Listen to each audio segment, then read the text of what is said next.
you stories which are brighter than yesterday. The streets have never been so quiet. The squirrels found a new hideaway. Tomorrow.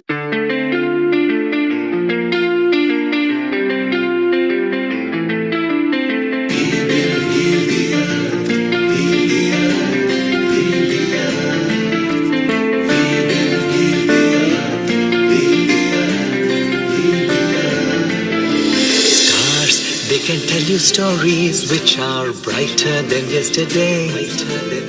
The streets have never been so quiet. The squirrels found a new hideaway. Tomorrow.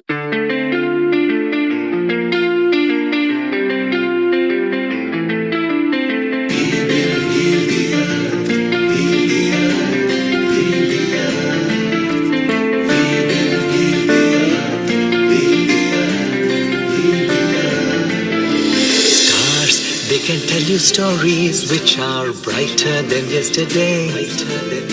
The streets have never been so quiet. The squirrels found a new hideaway. Tomorrow.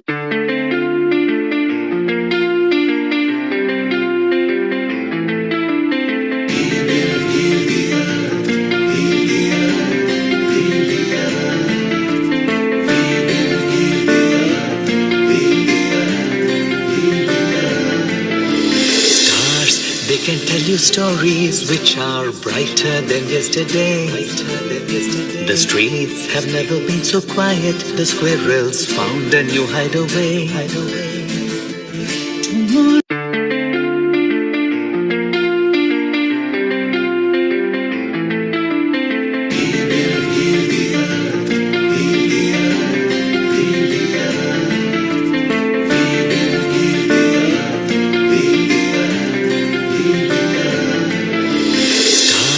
They can tell you stories which are brighter than yesterday. The streets have never been so quiet. The squirrels found a new hideaway.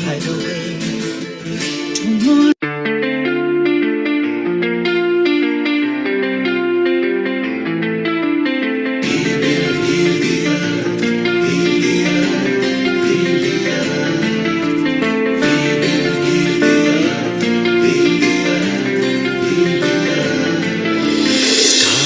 They can tell you stories which are brighter than yesterday. The streets have never been so quiet. The squirrels found a new hideaway. Tomorrow.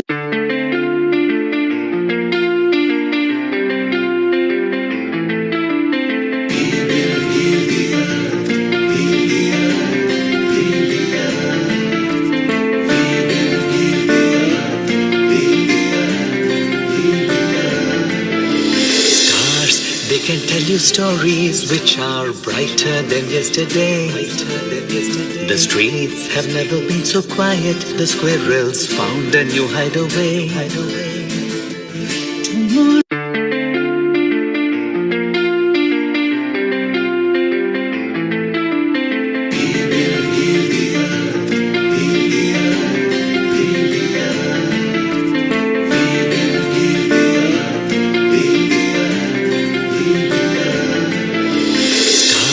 They can tell you stories which are brighter than yesterday.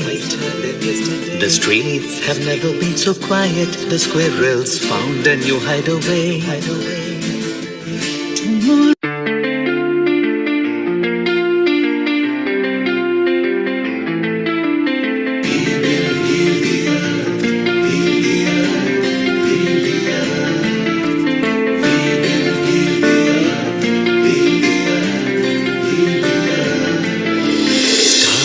They can tell you stories which are brighter than yesterday.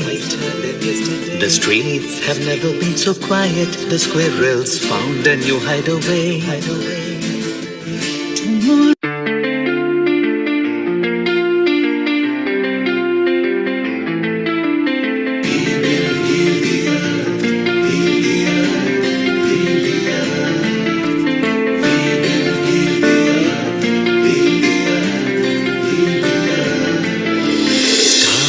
They can tell you stories which are brighter than yesterday.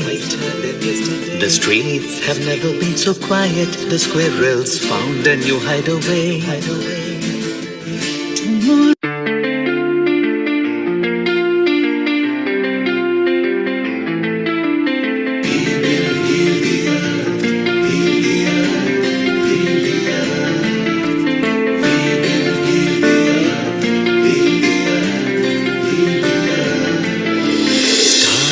They can tell you stories which are brighter than yesterday.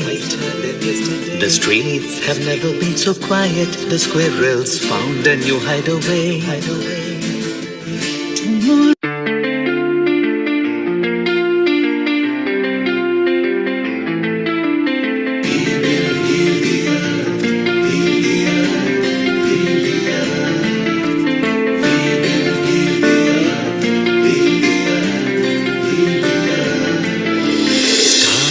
They can tell you stories which are brighter than yesterday.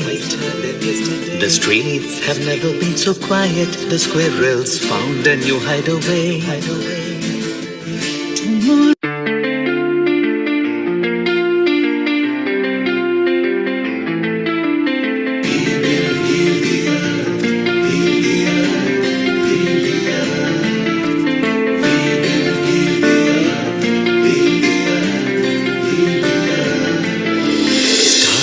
They can tell you stories which are brighter than yesterday.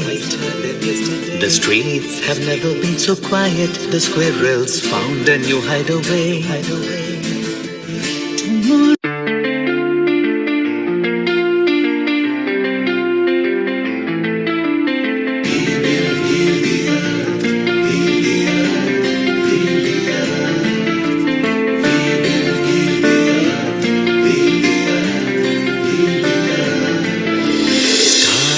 They can tell you stories which are brighter than yesterday. The streets have never been so quiet. The squirrels found a new hideaway.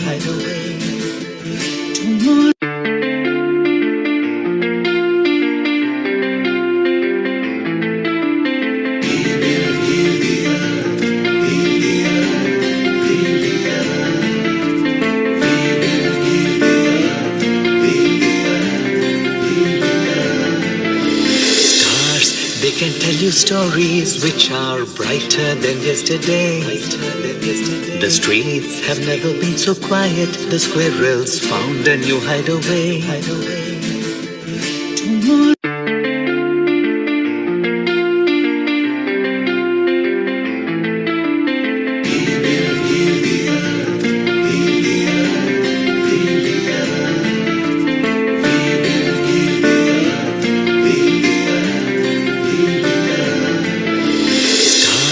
They can tell you stories which are brighter than yesterday.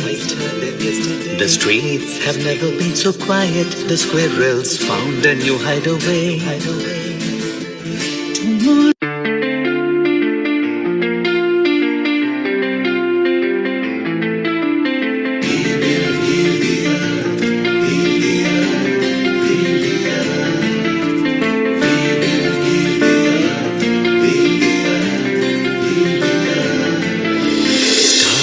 They can tell you stories which are brighter than yesterday. The streets have never been so quiet. The squirrels found a new hideaway.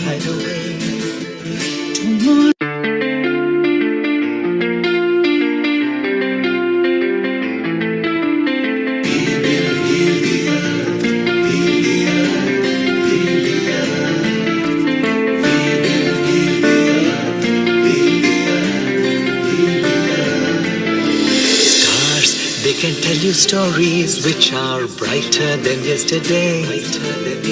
The streets have never been so quiet. The squirrels found a new hideaway.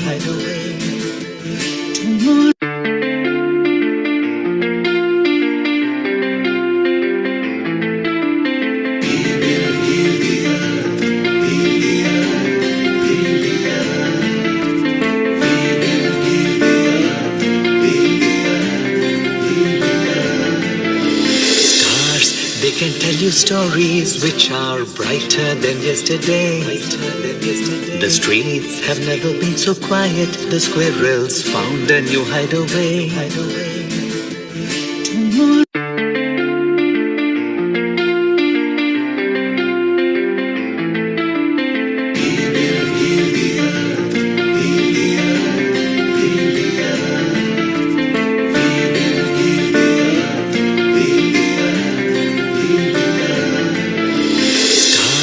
They can tell you stories which are brighter than yesterday. The streets have never been so quiet. The squirrels found a new hideaway.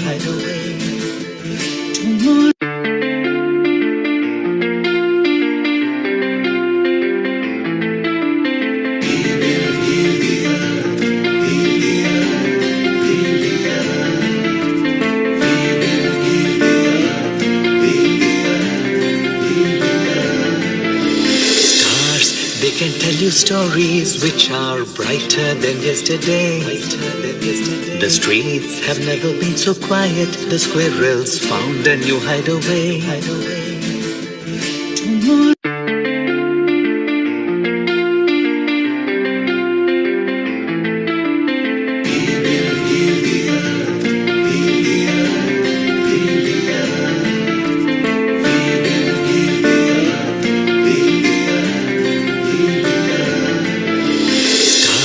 They can tell you stories which are brighter than yesterday.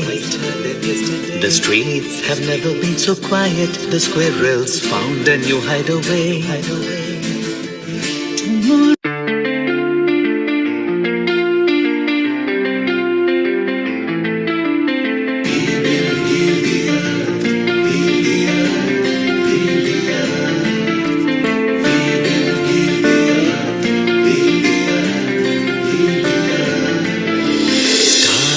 'They can tell you stories which are brighter than yesterday. The streets have never been so quiet. The squirrels found a new hideaway.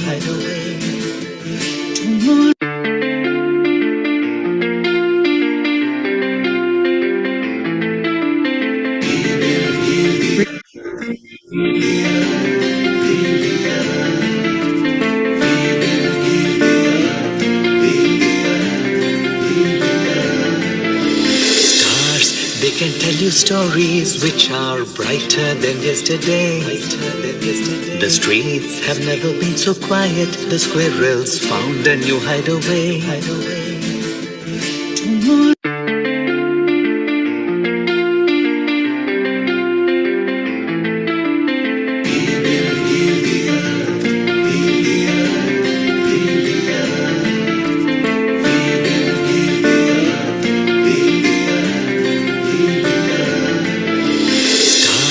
'They can tell you stories which are brighter than yesterday. The streets have never been so quiet. The squirrels found a new hideaway.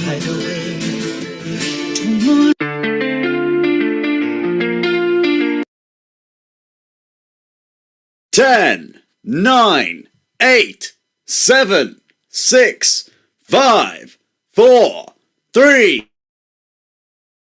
Global Namaste. To all the viewers of Healing Our Earth, wherever you are connected to us from. Another episode, and today's episode, we have our special day celebration of Indian independence, which lies on 15th of August, 2023. And we are also celebrating International Youth Day.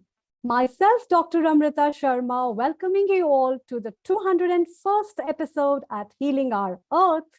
And I have a lot to talk about India and the youth power that globally we are empowered with. But before that, let's start with a universal prayer of Gayatri Mantra. You may hold any as you like. So let's chant the mantra and commence the episode. Om Om Bhur Bhuva Swaha Tatsaviturvarenyam Bhargo devasya dhimahi Dhiyo yo na prachodayam. Om Bhurbhuvah Swaha Tatsaviturvarenyam Bhargo devasya dhimahi Dhiyo yo na prachodayam. Om Bhurbhuvah Swaha Tatsaviturvarenyam Bhargo devasya dhimahi Dhiyo yo na prachodayam. Om Shanti Shanti Shanti.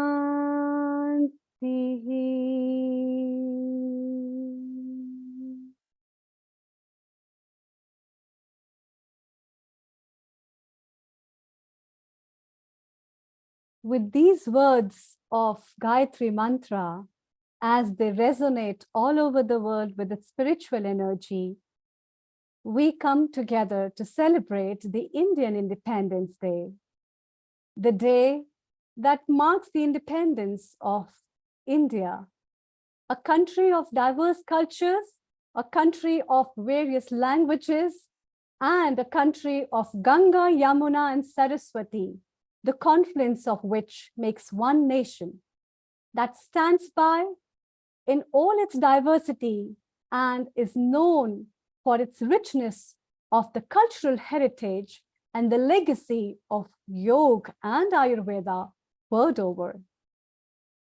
India has made us proud to be a proud citizen, and today we remember all those who and whose exceptional works and their sacrifices have given us this day that we celebrate as a proud citizen. The day we are on the Mother Earth as we are celebrating this Independence Day, a beautiful day for remembering the soil that we are breathing in is pretty free. The air that we are breathing and living on the soil is also pretty free. And so it's time to remember and thank the people who have made this day for so many generations to look forward to. And people, not only in India, but worldwide, are also celebrating this day. And therefore, we have remarkable people from the field of army, as well as we also are celebrating the International Youth Day, and we have invited guests who have done their remarkable jobs in India. So I'd like to call upon our first guest,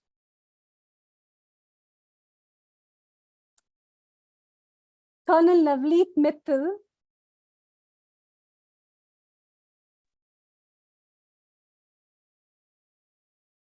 Colonel Navneet Mittal, who has served in the Army Chief Humanitarian Officer of United Nations Interim Office Forces in Lebanon. And later, after the retirement, he has joined as a co-founder of a Horizon Group, currently the chairman of Horizon Group, engaged in post-conflict environmental management activities with focus on landmines and unexploded ordnance clearance, which is one of the remarkable jobs. Global Namaste, Colonel Navneet. Namaste.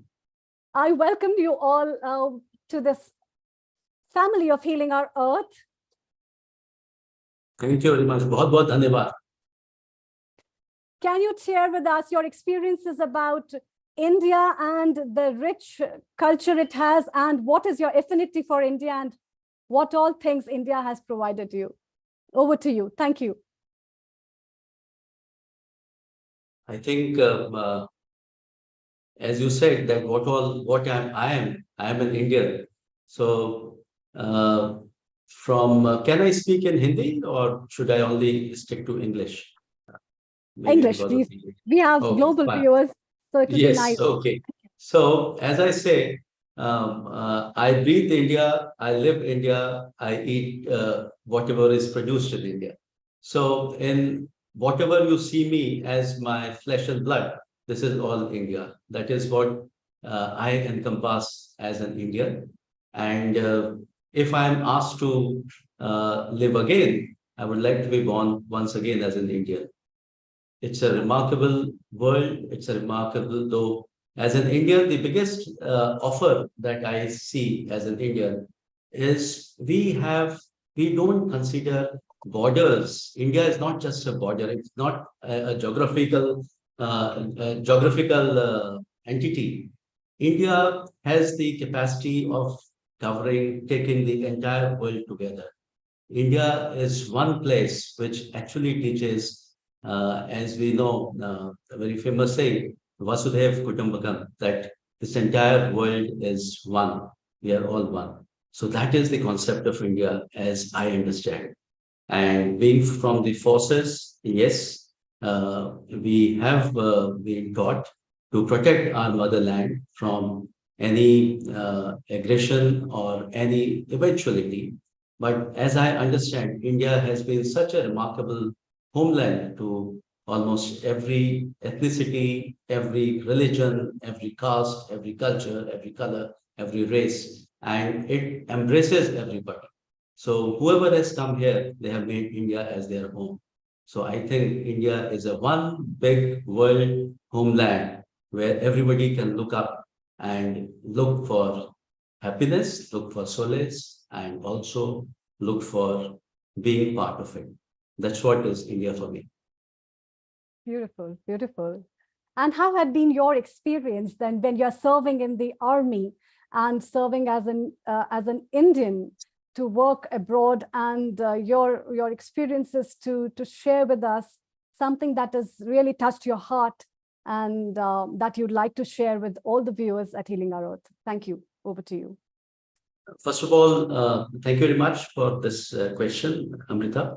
The first time I got an opportunity to represent India or Army was in 1990 when I went for a small little, it was a world championship. I was part of the an Indian team. So that was the first time when one felt that yes, when you go abroad, you are representing your own country and how people look at you. Thereafter, I got another opportunity that was way back in 1998, 99, when I was the chief humanitarian officer with the United Nations Interim Forces in Lebanon. That was a conflict zone. And in the conflict zone, whatever happens. What happens, it does bring a lot of misery. It does bring a huge amount of problems for the people, innocent people who are not really part of that war. So that was again a time when I could actually experiment what Indian values and what Indian ethos have taught me. That is to work for happiness of people. And it was a remarkable experience. And the best part was one was not working just with an Indian forces. We had a multinational force, and everybody, irrespective of his country, everybody was working towards the world peace, United Nations ethos. So it is not just one kind of people who think about the world. It's the entire world actually thinks about peace, thinks about the happiness. So that was my second very good experience. And yes, after leaving the armed forces, uh, in fact, before that itself, this thought came that why can't India also participate in post-conflict environment management? Primarily, conflicts, we all know, they are all over in the world. Now also many conflicts are happening. But that is something, I don't think that's a human nature to fight. But yes, some people do fight. Now, we can't really stop that war. Can we stop that war? Yes, we can stop that war, maybe by a lot of prayers and bringing some correct thought in people's mind, but still it is not an easy proposition. But yes, what is within our control? What we can do is wherever the conflicts take place, there we can go down and we can see that the peace prevails very quickly. The people who have been hit badly by the war, conflict, who innocent children, their families who have lost their house, they have gone through huge trauma. At least those people should be rehabilitated at the earliest so that they get back their homes which they have lost. That is where we felt that why not contribute towards landmine clearance, unexploded ordnance clearance, because this is, I think, one of the worst kind of contamination that humans can do on our Mother Earth.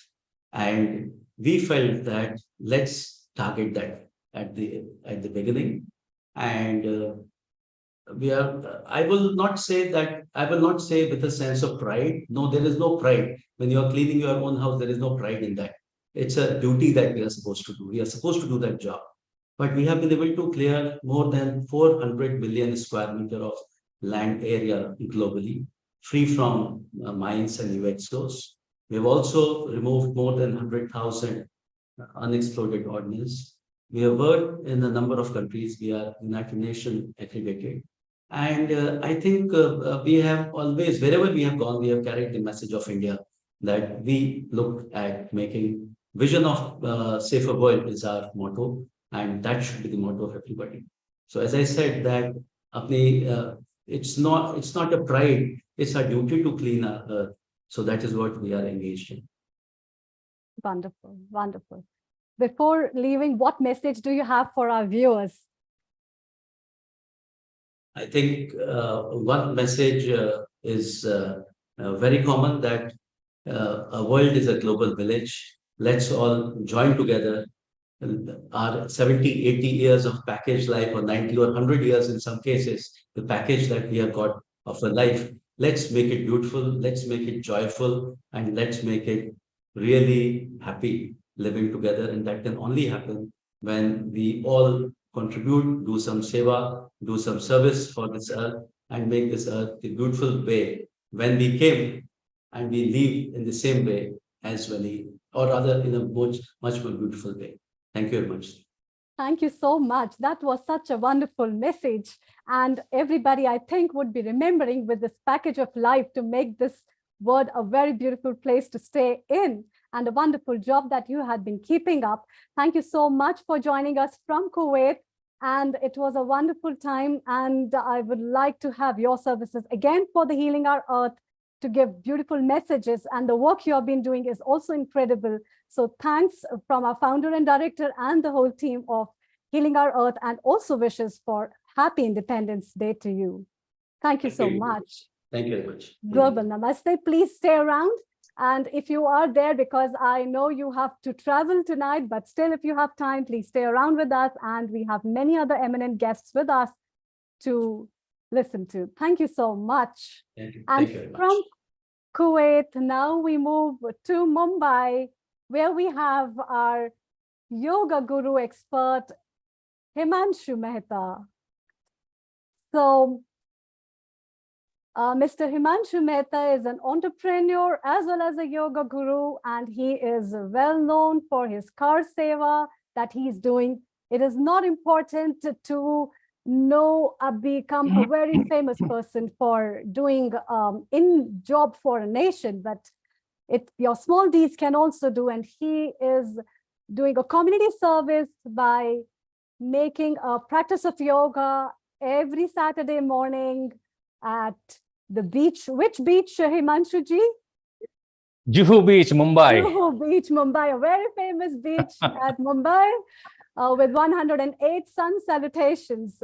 So global namaste to you, and a very happy Independence Day. I see the tricolors around you all, which makes me feel so good. And I can see Pratima and a couple of other guests with you. So yes. Over to you. Thank you. Thank you, Dr. Amrita. That was a wonderful introduction. Global namaste to everyone. Happy Independence Day and happy International Youth Day. I would like to begin with few lines of a patriotic song that exemplifies India. Yes, please. जहाँ डाल डाल पर सोने की चिड़िया करती है बसेरा, वो भारत देश है मेरा, वो भारत देश है मेरा। जहाँ डाल डाल पर सोने की चिड़िया करती है बसेरा, वो भारत देश है मेरा, वो भारत देश है मेरा। जहाँ सत्य अहिंसा और धर्म का पग पग लगता डेरा, वो भारत देश है मेरा, वो भारत देश है मेरा। जय भारती, जय भारती, जय भारती, जय भारती। जय Hind. Jai Hind. Wow, what a wonderful song you have sung with the patriotic vibes I can get from you. So please tell us your affinity and message for the people on Independence Day. Yes, I'll be talking on three things. In fact, Independence Day and the International Youth Day, as well as the Vasudhaiva Kutumbakam. Okay. Yes. So today, as we come together as a family of healing our earth to celebrate India's Independence Day, we are reminded of our nation's treasured values, echoing the age-old wisdom of Vasudhaiva Kutumbakam, meaning the world is one family. This day isn't just about remembering our hard-won freedom. It's about embracing unity, diversity, and our global connections. Bharat, a millennia ago, was known as Sone ki Chidiya, is now in fertility and now on its way for a rebirth. For this boom in digitalization, credit goes to today's youth, which has made India's world's #1 in digital payments, beating China by a huge margin. Today, we also celebrate International Youth Day. We come together to honor the incredible spirit and potential of India's youth, the true driving force behind our nation's advancement. This special day reminds us of how vital youth of today are in shaping our present and future. India is blessed with a youthful population over 65% below the age of 35 and nearly 50% below the age of 25. This demographic advantage is a unique asset, offering a vast pool of dynamic minds that can power our economic growth and social progress. Furthermore, our youth are leading the charge for social change. They advocate for gender equality, championing human rights, and spearheading initiatives like Swachh Bharat Abhiyan, Beti Bachao, Beti Padhao. Their commitment to nation building is undeniable.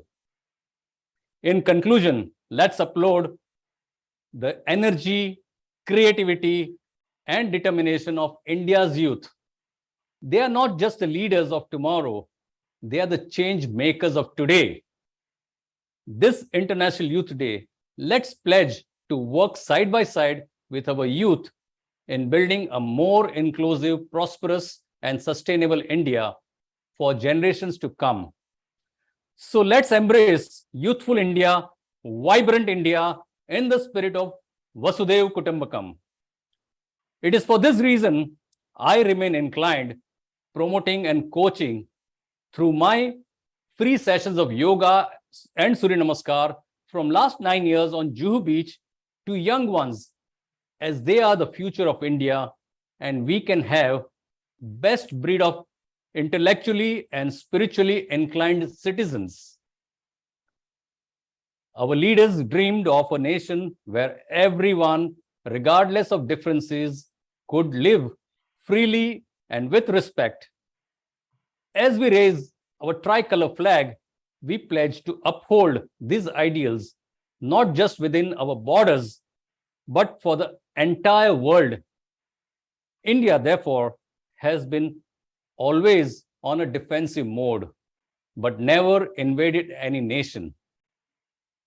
Vasudev Kutumbakam teaches us that despite our diverse backgrounds, we are all part of the planet's family. This is in our culture, our genetics, our DNA. Like a family, we should support and care for each other as it is ongoing with our healing our earth. In a world grappling with challenges like climate change, poverty, and intolerance, this ancient philosophy lights our way. In conclusion, let's make this Independence Day a celebration of values, ones that unite us as Indians and as global citizens.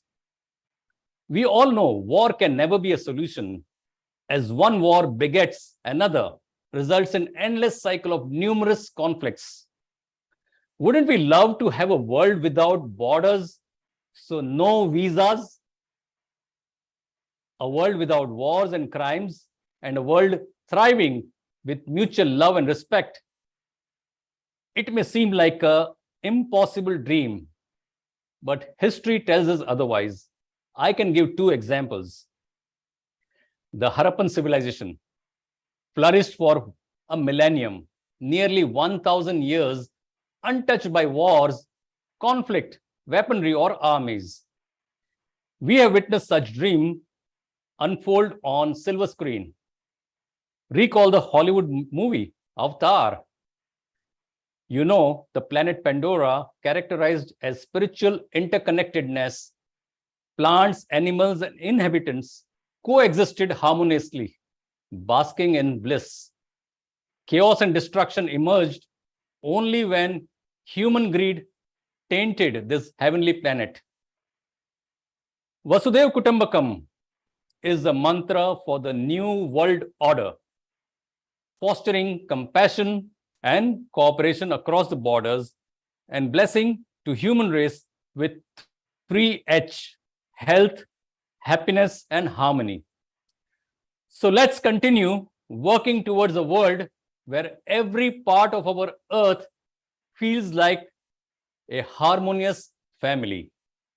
Jai Hind. Jai Hind. That's a lovely message. Thank you. To form a family and to work as a family with Vasudev Kutumbakam as a message is a wonderful message that India always gives. And to celebrate the International Youth Day, I also see 3 youths behind you who are smiling and giggling and are waiting what new we can give to the world, because youth are the foundation of every country and every nation. So, yes, he's our member and a good friend, Kaiser Mehta. So your message. Yes, your message. Yes, thank you. I would like to wish all my brothers and sisters of HOE as well as India and abroad a very happy Independence Day in advance. Jai Bharat. Thank you. Jai Hind. Jai Bharat. Jai Hind. Yep. Okay. Please. Yes.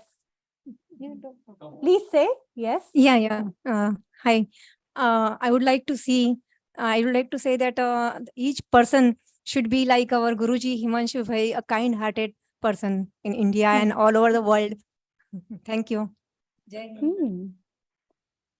Global Namaste to everyone. Global Namaste. Pratima, kindly share your affinity for India, what affinity you have for India, and you have been also of a great help at healing our earth here and there, and the tricolors revolve around you a lot. So I'd like to congratulate you for that as well, for contributing on you. such a noble cause, as well as what makes you go so colorful. Tell me. Over to So you. Thank I you. would like to wish everyone a very happy Independence Day in advance. And actually, India is, as Sir said, Vasudeva Kutumbakam. So in India, whenever we meet any of a stranger or anything, we don't feel so. And whenever we go anywhere and we meet any of the, because I don't feel that we have to go out of the India for anything, because in India itself we have so many cultures and we have so many things to learn. Whenever we meet everyone, I have learned from Sir that inspiration is mutual. So nowadays, whenever I met anyone, I see first that is the thought which clicks in my mind, and that is what the qualities I always look for in the person whomsoever I'm meeting and I'm interacting. So the same way, healing our earth, I've met so many people, like great people like you, Nishit sir, and Honey ma'am, and then of course Neil sir, whom I've learned so many things. So it's always a great, and I'm very fortunate. I feel that I've born in India, and I'm very proud of to be an Indian. Thank you. Pratima, wait. What are the two best things you like about India? First thing, that it's India. Okay. The another thing is there is no you can say there are this India is multicultural. So as I said, you no need to go anywhere because you will find everything here in India.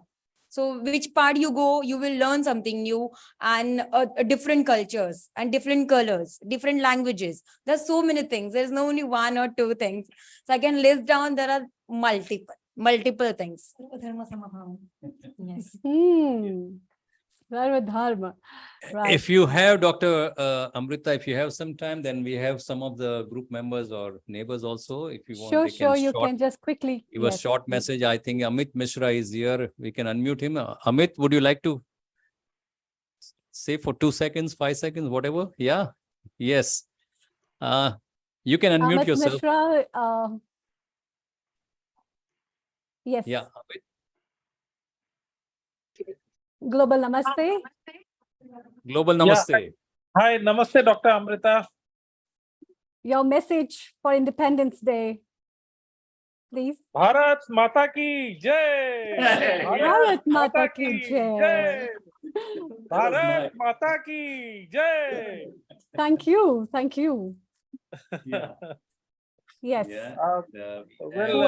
That was a very great experience hearing all you lovely folks on this just the eve of the 76th Independence Day, and great hearing you guys.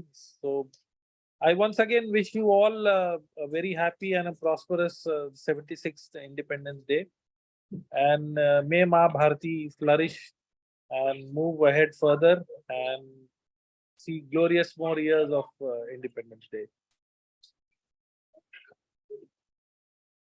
Thank you very much. Thank you.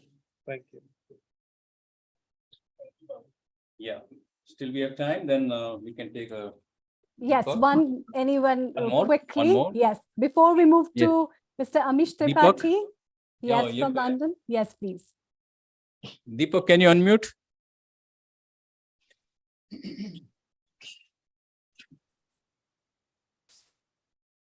Deepak, if Deepak? you're there. Yes. Your yeah. message, please. So my message is simply, Namaste. I want to wish everyone a happy Independence Day in advance, and Jai Hind. Jai Hind. Thank you. Thank you. Thank you. Thank you, Mr. Himanshu Mehta. Before we leave you, and we join again with Mr. Amit Mishra, your message for our country and the countrymen and all the people who are living abroad and everywhere on the globe. Yes, please. Over to you. Well, my message to India, as you know, India is a union of states, and we are united despite our diversities. So unity in diversity, and that's what my message is. Thank you. Thank you so much.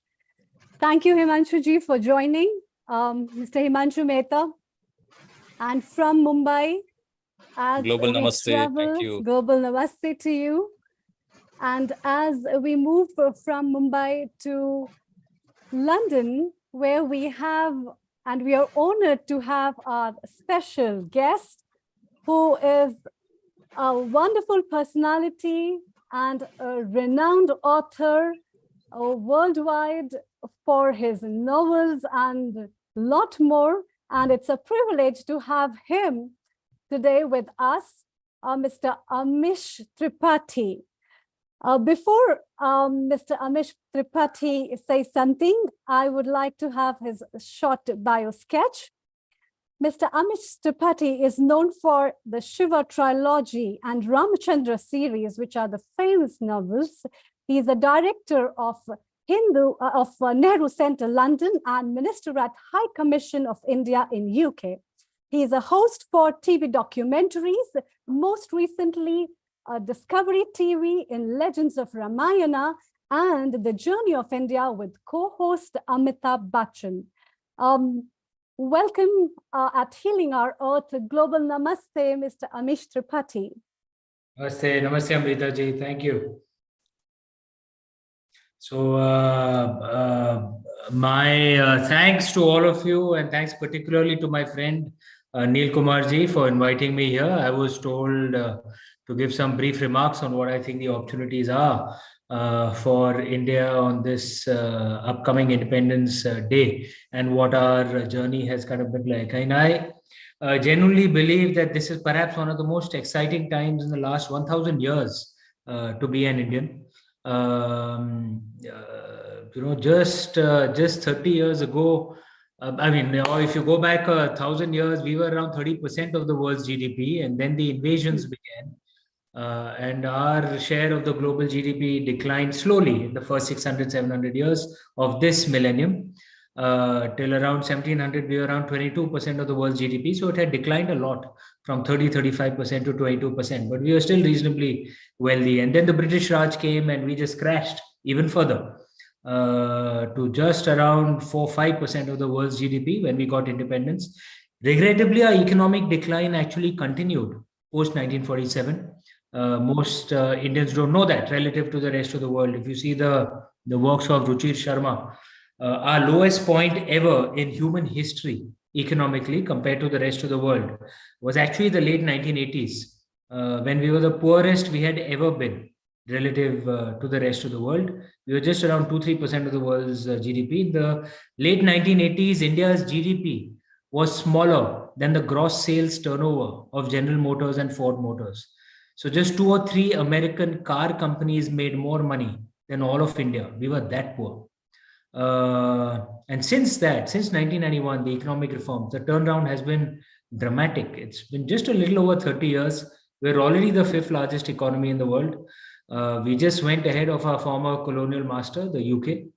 And at the rate we are going, we'll probably be the 3rd largest economy in the world the next 2-3 years. And this truly shows what India is capable of if we are given the freedom to really display our own talents. And as we become richer and more powerful in the world, the real conversations that's going to happen. And that's one of the things that I thought I would suggest, that at this Independence Day, we should sit and discuss what kind of country we should be. And those are things to actually think about. As we become more powerful for the last 75 years, indeed for the last many centuries, we have been a rule taker. Other more powerful countries have defined the rules, and India has weakly just followed. Now there is a time, as India becomes richer, that we can make the rules as well. So what kind of country will we be for our own fellow Indians? What kind of country will we be for others? The early signs fills me with pride. So for example, when the COVID pandemic happened, and of course, since we are much more capable now, we were able to manufacture enough vaccines to vaccinate 1 billion people twice over, and at dirt cheap cost compared to how much was spent in Western countries. But not just that, we sent vaccines to poor countries in Africa, in South America, and the Caribbean islands when they were in trouble. many Western countries talk a good game about human rights and values and all that, basically, but none of them helped the African countries or South American countries or the Caribbean island countries. India helped. And that shows the kind of country we are. That's what makes me proud as an Indian. When we have power, we will do good for the world. And those are the kind of conversations I think we should have. And that's the thought I want to leave with on just 2 days before our Independence Day. Bharat Mata ki jai. Wonderful. That's a lovely message. And I think this is one of the very important things, that what kind of India we want to see in the future and how we all can play a role. And I think youth of India, as well as globally, play a very important role in making up the GDP of any country. And so the economic as well as the roots that are being built up is with the youth. We have our Neil Kumar with us. Neil Kumar, your comments, please. Thank you. Over to you. Amish, global namaste to you. It's always lovely to have such an eminent author like you, not just on India, but globally. And what a wonderful job you are doing in London. You have brought in so many facets at Nehru Center almost every other day. And Amish, while you are there, we've got another author who is a resident yoga guru at Healing Our Heart. And he's also authored just and written a very good book, which he's going to send to you at the Nehru Center. And that's Himanshu Mehta. Himanshu, your message to Amish Tripathi. Yes. I mean, I'm getting goosebumps because, you know, I find a master from whom I was gaining an inspiration. Okay, because this is my first authored book and I know what it takes. I read about Amish ji, how he sold his first book. So it was inspiring for me. So even I struggled selling the first book, and I've done self-publishing. So that's all the more trouble. So it has been a wonderful journey. And I mean, by profession, I'm a businessman and 42 years practitioner of yoga, passionate about yoga. So I wanted to write about yoga for many reasons. One of the main reasons is, unfortunately, our population, hardly 1% know who laid the foundation of yoga. They don't know about Patanjali, Sage Patanjali.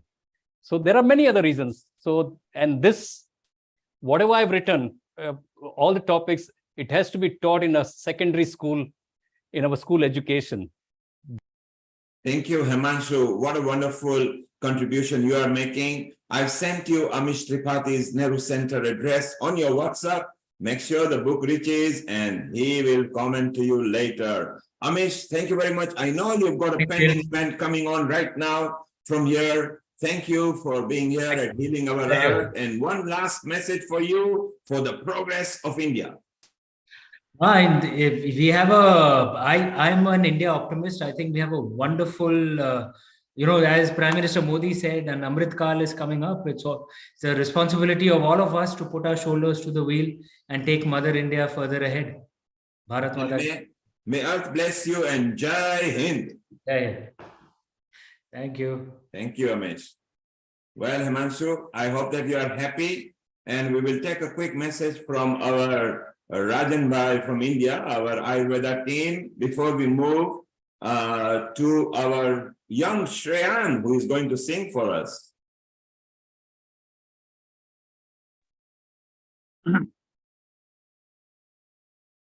Hello, global namaste to everyone and happy Independence Day in advance. So I would like to share something that is why only to remember our leaders, because it's most important. We must remember our Jawans who are doing their duties for our safety and for our good sleep at night. So we first of all, we must remember them. My nephew, who is at present a colonel, Mr. Kaustubh Patankar, is serving our nation, and he is in Sikh regiment, and he was posted at so many border places, including Jammu Kashmir, then at Bangladesh border, and at Pooch also. So he is serving the nation. We lost only one war, which was in 1962 against China. And if it's possible, I had sent one instrumental song to our host Nishit ji. Thank If you can you. play it, it's Thank you, Rajan very Bhai. excellent. Rajan Bhai, we can't play copyright material. This is Healing Our Earth and we broadcast on lots of channels. There is a copyright. It was a lovely song which I made it privately viral. But just your message on India and how do you feel about India before we go to young Shreyan who is waiting for us? No, India is the best country to live and to educate people through Ayurveda is my motto. So for peace also, public awareness is utmost important in my view. And at the end of that war in 62, when we lost, late Lata Mangeshkar ji had sung a song that was "A Mere Watan Ke Logo" in front of our Prime Minister Nehru ji, and he also can't stop his tears. So that's why it's also a very touching song, and it was composed by Pradeep ji, and the music was given by C. Ramchandra. So if you can go through your YouTube, it's a very excellent song and very touching song also. So once again, happy Independence Day in advance and global namaste to all of you. Thank you. Global namaste. Thank you for joining. Thank you very much for joining, Rajan sir. And now we move from Mumbai to Mumbai again, where we have our young youth, little Shreyan Chatterjee, who will be singing for us. Hello, Shreyan. Hi. Amrita, what a wonderful occasion to have on this Youth Day, a child who really believes in India and youth. And this is from Indradhanush Kids, which is run by Nilanjana Paul here in United Kingdom. Shreyan, global namaste to you as well. How are you? Good. Let's hear your lovely song. Go ahead, take your time. Sing. नन्ना मुन्ना राई हो देश का सिपाही हो बोलो मेरे संग जय हिंद जय हिंद जय हिंद जय हिंद जय हिंद नन्ना मुन्ना राई हो देश का सिपाही हो बोलो मेरे संग जय हिंद जय हिंद जय हिंद जय हिंद जय हिंद रास्ते पे चलूंगा ना डर के चाहे मुझे जीना पड़े मर के मंजिल से पहले ना लूंगा कभी दम आगे ही आगे बढ़ाऊंगा कदम दाहिने बाएं थम नन्ना मुन्ना राई हूँ देश का सिपाही हूँ बोलो मेरे संग जय हिंद जय हिंद जय हिंद जय हिंद जय हिंद नया है जमाना मेरी नई है डगर देश को बनाऊंगा मशीनों का नगर भारत किसी से रहेगा नहीं कम आगे ही आगे बढ़ाऊंगा कदम दाहिने बाएं थम नन्ना मुन्ना राई हो देश का सिपाही हो बोलो मेरे संग जय हिंद जय हिंद जय हिंद जय हिंद जय Hind Thank you. Lovely, very nice. I think everybody should give a huge round of applause for Shreyan, the beautiful, young, dynamic little boy who is singing a lovely song, who is talking about a little child and his aspirations for India. And the song is very famous in India, and every child loves to sing this song, to be a little boy and how will he protect India from the enemies. And that's what Shreyan has sung. Isn't it, Neil Kumar? Yes. Amrita, I think he sang so well. Shreyan, we are very proud of you. Give us a big smile, and we are very proud of you. Do you sing any other song? Which song does mommy like? Sing a song for mommy. हाँ सुनो सुनो Yeah, सुनो go सुनो ahead. श्रेम आ चल के तुझे चलो चलो सुना कि तुझे मैं लेके चलूं ये आता है आपको Stand and try. Try, just try. It's okay to try. That's fine. Yes, it's perfect to try whichever language you like. Smile and just sing. Stand up. चल के तुझे मैं लेके चलूं एक ऐसे गगन के तले जहाँ गम भी ना हो आंसू भी ना हो बस प्यार प्यार पले एक ऐसे गगन के तले सूरज की पहली किरण से आजाद गगन ले आगे सूरज की पहली किरण से आइए please come please come and सिंग चंदा चंदा की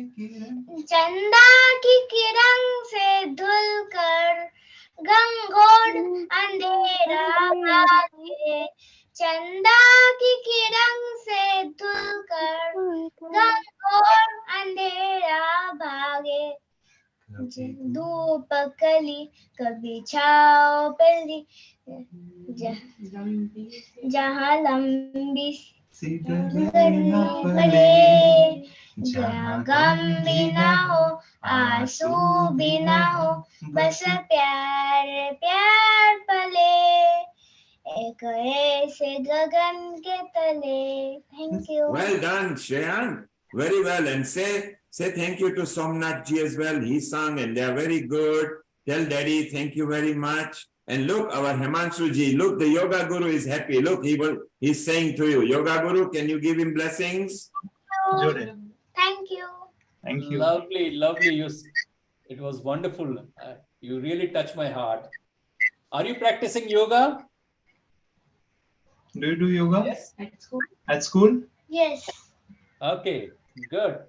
And you're in Mumbai, so then you come in Jew Beach.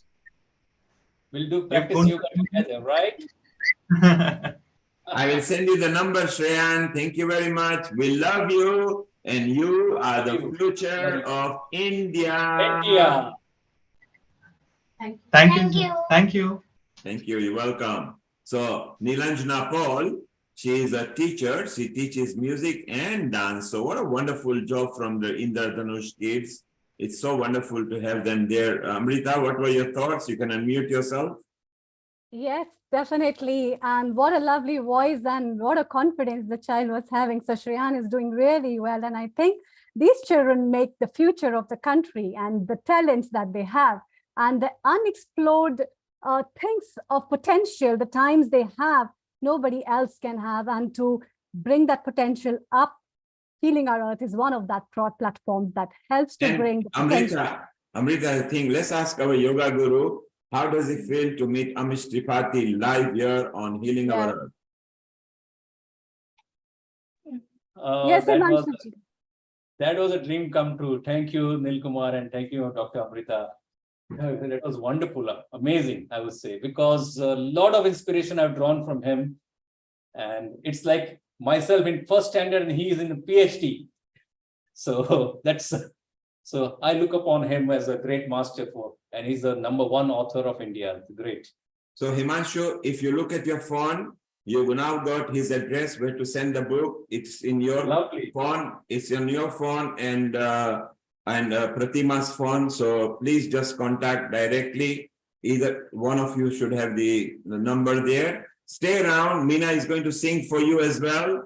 And we wish you all the best. Stay around. And Meena, global namaste. And Meena has just returned from Spain. And she, Amrita, she is our resident singer and a host too. So over to you and Amrita to Meena. Global namaste, Meena.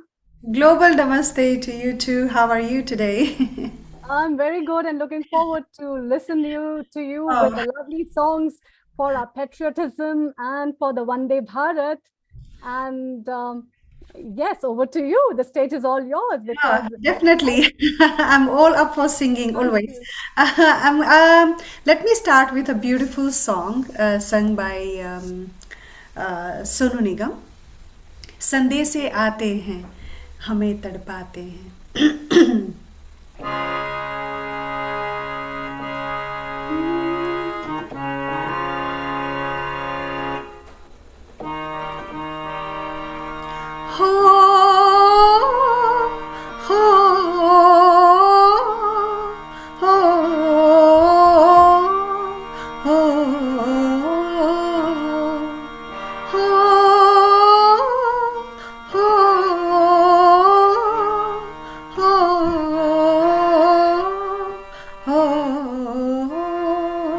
संदेशे आते हैं हमें तड़पाते हैं वो चिट्ठी आती है वो पूछे जाती है कि घर कब आओगे कि घर कब आओगे लिखो कब आओगे कि तुम बिन ये घर सोना सोना है संदेशे आते हैं हमें तड़पाते हैं वो चिट्ठी आती है जो पूछे जाती है कि घर कब आओगे लिखो कब आओगे कि तुम बिन ये घर सोना सोना है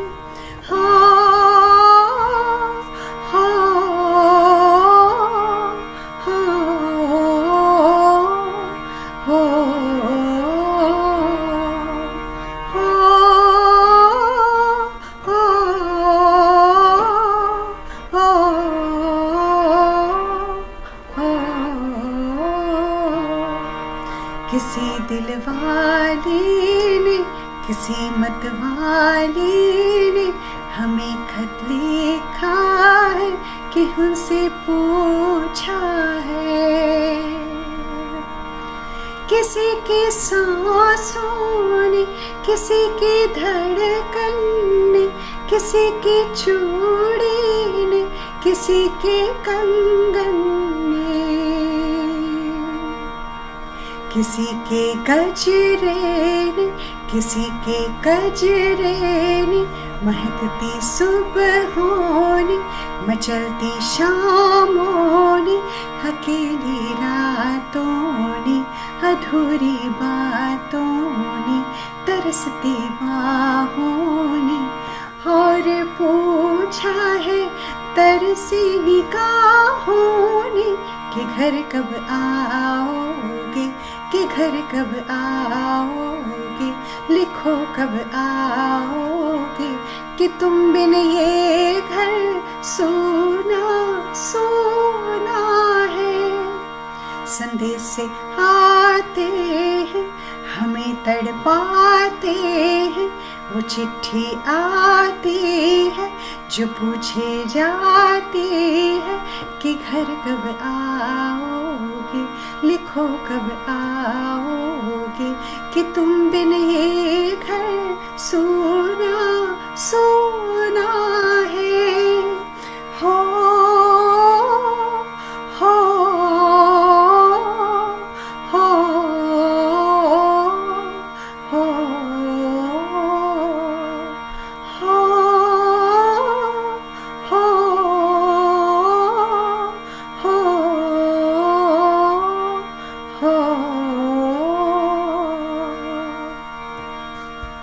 Lovely, lovely, lovely.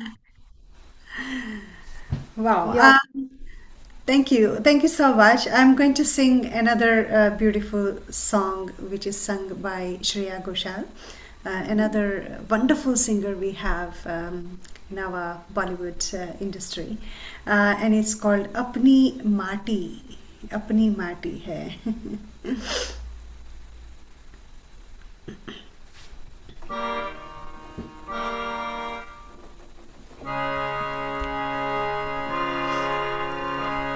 तेरे सर पे नीला गगन है, सौंधी माटी है, तेरे कांधे हरियाली चूरन सरसराती है। ये नदियाँ तेरा गहना है, सागर का दर्पण है, तेरे दिल में करुणा मेघ है, आँखों में सावन है, तेरी सांसें बस प्रेम के किस्से सुनाते हैं, तेरे इश्क में डूबे हैं हम तो अपनी माटी है, तू अपनी माटी है, तू अपनी माटी है। गम पम गरे गम पम गरे गमनि धामा प पसारे नि धनि धा पधा मनि ध पम गम पा।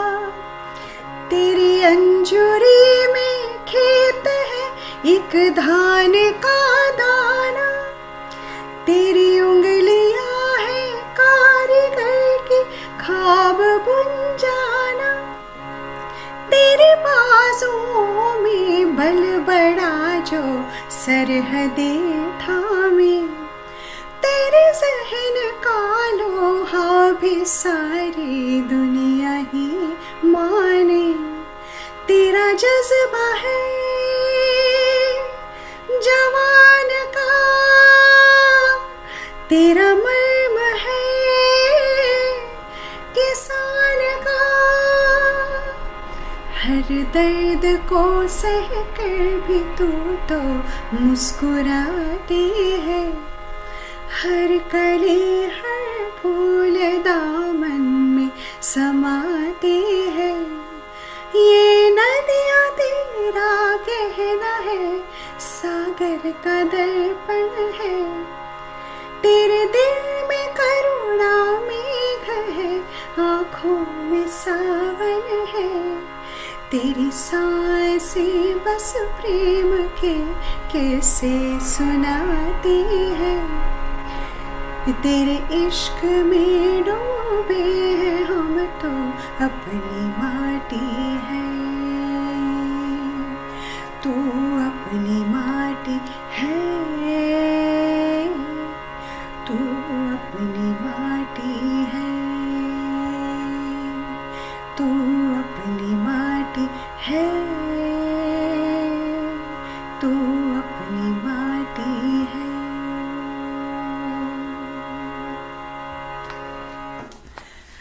Very, very beautiful. I would say, wah, wah, wah. Thank you so much. I'll sing another beautiful song. It's originally sung by Pariniti Chopra. Is that from the movie Kesari? Teri Mitti.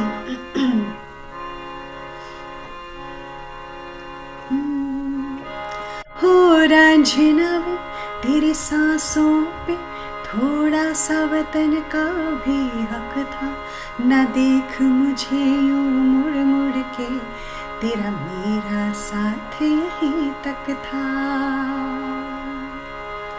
ये तेरी ज़मीं तेरे खून से ही तो सजती संवरती है रांझे, तेरे इश्क की मैं हकदार नहीं, तेरी हीर तो धरती है रांझे, हाय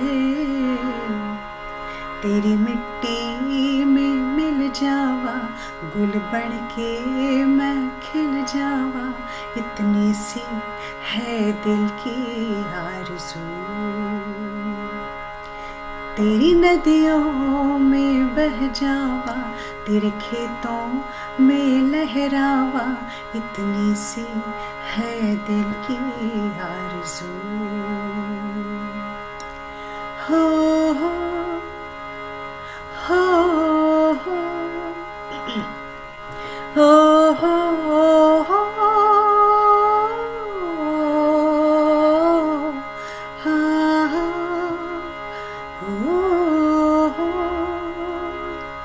ha ha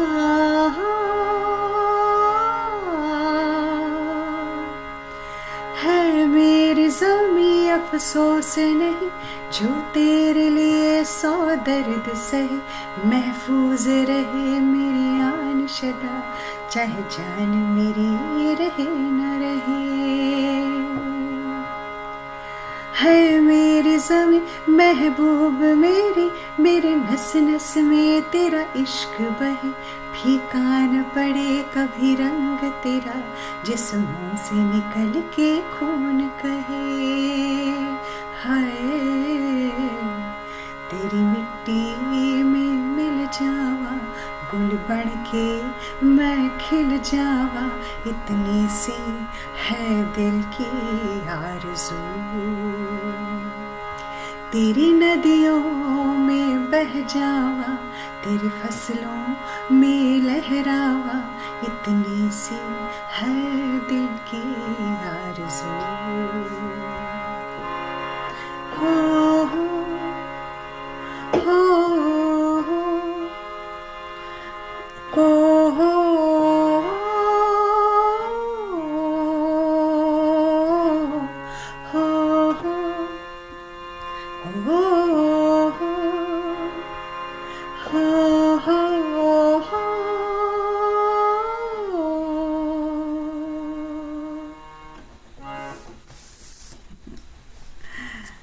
Melodious, melodious. Thank you so much. Meena, what a wonderful array of songs that you're saying. Watan ki yaad aa gayi, bilkul. Absolutely. It was so beautiful. You can see Himanshu, Pratima, and the other Mumbai yoga guests were swaying. Professor Ish Sharma was swaying as well. He loves singing. You know, Wow. he's in Mauritius. Our Rajan Bhai was singing in Mumbai as well. Meeta is smiling. Look, and she feels she wants to join the concert. Everybody is very happy. So, Meena, when you can come back again. We need to move from Mumbai to London to Mauritius, where our Ayurveda episode producer is waiting as well to tell us what is going to happen actually on Tuesday with Indian Independence Day. So stay around. And Amrita, go ahead and introduce our professor in Mauritius. Thank you. Thank you, Neil Kumar. Global Namaste, Professor Ish Sharma. Namaste, Amrita. Wishing you a very happy Independence Day in advance. And you have been already doing a wonderful job as an Indian and giving us a proud moment at Mauritius.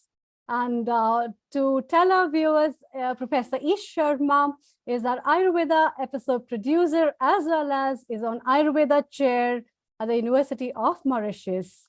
And staying there, we are also very proud to have him as a convener of our summit, which we are going to conduct, and which is going to be held on the 17th of April, 2024. So over to you, Professor Ish Sharma. What is your affinity for the country? How do you feel staying at Mauritius? What all things are happening at Mauritius? And you're celebrating the Independence Day, I think, on 15th of August. Over to you. Thank you. Thank you very much, Amrita. Namaste to all. Global namaste. And like affinity to India, this goes without saying, but I recall when I moved out of India for the first time, that was the time when I felt to be more responsible towards Bharat, towards India, because outside India, every gesture of ours gives a reflection about India. They do not know us in person maybe, but how do we walk, how do we talk, how do we eat, how do we behave, that reflects some impression about India. That is where we have to be more responsible. And Mauritius has got a very vast diaspora of Indian origin, where like 65 to 70% population of Mauritius is of Indian origin. They were brought here in the early 18th century, around 1810, 1820. Those 500,000 people were brought to work on the sugarcane fields, and that's how the Indian community, and they are preserving the Indian values maybe more than what we Indians actually in India are doing. They have got a temple in every household. They are so ritualistic. They take their like culture and their social concepts so seriously, like way beyond than I personally could have ever taken. Now we are planning loads of activities on 15th, starting with flag hoisting on 15th morning, 9 a.m. Then we undergo a 2-hour program where all the dignitaries of Indian origin and of Mauritius would be attending. In the evening, we have got a special function for 250 top personalities of Mauritius origin, like all the ministers, prime minister, president, all 250 dignitaries of Mauritius. And that is where, for the first time, I'm fortunate to have one Ayurveda stall for them, where we'll be offering them a quick Prakriti analysis, a pre-diabetes assessment for for the top personalities, and some basic introduction to some common kitchen spices. We'll have all this on display. Then under soft diplomacy, the stalls from there is one stall from the a woman group, which is about sari wrapping, how to drape a sari, how to use a sari as a, because this represents India, a sari. Then we have got another stall for a quick astrological assessment for you. We'll be having one Panditji will just be reflecting upon a snapshots, what is astrology, what is sari wrapping, what is yoga, what is Ayurveda.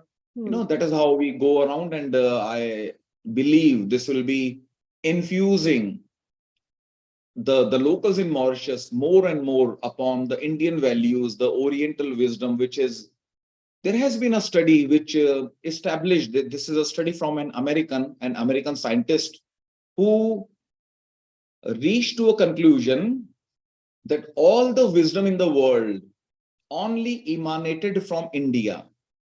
It could be engineering, like what we call Vastu, or medicine, like Ayurveda, yoga, psychology, music, art, martial art, painting.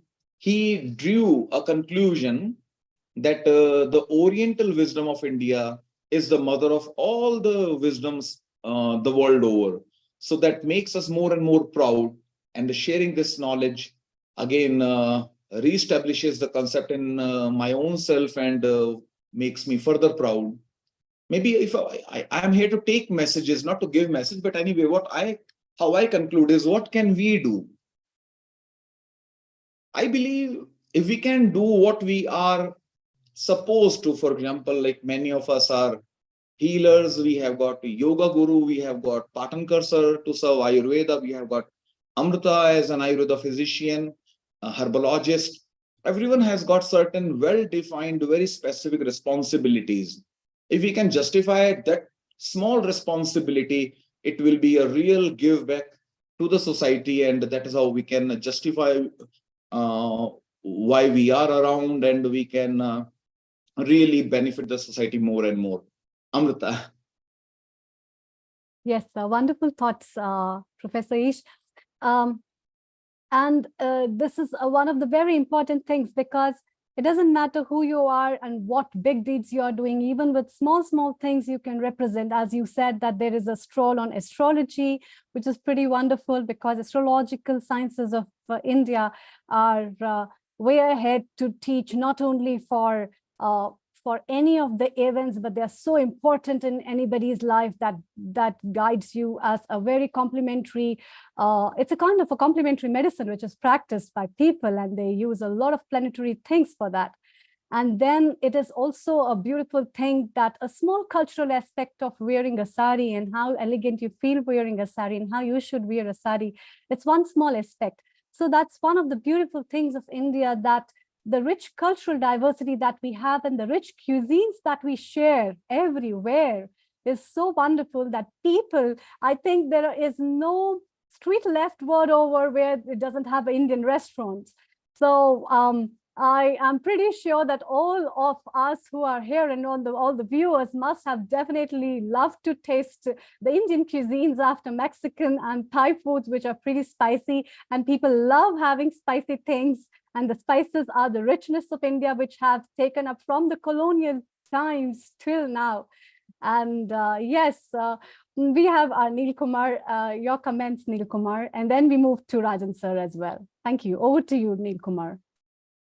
So Ish, it's wonderful to have you here. You are, of course, the Ayurveda episode producer at Healing Our Earth, and now the convener of the first Global Ayush Alliance that we are planning in Mauritius, that is going to lead into formation of healthy mind, healthy earth, because that's what we want. The planet needs to be healthy, but it can only be healthy if the mind is healthy. And how are we going to keep the mind healthy? We are going to do it with lots of Ayush matters, integrated health, all the other integrated health. So there is no boundaries to what we do. So Ish, one of the reasons why we have chosen Mauritius is exact reason what you said, that they are social religious, they are religious, they are culturally more family oriented. And what a welcome that all the other people will feel in Mauritius, where our auspicious start after arriving on a Monday and Tuesday into Mauritius, we start with Ram Navami at Ganga Talab and with a langar with our all delegates and the local community. So Ish, let's tell us a bit more about it. How excited are you that you will be leading the first alliance on the earth? I'm really looking forward to conducting this mega event. So many activities to do. We had one very important meeting today with the local stakeholders, Biju and Gayatri and Anil. Yeah, Sambhu and a family. nice lunch which we missed out on. Yeah, they threw a surprise lunch, and this was wonderful. And we have got we did enlist, what are the to-do activities for us? How do we go around? And we'll be on these sooner than maybe just after this 15th. We'll be more on it. Yes. And who better than stalwarts like you, Biju, Anil, Gayatri, and another member who is here, our Rajan Bhai from India, who is also working in the background. Rajan Bhai, global namaste, and your comments to Ish, and how excited are you about the Global Summit, April, Mauritius? Yes, I am very much excited and want to add one thing. One of my students is doing medical astrology. So I will be very eager to present him also at our event. And he's practicing it for last 8 years and having good practice regarding medical astrology. So I am also very excited to meet in person and to do a very excellent job to serve not only Mauritius or our healing our earth, but all the people on earth. We will try to convey our messages, how to heal not only of our body, but body, mind, and our culture also. So thank you very much. And isn't it wonderful that we got our senior consultant, which is Rajanji there, our convener, which is Professor Ish Sharma, who is a very eminent professor, and he's not only just a professor, he's actually leading a project into Mauritius. And our co-convener, another very learned doctor here, Dr. Amrita Sharma. So, and the next guest is going to be our homeopathy supremo. He's going to be also our consultant. He is guiding us behind the back, who is the next person, and we'll be introducing him very soon. So, but just coincidence that it happens, we all have affinity to India, which shares its culture, knowledge the world over, and how well it's done, particularly after the pandemic. Because during the pandemic, the world needed a country to rise and save. And who got up? It was none other than India, the land of living, the land of culture, the land of no boundaries, multicultural India. So it was so beautiful to have them. And I think it's a very right time to move on slightly. Professor, stay around. Rajanji, stay around, because we still need to continue talking to you in a moment. shortly we want to move over and we want to invite a wonderful team. I call it a wonderful team because it's a grandfather and a grandson team who I have met in person, and what a bond they have got. They are a true example of cohesive family. Not only that, the boundaries span between them two and the vision they've got, one as a youth, one as a supremo, not just from the health point of view, but also a very good singer, a very good family orienter, a very senior person. Amrita, go ahead and introduce our Dr. Mukesh Batra. Over to you, Amrita. Thank you, Neil Kumar. Global Namaste, Dr. Batra. Kindly unmute yourself. Yeah, global namaste. Thank you. We have our maestro of homeopathy, Dr. Batra, who has been an integral part of Feeling Our Earth and is well known for his so many multifaceted talents, right from curing and healing to healing from medicines to the melodious music that he sings and the vibrance that he spreads all over. And isn't it, Neil Kumar? Yes, yes. And furthermore, he has also been a start of various homeopathy projects and ventures. And just as Mauritius, which is where we are going, well, he was there before all of us with the local government then and getting homeopathy started and bringing ZTV and being a presenter there. He has got lots to say and we'll give him the platform over the next 20 minutes or so. Dr. Batra, if you can landscape your camera so we can enjoy more views and all your eminent, lovely celebrity placed over there on your platform. Welcome to you, Dr. Batra, and over to you. Thank you very much, Neil, and thank you, Amrita. It's so wonderful to be here. And first of all, let me say a very, very, very, very happy Independence Day to everybody who's on this chat, and even the ones who are not. Let me begin with a story. The story of Bharat. According to the mythological epic Mahabharata, Bharat was the son of King Dushyant and Queen Shakuntala. While on a hunting expedition, King Dushyant fell in love with Shakuntala, a beautiful maiden living in the forest.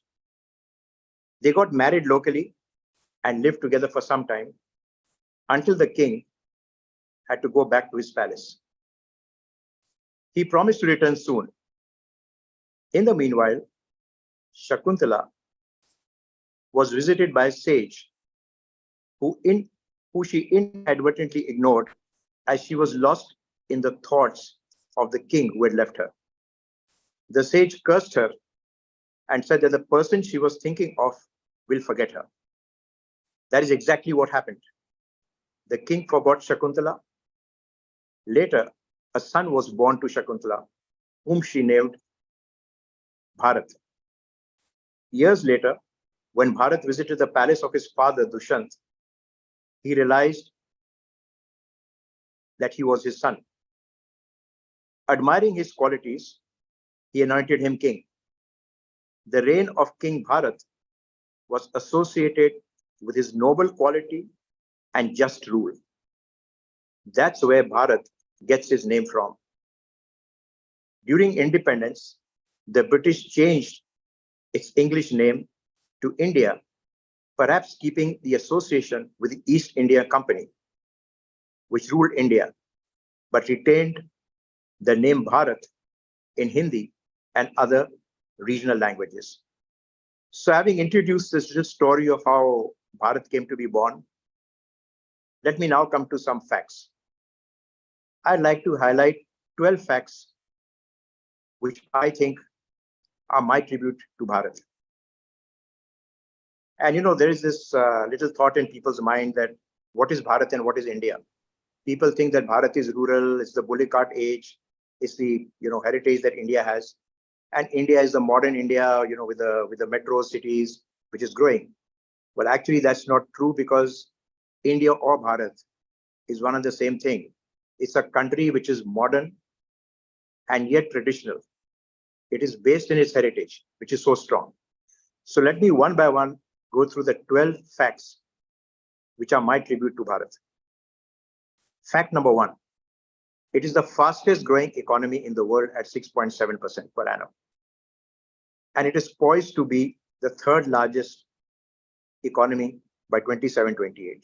It already is the fifth largest, and in a few years, India will then become the third largest economy. And why would it sustain this? Fact number 2, it has a demographic dividend of having the largest number of young workforce in the world. Fact number 3, the largest consumer market with an upwardly mobile middle class population of over 1 billion, which comprising almost of 61% of the country's population. Fact number 4, technology. Technology today drives $245 billion from India, which is expected to grow to 500 billion by 2030. Let me tell you that we have 1.3 billion Aadhaar cards. Aadhaar cards are the unique identities of people. And I would be happy to tell you that almost 100% of all Indians today have an identity and they own Aadhaar card. Let me also mention about digital currency. The RuPay and the digital rupee is now available in 30 countries of the world, 30 countries of the world. Fact number 6, space exploration. Just think about it. The two big space explorations that have taken place from India are the Chandrayaan and the Mangalyaan. The Mangalyaan was the space exploration to Mars.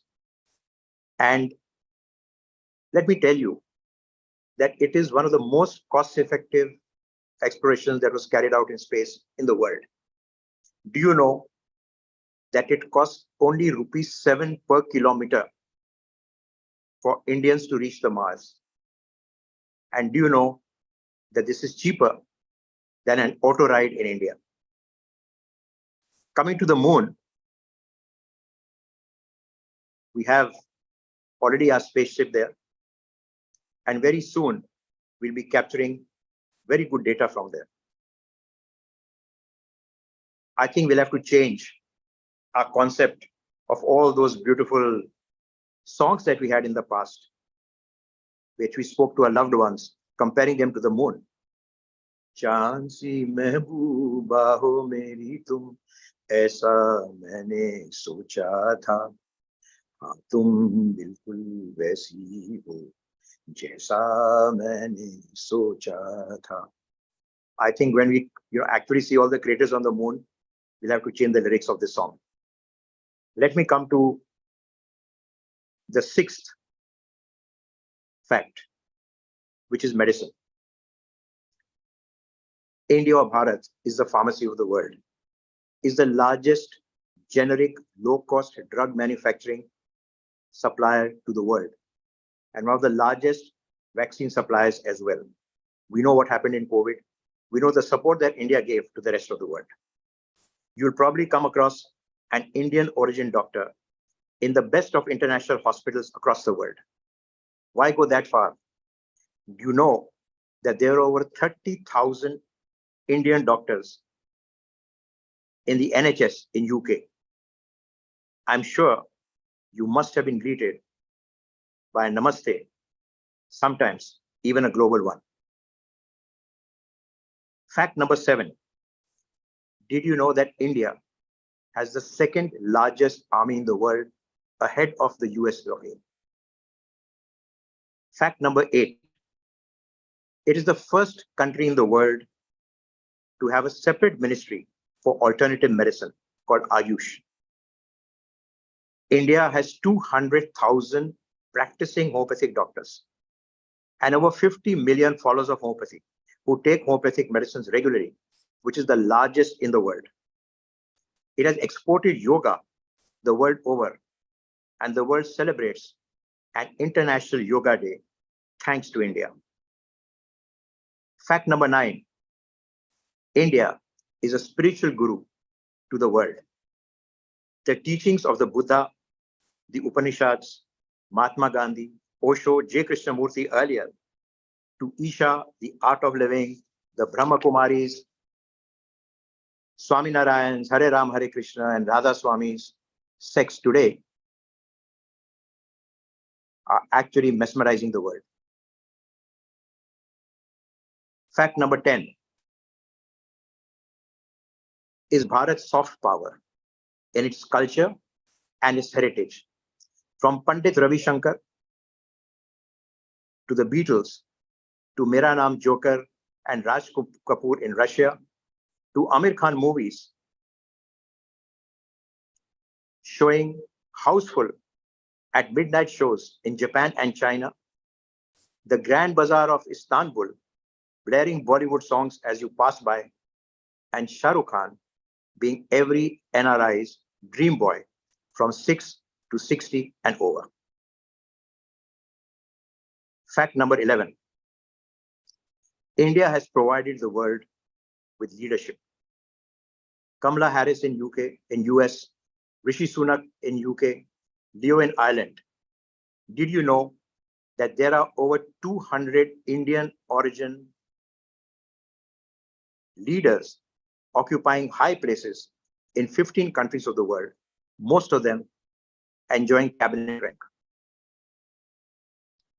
Indian origin CEOs today had 25 top corporates valued together at $5 trillion US.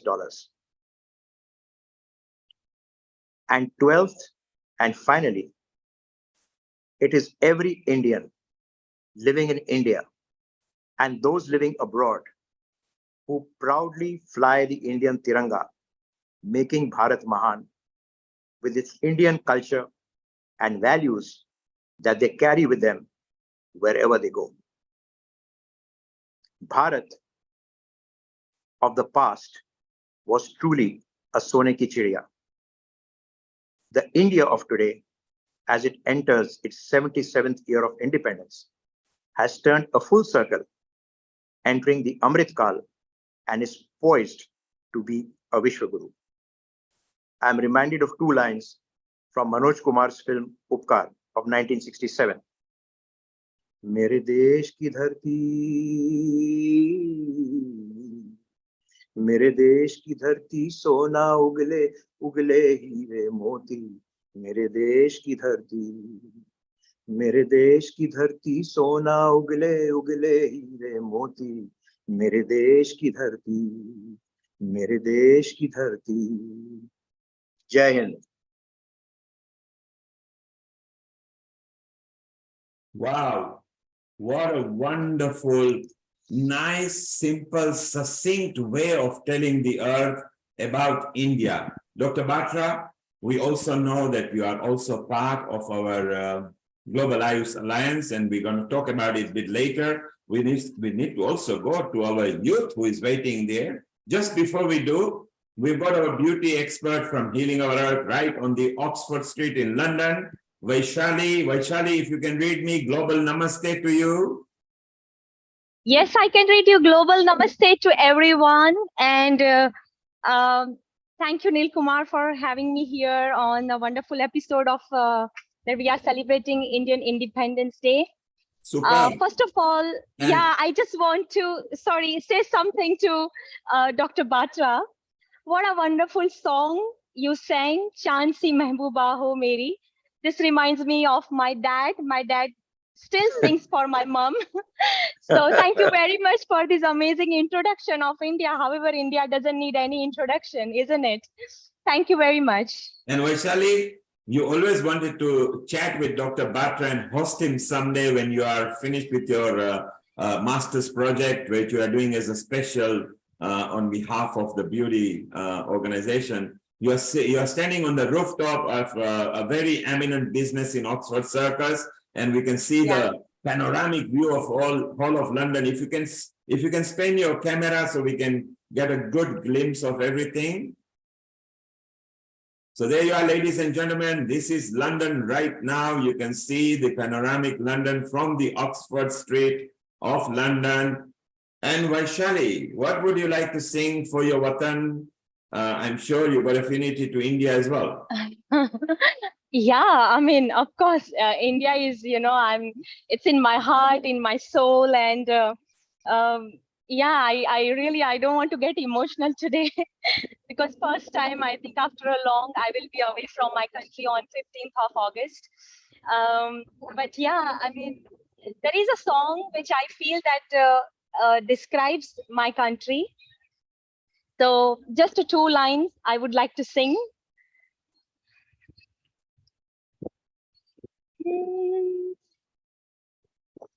यहाँ हर कदम कदम पे धरती बदले रंग, यहाँ की बोली में रंगोली 7 रंग, यहाँ हर कदम कदम पे धरती बदले रंग, यहाँ की बोली में रंगोली 7 रंग, धानी पगड़ी पहने मौसम, नीली चादर ताने पर है, नदी सुनहरी हरा समंदर है रे सजीला, देश रंगीला रंगीला देश मेरा रंगीला, देश रंगीला रंगीला देश मेरा रंगीला, यहाँ हर कदम कदम पे धरती बदले रंग, यहाँ की बोली में रंगोली 7 रंग, धानी पगड़ी पहने मौसम है, नीली चादर ताने अंबर है, नदी सुनहरी हरा समंदर है रे सजीला, देश रंगीला रंगीला देश मेरा रंगीला, देश रंगीला रंगीला देश मेरा रंगीला. Thank you. I love my country. I miss India. But thank you very much. Well, what an appropriate song. Dr. Batra, what do you think of what she dedicated to India? Absolutely wonderful, Vaishali. It's great song. And you said you miss India. I thought you were Miss India. You are looking so wonderful on the rooftop. It's almost the rooftop of the world. So all the very best to you. And I do hope we can connect someday. And thank you for the song. It was absolutely wonderful.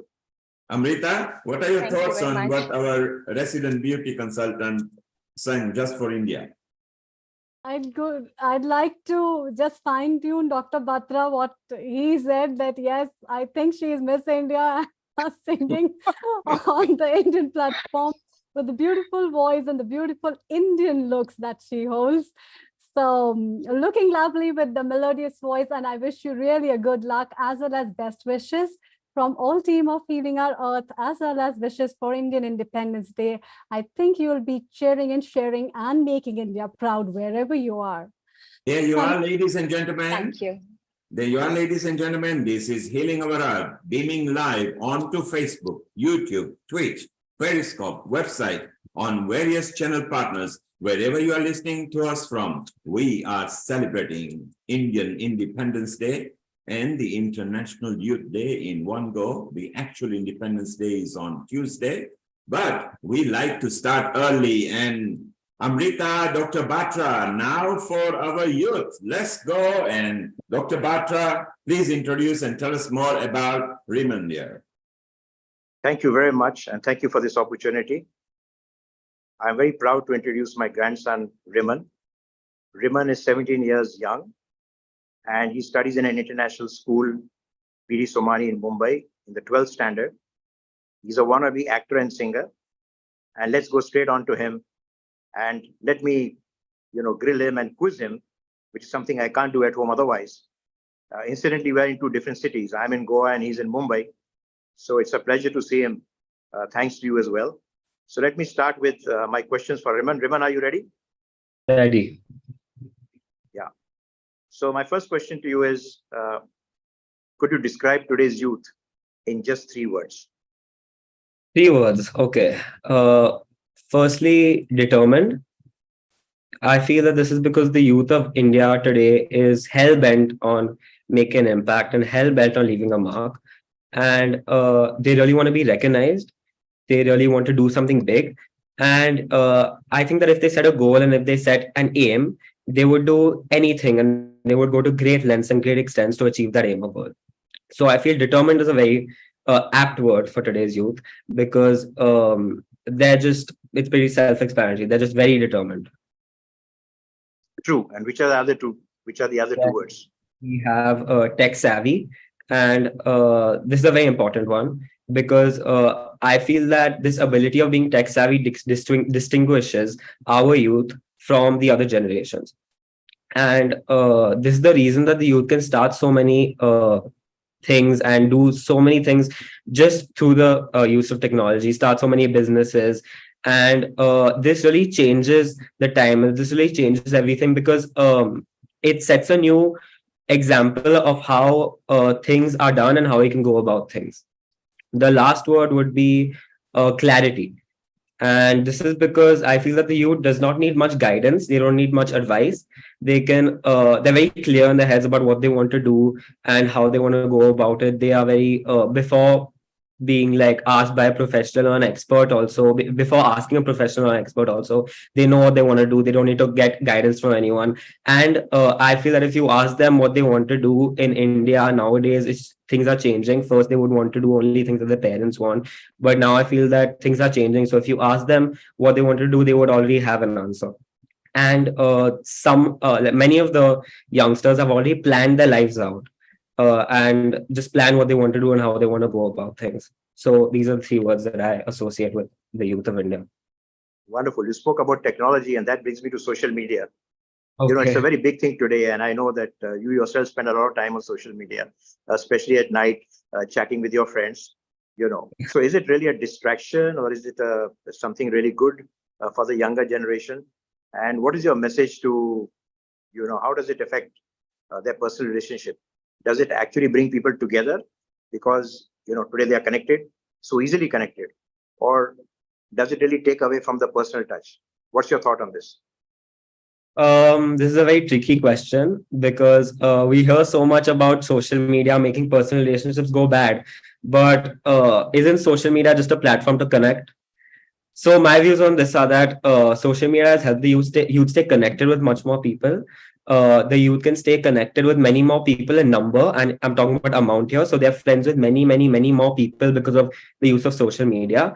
But I feel the relationships are much less deep rooted than how they were before social media, because I feel that I feel that the personalization of the relationships is missing.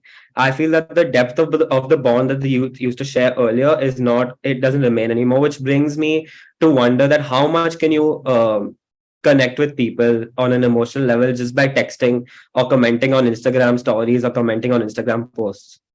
So so I feel that the bonds that used to be earlier are not the same anymore.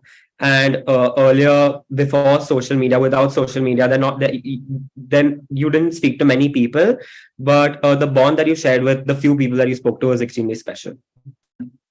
So you had depth rather than length. Right now you have length, you know, at that time you had depth, which is wonderful. It's a wonderful way of expressing that. You spoke about saying that the youth today decide what they want to do on their own and they follow their path and they really don't need too much of mentoring. But I still believe that, especially in India, also all over the world, but particularly in India, I still believe there are a lot of family pressures, you know. So how do youth today deal with family pressures? And the other big pressure you have is peer pressure. You know, they try to, I mean, your friends tell you that, why don't you smoke? Why don't you drink? Why don't you do this? I mean, how do you stay away from all of this? And so how do you stay away from family pressures, and how do you stay away from peer pressure in today's world? So first, talking about family pressures, according to me, nowadays the youth just want to follow their heart, and in our country especially, there are many families that are not okay with this, like you said, and there are many families that don't want their children to do what they want, and the children are just extremely rebellious. But according to me, how they should go about this is they should not be that rebellious. I think that they should just explain to their families in a very practical way, because that's what works. Just explain to them in a very practical way as to why they want to choose this path, why they want to do this, and just explain to them and try their luck out there. But also keeping in mind that our families, they just want what's good for us, and also keeping in mind that most families just always want what's good for their child, and they always just want their children to succeed. So the youth should also take that good advice the family members are giving them. Wonderful. What about peer pressure? And talking about peer pressure, I feel, is one of the main reasons of downfall of the youth. This is because there are so many things. When we talk about peer pressure, what do we think about? We think about, like you said, the influence of alcohol or drugs or smoking. So, and there are many like teenagers and there are many youngsters that actually fall for this, and they actually want to fit in. And the reason that they do this is because they want to fit in groups. They want to be like how the rest of the people their age are being. So many cases are recorded of this where youths are the people of the youth are actually under the influence of a lot of these things, and this actually makes their mental health go very down and makes their career also extremely affected. So according to me, they should keep a stand, and their morality should be in place, that they should not want they should be self-confident, and they should realize that there are other ways to fit in. There are other ways to make friends. There are other ways to be popular, as you call it. So I would say that the ability to say no and to not be obsessed with fitting in is what would help. Super. What is today's youth's measure of success? I'm saying, is it that they want flashy cars and they want money? What is the measure of success for young people today? So this can be described in two ways. On one side, we have a measure of success and how popular they are, or measure in success of how many friends they have gained, or measure in success of what all of the bad things that they've done, like smoking and drinking, and that's how they got into this friend group and that friend group. I know many people who measure success like that, my age and in the youth, who actually measure success in this way, literally. But on the other Instagram side, followers, do they measure success with the number of Instagram followers? Yeah, that counts as popularity. So as well, yeah. Yeah. Go So in this way, and on the other hand, we have success being measured by how much you've earned at a young age, how much money you have, how independent you are, and also how much you're working on yourself. So I feel that is the right way to measure success. Superb. And finally, your message for today's youth? My message for today's youth is very simple. Just focus on yourself. That's it. Focus on yourself rather than worrying about others. Focus on building your personality. Focus on building your career. Don't worry about other people. Don't worry about anyone. Just worry about yourself. Keep checking on yourself. Keep checking on your mental health, and just do whatever you think is right for making yourself a better person. That's it. Superb. Very well spoken. Thank you for your time, but I won't let you go till you actually sing a few lines of a song. We are celebrating Independence Day. And I know that song has already been sung, but you can sing it from a male perspective, from Border, Sandesh Se Aate Hain, and at least you can hum a few lines, and we could end with that. Sure. संदेश से आते हैं, हमें तड़पाते हैं, जो चिट्ठी आती है वो पूछे जाती है कि घर कब आओगे, कि घर कब आओगे, लिखो कब आओगे, कि तुम बिन ये घर सूना सूना है। संदेश से आते हैं, हमें तड़पाते हैं, जो चिट्ठी आती है वो पूछे जाती है कि घर कब आओगे, कि घर कब आओगे, लिखो कब आओगे, कि तुम बिन ये घर सूना सूना है. Thank you. Thank you very much, Raman. That was really wonderful. Thank you for your time, and thank you for all the wonderful ideas that you've thrown as far as youth are concerned. I'm sure it will open the eyes for young people as well as for the old people around the world. Thank you so much. Raman, over to you, Amrita, and over to you, Neil Kumar. Raman, thank you for stay this around. opportunity. We're not still going to let you go. So, sure. Dr. Batra, you have got a competition in your grandson. If you can sing, so can he. If you can act, Absolutely. so can he. If you can disseminate lectures and give dissertation, he is the future. Raymond, I want to ask you something. What influence has Dr. Batra got in your life? Very good question. So I have spent Please record this. Please record this and send it to me. This episode is being recorded. This episode is being recorded. Yeah, please. Thank you. Go ahead, Raymond. Sorry. So I have spent most of my childhood with Dada. I have spent all of my time with him. He has taught me things since I was very little. He used to come home, especially early from work when I was a child. I hear to come and meet me and to just be with me. And the influence he's had on me is very great because he has taught me how to believe in myself. He's taught me many life skills that I want to. He's taught me how to work hard because that's what he does. I see him working so hard. I see him creating an impact all over the world. So I'm very grateful that he's my grandfather, and I really hope to learn many, many, many more things from him. Dr. Batra, did you know all this? No, thank you for bringing it out. Well, let me tell you something else. Raymond, not only he brings the best out in you and everything, but you have seen the fruition that just by following the wisdom, you can skill what he has done in the last 70 years of his life in just 7 months. You can't steal the wisdom, but you can fast track forward by taking advantage of what he has learned. And have you noticed that it is not just he working hard, he actually enjoys traveling. He enjoys taking holidays because he takes some with you, and you did very recently, just last month. So hard work pays in leisure too. What are your comments on that? Sorry, I didn't hear your last part. Can you please repeat it? So what I'm trying to tell you, not only does he work very hard, but he also enjoys life with holidays and with the family. So hard work doesn't equate missing out on social life. It means enhancing social life. What are your comments on that?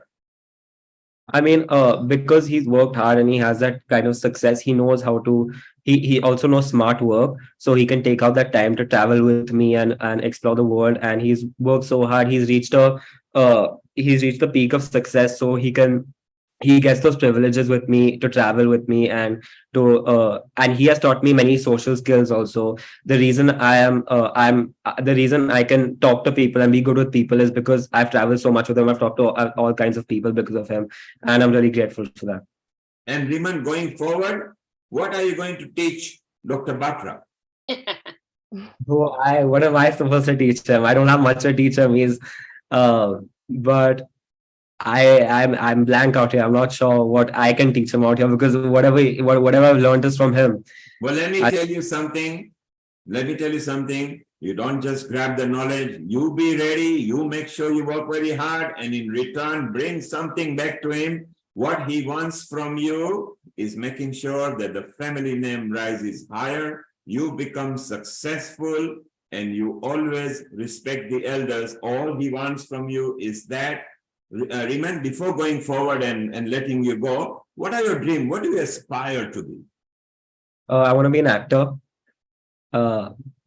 I get so many views on that why don't you want to be a doctor? Like your grandfather is a doctor, your great grandfather is a doctor, your dad is a doctor, but why don't you want to be a doctor? But I'm very lucky and very grateful that my grandfather allows me to follow my heart.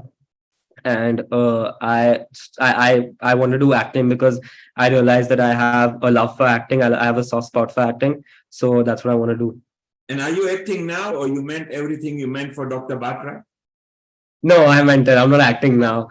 I love your smile. Raymond, you are already an actor. You have got a very good etiquette, and most importantly, young as you are, you've got humbleness. Wait, don't go. I think Mala has got a comment. She's part of our hosting team. Global Namaste, Mala. What comments have you got for Dr. Batra and a junior Batra?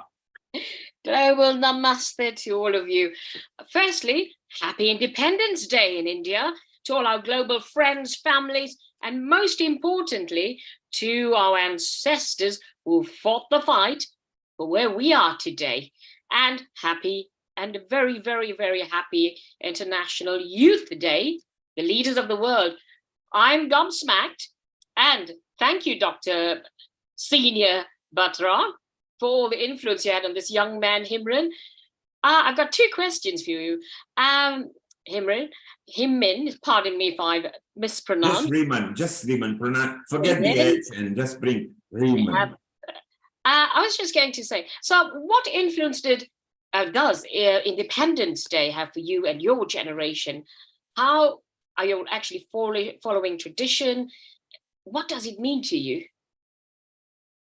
So we've always learned about Independence Day. We've always learned about how the fight for independence has been, and I think it teaches us. I think it teaches us not about, when I read those history books, I don't see that. I don't see the history of it. I don't see Mahatma Gandhi fought for this and fought for that. I see the qualities that that were presented at that time, like fighting for something that you really want, keeping strong willpower, and just being determined to something and achieving that. Fantastic. Also, you made some very important points about parenting and cultural upbringing and following your parents' dreams. Do you believe in intergenerational or cross-generational impact? Your grandfather has given you all this foundations and your parents and things. What do you have? Because we have a digital age, and then we have our age where, we learned from, our grandparents how to do things from scratch, live this worldly life without anything digital or AI. So we need to find balance. Do you think there's been a disconnection?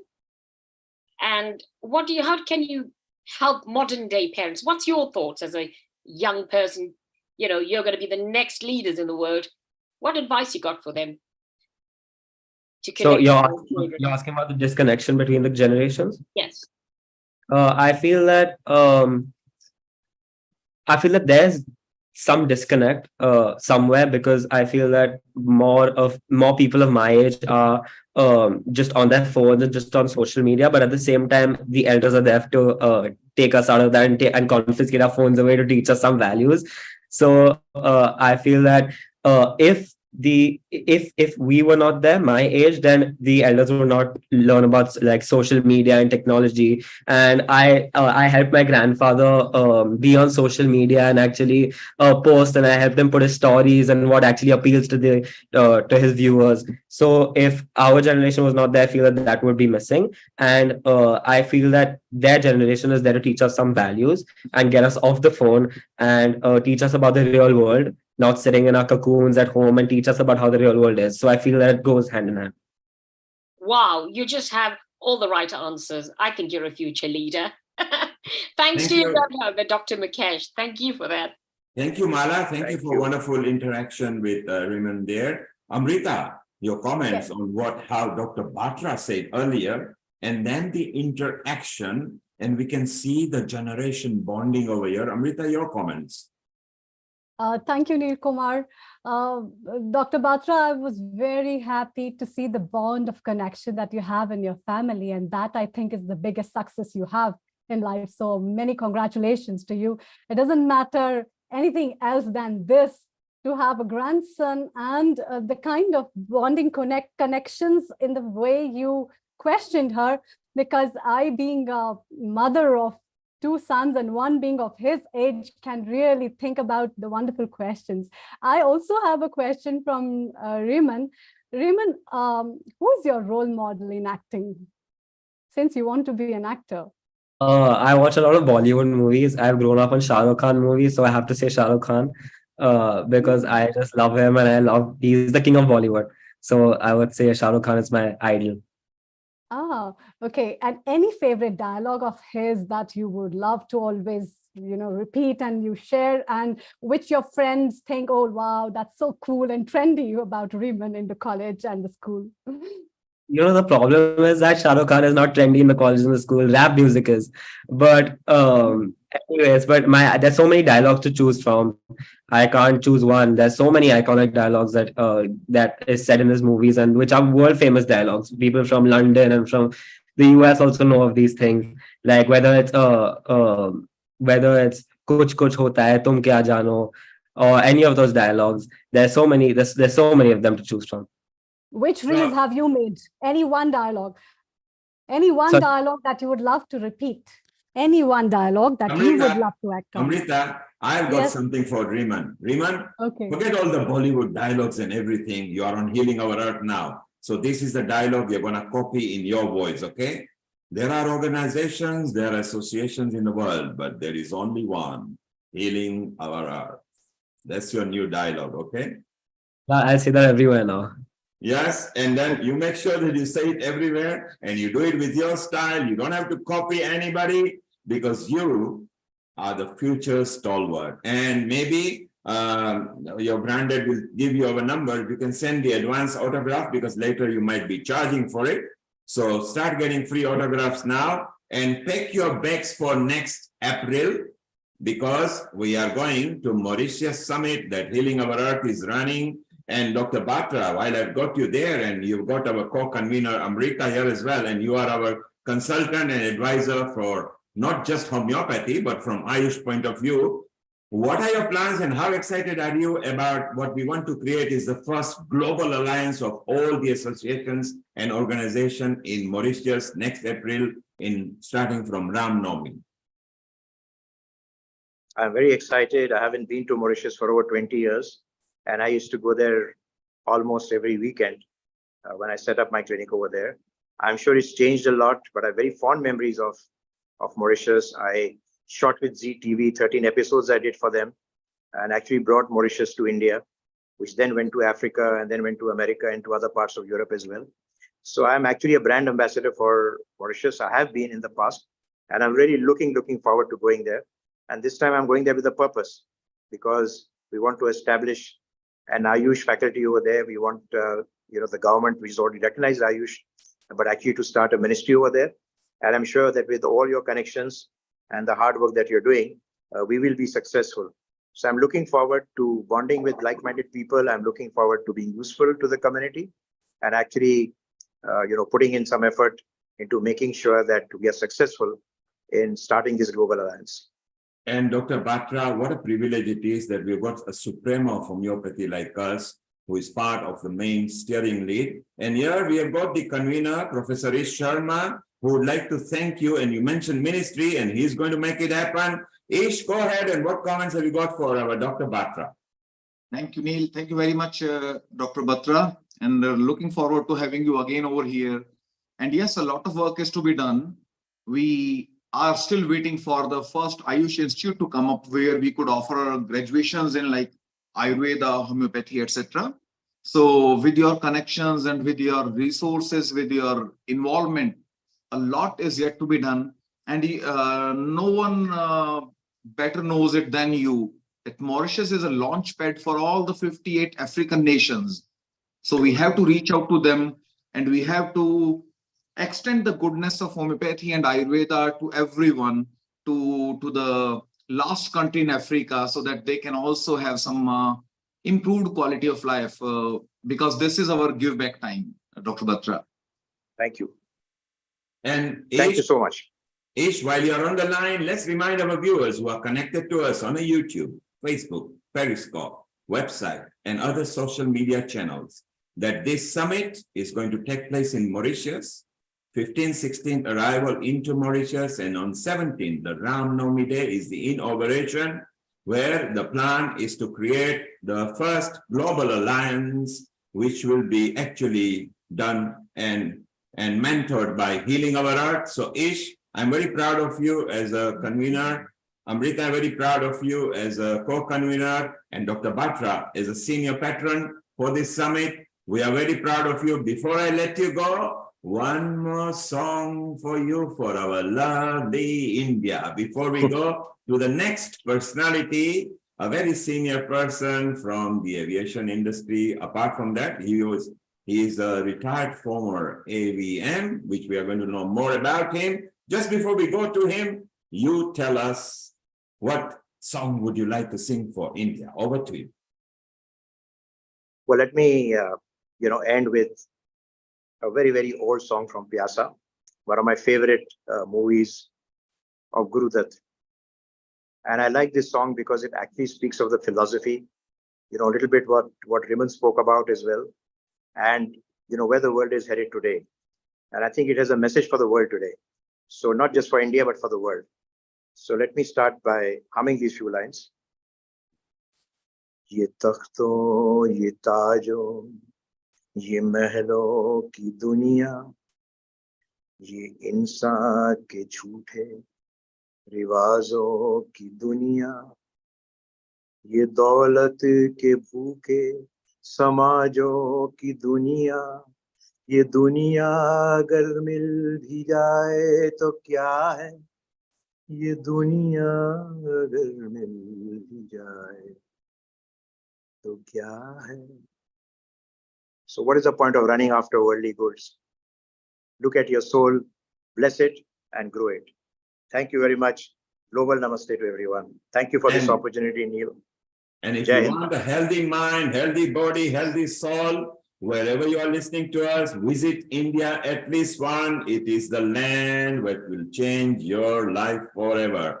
Dr. Batra, stay around. We've got the next very eminent personality coming over. And thank you very much. And Amrita, go ahead and introduce our next guest. Over to you. Thank you, Neil Kumar. I'd like to welcome our next eminent guest, veteran Air Vice Marshal Pranay Sinha, VSM, an aeronautical engineer who served the Indian Air Force in various important fields during his distinguished 35 years of career. Postgraduate from IIT Kanpur and alumnus of Defense Services Wellington, Mr. Sinha, prior to his retirement, he worked with the Aeronautical Development Establishment, DRDO, as GM of Aircraft Testing Range, and he is also a recipient of Vishisht Seva Medal in January 2016.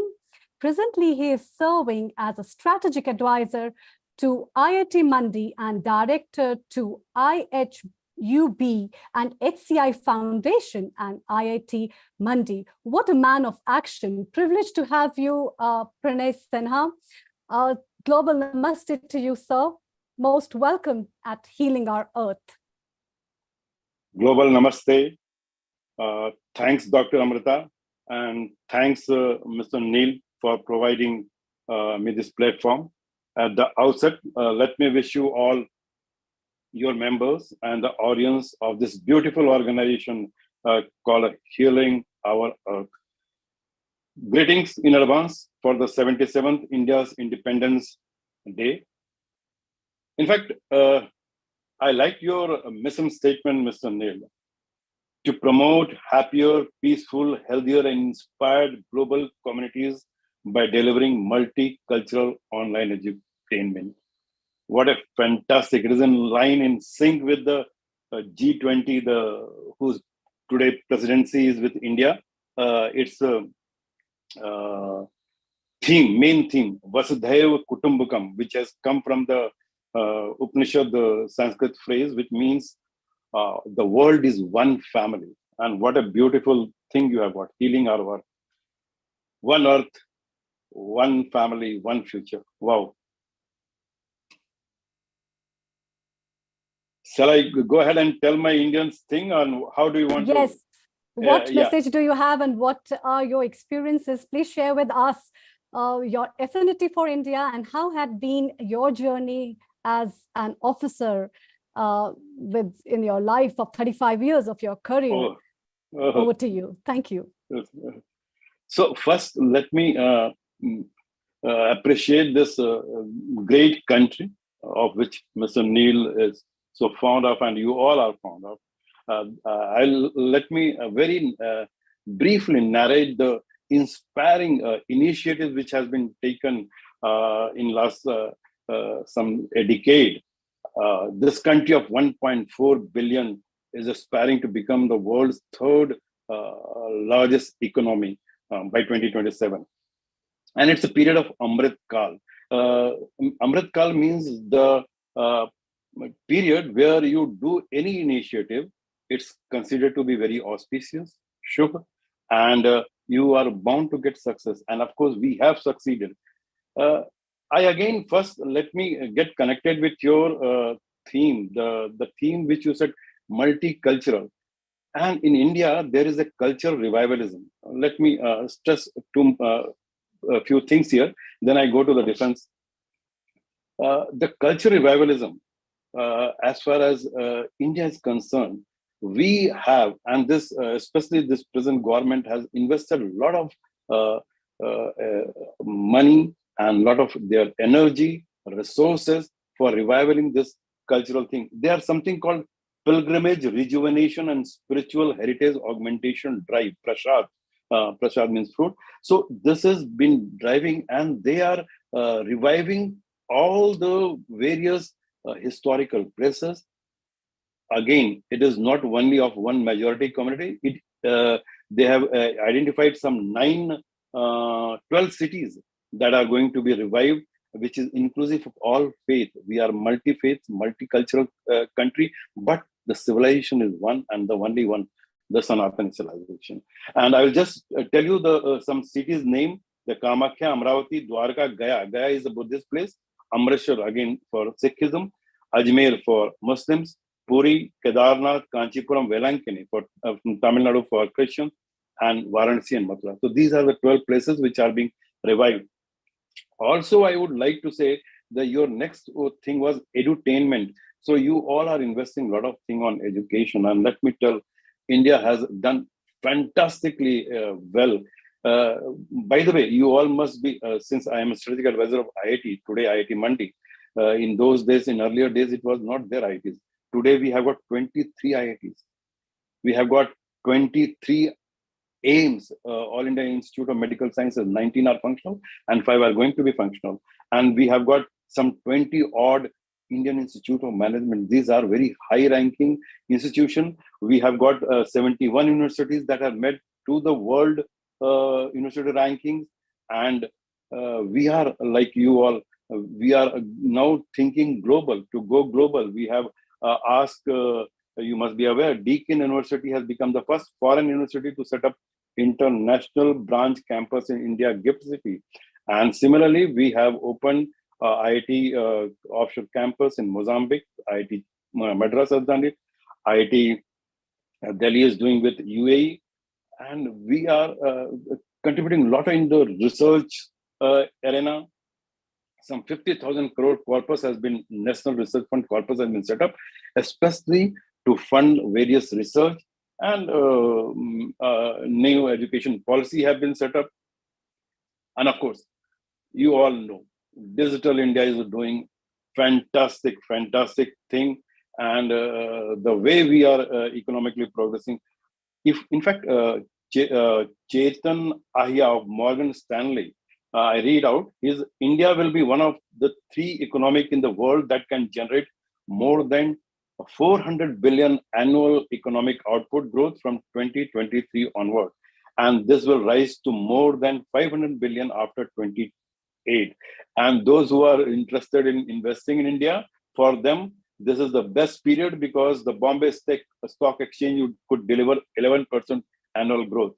Mr. Neil, your audience can take the note of this. We are going to be a 10 trillion economy in coming decade. And of course, economy is there. Another interesting thing which has taken, and you all must be praising and you all must be appreciating, that India's international relationship has improved a lot in the sense that today we can sit with anybody. We can sit with ease with Mr. Putin and also with Mr. Biden. This is the thing. We have shed our old inhibition of non-alignment, and today we align with only one country, or all the countries which becomes beneficial for us, which serves our interests. Nation first, always first. This is the theme, and this is the theme which we are all adhering. We have strengthened our economy. We have improved our international relations. We have changed our attitudes. We have increased our internal security. And of course, Digital India is one of the things which is making waves. We have a lot of applications which are, I'm sure, when COVID was there, we had the COVID. We used to give certificate in digital certificate, which neither the US and even not UK had it. So this is what the strength we have established. We have got this UPI Connect, and today you can transfer with this UPI. We have signed the bond with the Singapore and many countries we are signing. agreements and understanding where we can transfer the money on this interface without any exchange rate being paid. I pay in rupee and you get in pound, dollar, whatever country, wherever you belong to. And this is one of the best thing which has happened, and we are leveraging it for our betterment. And of course, coming to the defense, 35 years I served in this, and it was a great journey. And in fact, I would like to, how much time I have got? So accordingly, I can. We've got the time. Please carry on, because you are sharing information which doesn't come very easily. So we are proud of you. Just before you carry on, AVM, I just want to remind Dr. Amrita, you are in Himachal Pradesh. Are you aware that the iHub office of the IIT Mandi is also in Himachal Pradesh? Yes, I'm pretty much aware. And when I read the bio sketch of Sir, I was really very happy, and I look forward to see him, because I am now coming from Dharamshala, which is pretty close to Mandi, and I often go to Mandi. And it's a very small place. Mandi is a very small place. It's a small town, and having an IIT over there is a wonderful opportunity for a lot of youth and youngsters who cannot leave their states and their hometowns and cannot get a good education. So on that part, India has done a wonderful job by opening up the centers and getting opportunities for the youth in their own home places. They can stay with their families and work, and also develop potential for the country. And Amrita, the nice thing is AVM retired Sina is also a director there and also a strategic advisor. So that's beautiful. Communicate with him. He had already offered when we had a chat the look less enhanced. He loved the ethos of healing people because he comes from the same principle. And thanks to our London team, Meeta Joshi, who only came about a few days back and says, look, very exciting person. We must have him on there. And I said, certainly there. Meeta, you can wave a hello to AVM there. If you are there, Meeta, just wave and say hello. Yes, thank you. And please carry on, because you are giving some interesting knowledge that is there. Just before you do that, I want to ask you one question. When you started, and obviously you are definitely one of a very fantastic pilot as well, and maybe you become an air commodore before you become. But tell us what you saw with the fleet that you trained with what India has got now. There is no connection. What are your thoughts on that before you carry on? Okay, so Mr. Neil, let me correct. I am from the technical side. And of course, I have worked in the maintenance side, not as a pilot, but as a maintenance engineer. But I was baptized in the MiG-21 fleet long back in 84. I passed out after my engineering. I went to the AFTC, that's the Air Force Technical College, got trained for 1.5 years, and then went to Tezpur. And we had MiG-21. And from MiG-21, I was upgraded to a swing wing MiG-23 BN, that again Russian aircraft. And I was trained abroad. In that connection, I visited UK also, Russia and other places for Su-30. This is our frontline aircraft. We have got a lot of fighters. This is a huge aircraft, and it's a Russian aircraft. Today, we have got Rafale, the Western aircraft. We have got Western Mirages also from French Dassault. And we have got your Jaguar also. We are the only country operating Jaguar, not even the UK is having that vintage fleet. We are operating. So we are good in maintaining this. And it's a wonderful experience, Mr. Neil, I can say. And coming back to the IIT Mandi part. Ma'am, you are most welcome. I mainly, whenever I stay in Bangalore, and I do visit occasionally to this. So at times I land to either Chandigarh or Dharamsala, and from there I go to Mandi. And this place is beautiful on a hilltop. Command, it is called Command. And if you see the photographs, if you just Google it and see, it's like any European university. It's better than the European university. It's so beautifully located. And it has got 2 campuses, North and South campuses. By the way, Mr. Neil, we have got something called Indian Knowledge System and health mental awareness organization stream, where we impart on Indian knowledge system degree and master's research.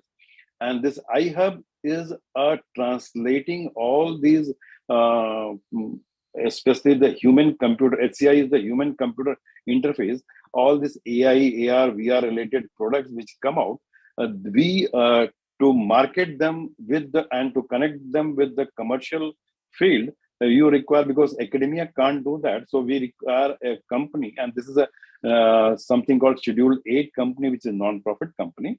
And we take this thing to the market.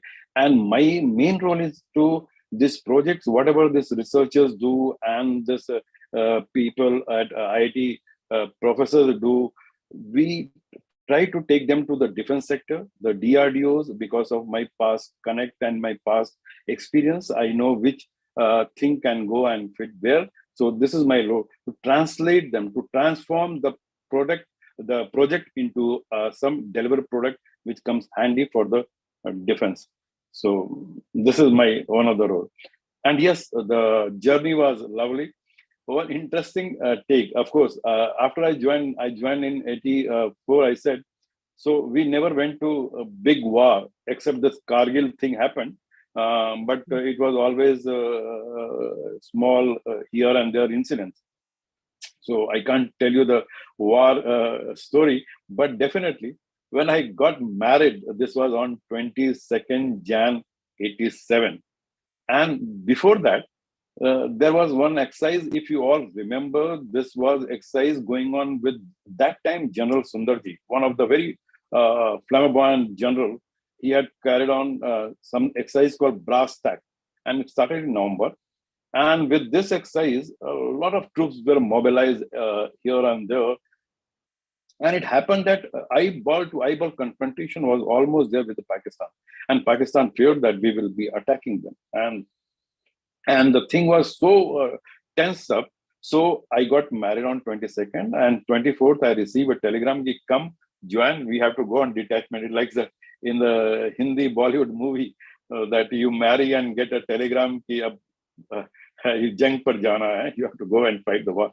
So that's all. And I had to go, and I went to that time Jodhpur, and I tell you, Jodhpur was a desert, and then this MiG-23BN which we had talked, we had to take to we operate in a dispersed location because all the aircrafts cannot be kept in one place. So if you can imagine, if there is a runway, so across the runway there will be hardened shelters, and in the hardened shelter the aircrafts are kept, and then we have to do the servicing, and before the pilot comes and take for the mission, we have to service them, and this servicing has to be done in the night. The bombs and everything has to be loaded, and in the night again, because of the blackout, you don't have to put the big light, so in the tractor light, dim light, and all those things. And the Rajasthan is a place, it's a sandy desert, storms are there, and all those things are there. So it was a challenging task. And one more interesting thing which I love to narrate is when as a group captain, after group captain you become air commodore, and then you become air vice marshal, and the last is air marshal.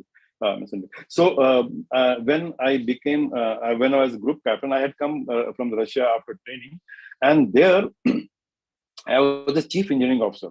And I remember this was in June, some 8 June 2006, when that time President Abdul Kalam, the late, the visionary, he wanted to fly this Su-30 because he was very interested before ISRO joining. And Meeta's brother Jignesh Bhatt is my good friend, my school mate. He's in ISRO, so he knows that he wanted to become a pilot. So it was his ambition, his wish to fly. And Supreme Commander of Armed Forces, President wish, it's our order. So we had arranged that, and he came, he flew, and when he came, a lot of things protocol-wise, the golf cart was converted into a carrier which from on which he sits, the flag, the Indian flag was, tricolor was put and all those things, and he was taken. And once he came back, he was thrilled as a kid. What a man, simple man he was. Oh, and he said that I loved this flight. Pranaji, so that was, yes. Pranaji, Please. you can see you brought smile on Mita's friend and on Mita's face that she's smiling. But more importantly, you made your wife smile because you are the first man who actually remembers when you got married and you are openly declaring live over here. So, you know, if your wife is listening, he should be very proud that this man remembers, because many a time the wife's argument is, don't you remember our marriage anniversary? What a proud moments you have shared with us. We love, let Mita say hello to you. Then we are going to go to Mauritius with our coordinator over there. Mita, say hello to AVM Pranay Sina, retired. Very good to see you, Pranay, on this screen on Healing Our Earth. And thanks for coming yesterday as well. And you'll be joining us on the celebration of Indian Independence Day at University of Surrey with my students who want to celebrate, online as well. So wishing you a very happy Independence Day in advance, because by the time I speak to you on Tuesday, I think it will be almost evening, 8 o'clock or so. So thank you so much for this, and you should have talked more about your, maybe next time about the academic side, about DRDO and your current role at IIT Mandi. We'll be very much interested. But thank you so much. It was very nice to listen to you. Before going, I just last one line I would say in response to Mr. Neil. We have got the organization called AFWA, Air Force Wives Welfare Association, and our spouses, our wives are behind our success. They stand by. So when we go in the night, they are there to take the care of the children. We respect our ladies, lovely ladies, and my hats off to all the ladies, lovely ladies present in the audience, and they are great. Without them, we are nothing. Thank you. And women empowerment we support. You can see there are lots of women at Healing Our Earth. 76% of our hosts are women world over. Our coordinators, majority are women as well. So salute to all the women. This is what the Indian culture teaches, and it comes from AVM, retired Pranay Sina, directly from there, somebody who is a seasoned officer of India and presently still part of IIT. So we are very proud of you. We want you to be permanent part of Healing Our Earth. I think our Mala from Healing team has got a question. Is there, Mala, unmute yourself and please make your comment. Namaste, Pranay Senior. Oh, lovely to hear from you. I was really listening and very, very endearing. Coming from transport engineering, being female training men in the UK. Oh. How would you, two questions for you. How would you inspire more women? I know we have some wonderful women behind the scenes in engineering. We don't hear about them. There's a demand and a shortage of engineers globally. I'm sure you're aware of that as well.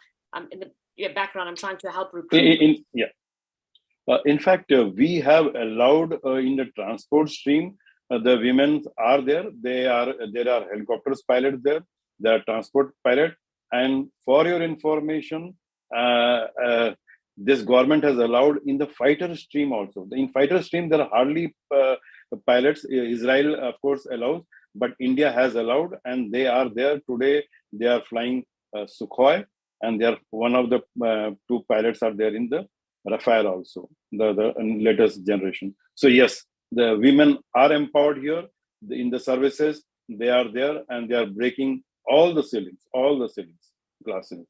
Yeah. Brilliant. One more question. Do you have a book? Have you thought about writing a book about your life and your journey, your story? Just a little of a synopsis was so endearing to listen to. Any thoughts about getting a book out there? Definitely. I keep writing here and there, appears on TV channels.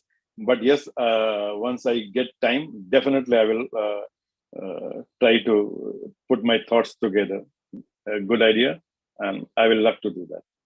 Thank you, Mala. Wonderful comments from you. AVM Pranay Sina, retired. You've been very popular with the female over here. We need to bring you back again. We are very proud of you. Jai Hind, we love you. Stay around. I want Mauritius to say hello to you. You will also see we are going live with our Honey Kalaria because she's at one of the events right now. We will go to Mauritius with our hosting family for this summit. So please stay around and I'll be coming back to you. And it's a good time, Amrita, to welcome our Mauritius coordinated Sambhu family. Gayatri Sambhu and Saivani is on the screen. Meanwhile, I can see Honey as well. She's there waiting for us as well. So let's bring in Honey and see what she has got. She's dolled up. So she's out at the event. Honey Kalaria, unmute yourself and a global namaste to you. Honey, if you can hear us, unmute yourself. Honey, can you unmute yourself? Unmute, Honey. Okay, while she's trying to unmute, she's there. Honey, can you? Honey? Hi, Neil. I'm here. Can you hear us? I can hear you. There's a special event happening right now. I'm not being speak very loudly because there seems to be lots of features. It's really fun. It's really, really good. And as you can see, I'll just show you. Looks good.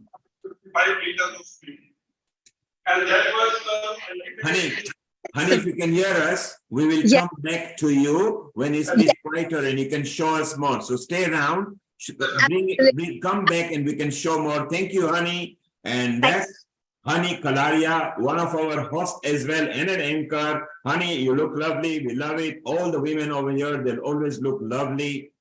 Women empowerment at Healing Our Earth goes on and on. Let's go to Saivani in Mauritius. And Saivani and Gayatri have got a comment for us.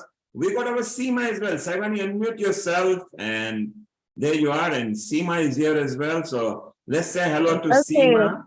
Yes. Global Namaste to everyone from Mauritius. We are today celebrating, well, obviously, the Independence Day of India. And currently now we are in the south of Mauritius. And I'll just show you, we are celebrating yes, we have had from the Chinmaya mission, the Swami. So today it's 40 years of the Chinmaya mission in Mauritius that we just celebrated with the Swamiji and all the prayers. So here I will pass on to Mrs. Gayatri, who's going to just introduce you to the members of this of the center in the south of Mauritius. And Saivani, just before she speaks, Gayatri Sambhu is a very senior member at Healing Our Earth. She is also the coordinated family who happens to be your mother as well. So Anil, Gayatri, Saivani, Shaiksa, the Sambhu family. And formally, we would also like to announce that they are going to be the welcome landing host at Mauritius. So global namaste, Gayatri, and how are you? Global namaste, Nisa. Global namaste to everyone on this Healing Our Earth platform, sending love, sending healing, sending positive energy around on this very special occasion of the Independence Day of our Mother Bharat Mata. So today we are really blessed that we are in the south in a temple that is 40 years celebrating the coming of Swami, His Holiness Swamiji, the head of Chinmaya Mission. Yes. So with me now, we have the president himself and the trustee, one of the trustee, Mr. Lachaya. He's the president of this beautiful Kovil, and he would like to say a few words in the context of this Independence Day. Global Namaste to you all. Jai Bharat Mata. It's indeed a very great pleasure for us here celebrating the 40 years of Swami Paramananda in our village called Liskalye, which is very near the airport, completely on the south of Mauritius. And today we are just what we call we are all blessed with all our Bharat Samskruti. So from here is indeed what we call we have no words to express because it is beyond words what we are doing now, because our forefathers came from Bharat, mainly in Visakhapatnam, and came here on the field, on the cane field. So today we are reaping what our forefathers has just worked out in this country. So this is Chinna Bharatam, what we call Chutta Bharat. So we are very proud to feel that Bharat Samskriti in our blood. And today we are just sharing the whole world about this beautiful Bharat, about this beautiful Samskriti, beautiful scriptures. There is no word to express our what we call our connections with Bharat. And today, while we are standing here, we are completely on what we can say something very unique in Mauritius. We have a stage here. You have you can show that Adi Sankara. You have here Venkateshwara, Padmavati, and Tyagaraja Swami. So we are all have been imbibed from all these beautiful values that Bharat has shared to us. So we are proud to share some beautiful positive moment with you. And today we are celebrating this beautiful moment. And you know, Mauritius is very unique in all. Whatever here we have the Tamil, Telugu, Marathi, Hindi. Everyone is trying their level best to protect this Hindu culture, Hindu dharma. So dharmo rakshi rakshitaha. So proudly, so I just bless all of you, and we hope that Bharat will become one of the greatest countries in the world, because it has been always the greatest. Now we will be more great again.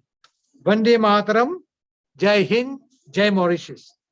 Thank you. So you see, this is a beautiful welcoming itself message, I can say.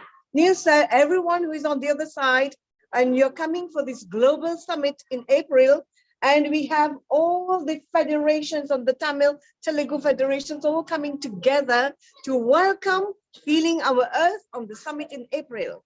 So now we have the trustee of the Chinmaya Mission of Mauritius, Mr. Gyandev Motia. He is also one of a very eminent person in Mauritius. He has been on Healing Our Earth before, so he is also going to give us his message. Namaste, Global Earth. It's a great pleasure to be associated with you, and thanks to Gayatri Ji that we are passing a small message on the Independence Day anniversary of India. I would like to associate myself with what my colleague Mr. Lachaya said about the celebration of today here under the aegis of Swami Chinmayananda, Chinmaya Mission Mauritius. In fact, I would like to wish you all a happy Independence Day on the 15th. And I'm just retired from the post, and during last year we started to work on the issue of a special stamp for the 75th anniversary of the diplomatic relations between India and Mauritius. Yeah. So it will be issued on the 15th of August here in Mauritius, and hopefully it's a joint issue with India Post also. So it will be jointly issued on the same day. And so it's a major event that we have worked out together between Mauritius Post and India Post, and it is one of the achievements that we have done to celebrate. Well, we can't celebrate the independence in Mauritius, but since it was very close to 75th anniversary of the diplomatic relations between our two countries, so the theme of the stamp would be the 75th anniversary of the establishment of diplomatic relations between India and Mauritius. So all the best, and wish you all the very best in your endeavors with Global Earth, Global Healing Earth, Healing Our Earth, Healing Our Earth, and we hope to see you all in April next year to celebrate the summit, the global summit. Yes. Thank you. And to remind all our viewers, Mr. Gyandev Motia was the head, the CEO of the Post Office of Mauritius, and he has held many other very eminent post positions, but he's still very, very humble. And we are happy. Thank you so much that you are going to be here on board with us for the Global Summit in April. Definitely. Yes, thank you so much. Gayatri Ji, Namaste. Now, Gayatri Ji, some... Gayatri Ji, can you bring the president and the trustee back, please? Can you bring the president who is just out of the screen? Okay, he will come back. He is coming. No worry. Tell them on our behalf what a lovely message they delivered from Mauritius, exactly how you say that the Indian community in Mauritius are so socio-cultural and religious. And just to tell them that Chinmaya Mission are also part of Healing Our Earth. In fact, one of our anchor, Dr. Milan Shah, is from Healing Our Earth, as is Madhukar. And the Swami Tejo Mayananda is also sending messages to us regularly, as you know, Healing Our Earth. So we definitely want to visit them when we are there in April 2024. We are very proud of you. Thank you. Thank you. Thank you so much, Sunil, sir. And we have three young ladies from Bal Vihar. They have been keeping this sanskar of Bharat Mata. They are going to tell you how they are paying tribute to Bharat Mata. Yes. My humble pranam to Bharat Mata and all the gurus, rishis of India. I'm so humble and thankful for all the cultures, sharing of samskar and religious, which I received from the gurus of Chinmaya Mission. And also, I'm very pleased to have the opportunity to teach, to share my knowledge with the little kids of my Bal Vihar classes every Saturday. Thank you, India. Vande Mataram. Global warming, everyone. I am Shreksha Gandhi, and I would like to say Happy Independence Day. And as you can see here, I am dressed in a traditional Bharatanatyam costume, and I came here to perform in this very sacred temple in the south of Mauritius. And I do Bharatanatyam, Kuchipudi, and Kathak, and I would like to expose this culture in our country. And I've danced for a very long time, and this dance has helped me and motivated me. And I'd like to thank everyone. Thank you. Jai Vande Mataram. Vande Mataram.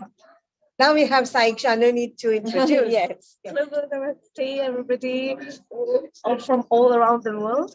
So, Sare Jahan se acha Hindustan hamara. So, we would like to wish from the bottom of our hearts a very happy Independence Day to India. And we are always thankful to India for giving us such lovely gems and diamonds of personalities who are spreading the culture, language, love, and infinite divine blessings towards everybody, and towards the promotion also of peace, love, culture and tradition, and also bringing everybody together so that we can reach the goal that we're all looking for.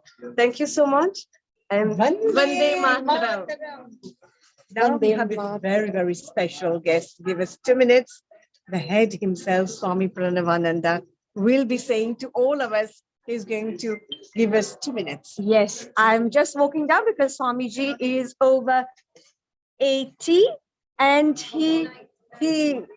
over 90, sorry, over 90. I'm just going down the stage so I can just share this divine grace with all of you. And Swamiji has had the Diksha, so the initiation from directly Swami Chinmayananda himself. So presenting to you, Swami Pranavananda Ji Saraswati from Mauritius. Yeah.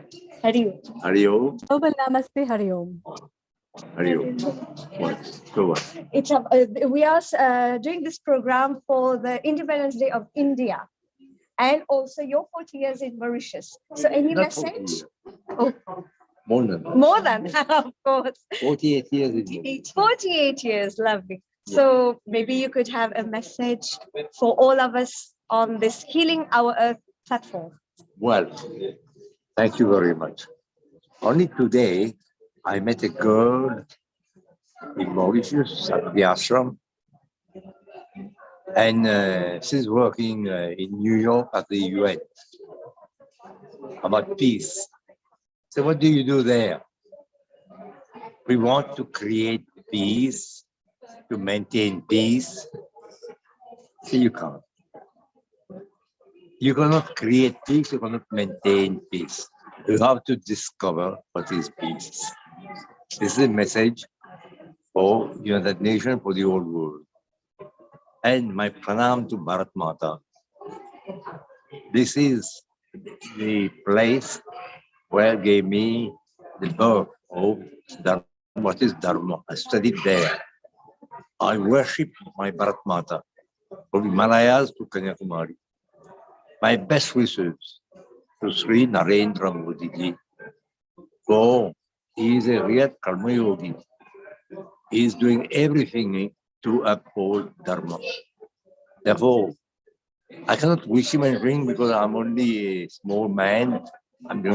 But what he is doing is for his good self and also for the welfare of people. What he is doing like my Bhagavan Sri Krishna says, whatever you do for Loka Sangraha, not to allow people to go astray. That's what he is doing in India. My namaskar to him and to Bharat Mata and to everyone. Om Shanti, Shanti, Shanti. Thank you so much, Swamiji. Thank you very much, and we hope we thank you. Yes, yes, Saivani, what a wonderful wisdom for a senior person. How eloquently, succinctly he put it. So nicely delivered. I think we definitely want to visit him with the full entourage in April. Yes, most welcome at the Chinmaya Mission of Mauritius. Yes. Definitely we'll all visit there and pay respect and pay tribute here. And you tell him we want him to bless us for the planning we are doing. Let's Saivani, stay around. Seema, Amrita, what did you think of that senior, calm, cool, humble person in his style telling what Mauritius is doing and what India is about? Seema, welcome. Our kitchen episode producer and a host at Healing Our Earth. Say hello to Gayatri, Saivani, Amrita, and your thoughts on what we just heard. Thank you very much. Very warm global namaste, Saivani, Gayatri ji, Amrita ji, and my whole Healing Our Earth family, and all our viewers. Very auspicious day and transfresh and pranam to Swami ji and for his golden words of wisdom for peace to prevail all over the world. I think this is something he couldn't have said it better. You know, that we to create peace, we have to be peace, and to be peace and create peace and maintain peace, we really have to be peace, you know, and really create a space where we can be and in that space of peacefulness. Because once we are in that space of peacefulness, it is only then we can create it, and only then we can maintain it. And what our world really needs right now is peace. And Seema, while we got you online, Amrita, I think I can see Honey live. Honey is with Riddhi, our team. Global Namaste, unmute yourself. They are live at an event recognizing the War of Heroes for Indian Independence Day. Honey, global namaste to you and Riddhi. Hello, global namaste. We are global namaste to you. Both of you are looking very lovely. We're having a really fantastic day here. Lovely evening with Riddhi, who's part of the audience. We have Pralabini here as well from MATV, and here she is joining us here. And of course, our lovely Riddhi. Namaste. Now, I have some volunteers who I'd love to speak to who've been here today. Would you like me to have a little word with them? Let me see if I can grab them. Please go ahead. We've got some really lovely, lovely volunteers who are joining. And we are connected to Mauritius live. We are connected to London event live. We are connected to Himachal Pradesh. We are connected to London here. Mala is here. So, honey, while you line them up and when you are ready, we'll go. We got some volunteers here. Let's give them credit. Yes, I just wanted to ask you, what is your name and what are you doing here today? So my name is Datu. I'm just volunteering over here today. So I'm looking after things, how things are going on. Yeah. And what has been your most, memorable part of today? So one thing which I morely admire about the Sanatan Dharma and the kind of ethos and how old Hinduism is all about started like 10,000 years ago. That was really good news for me to know. It's all about like yoga, asanas and all different things which I have known today was really great. Oh, wonderful. So very educational. We also have a few more. Thank you so much, Dr. We have another lovely gentleman here, another lovely volunteer here. So, would you like to tell us who you are? Hello, sir. please? This is Rohit. I'm from University of Hertfordshire. We are volunteering here today. The company of heroes. We came here to help the people while happening there around. While we came here, today we learned lots of things about what's happening in the Indian defense, and also we learned how to do what is a role of a good leader in a defense, and how we can take a part of Indian leadership, and how we can take initiatives in a lot of the things that are happening in our home country. And we got a message from General And what do you Bakhi. remember about India? Thank you. Yes, there's a lot of lovely things about India because it's Independence Day. Thank you so much. Yes, and we have a beautiful Indian Independence Day flag here, right here, celebrating. Here you go, celebrating our special day here. And let me honey, you can see Amrita in white, Seema in green, and Mala in orange. It was all deliberately planned, and it's in the order that middle is white, and then you got orange and a green. So it's all planned over here at Healing Our Earth. And Mala, you've got a comment for Honey. Go ahead. Hey, happy Independence Day, Honey G. Happy Independence Day, my dear. Right. So give us a little glimpse of what's happening there. What's caught your eye? Have a look. You can get a chance to see something very special. This is what's happening here. The last 4 weeks. So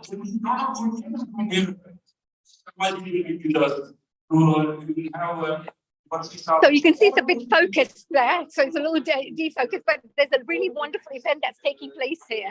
We also have a leader of one of the youth organizations here. I'd love to invite him. He looks very smart and he's been doing really great work in helping to educate the young people, dear Mala. Would you like to ask a few questions to him, perhaps, Mala? Absolutely. Hiya. My name is Harish. Hello, what is your name? Hiya. Sorry? What's your name? My name is Saurish. Happy Independence Day to you. So, can you tell me, and Happy International Youth Day. How? Thank you so much. Nice to see you. And so tell me, we have a lot of people here, Mala. Lots of young people all supporting, volunteering, supporting this really great event. So I just wanted to say, of course, this young man is going to share what does youth involvement mean here. Could you tell us how important it is for young people to be involved in celebrating Independence Day?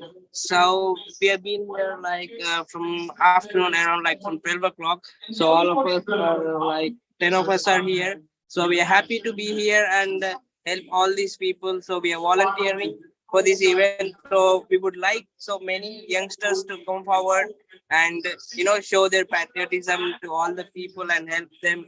And encourage everyone to participate in events like this. Oh, that is really good, isn't it, Mala?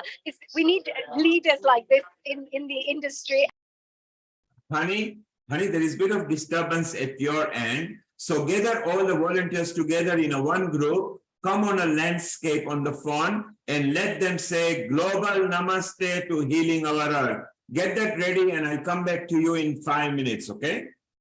Thank you, Honey. Copied that. We got Pratima, the youth from India. Seema, Amrita, you got Pratima here. Maybe we get a youth perspective from her. Earlier, they were there with Himanshu, who got to also talk with Amish. So, Global Namaste, Pratima.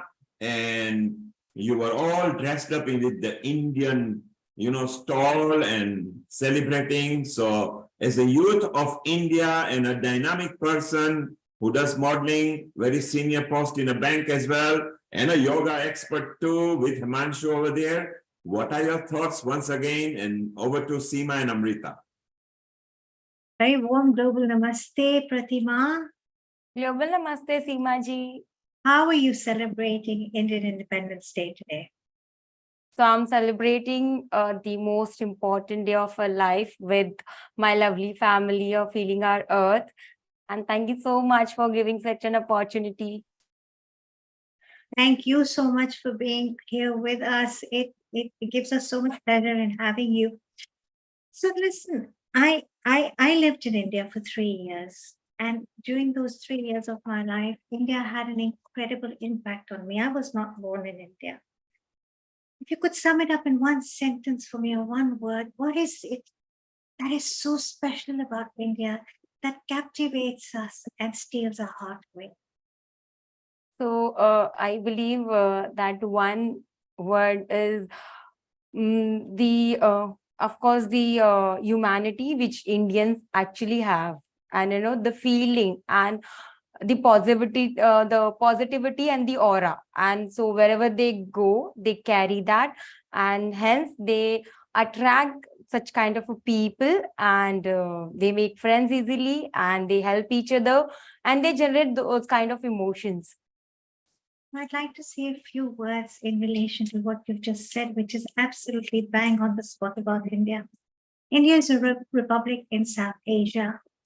We're comprised of 28 states with 8 union territories, and we achieved our independence in 1947. In 1950, we got the status of the Republic of Commonwealth of Nations. We're spread over 1.2 million square miles, and our capital is seated in Delhi. Our motherland, in all her bounty and beauty, boasts a rich cultural heritage. We have hills. Amritaji, in your area, we have flower valleys. We have a pristine coastline, beautiful seas, wonderful produce, especially in the breadbasket of India, which my ancestors come from, the Punjab. India, our motherland, is celebrated for her peace, her hospitality, her humanity, and her beauty. The 7th largest land country in the world, and one of the largest democracies. Yeah. I was not born and raised in India. Not one of the largest. It is the world's largest democracy. British being the oldest and America being the richest. India led the world and taught them what democracy means in a large scale. But how nicely you put up, Seema, carry on, and then we move on to Rajni Shah, who is in India. I was not born and raised in India, but India, she holds a very special place in my heart. I grew up listening to a song by Alisha Chennai, Made in India. Ek Dil Chahiye, that's made in India. Little did I know that this song would manifest into reality and I would be whisked away to the shores of Mumbai in marriage and live in India.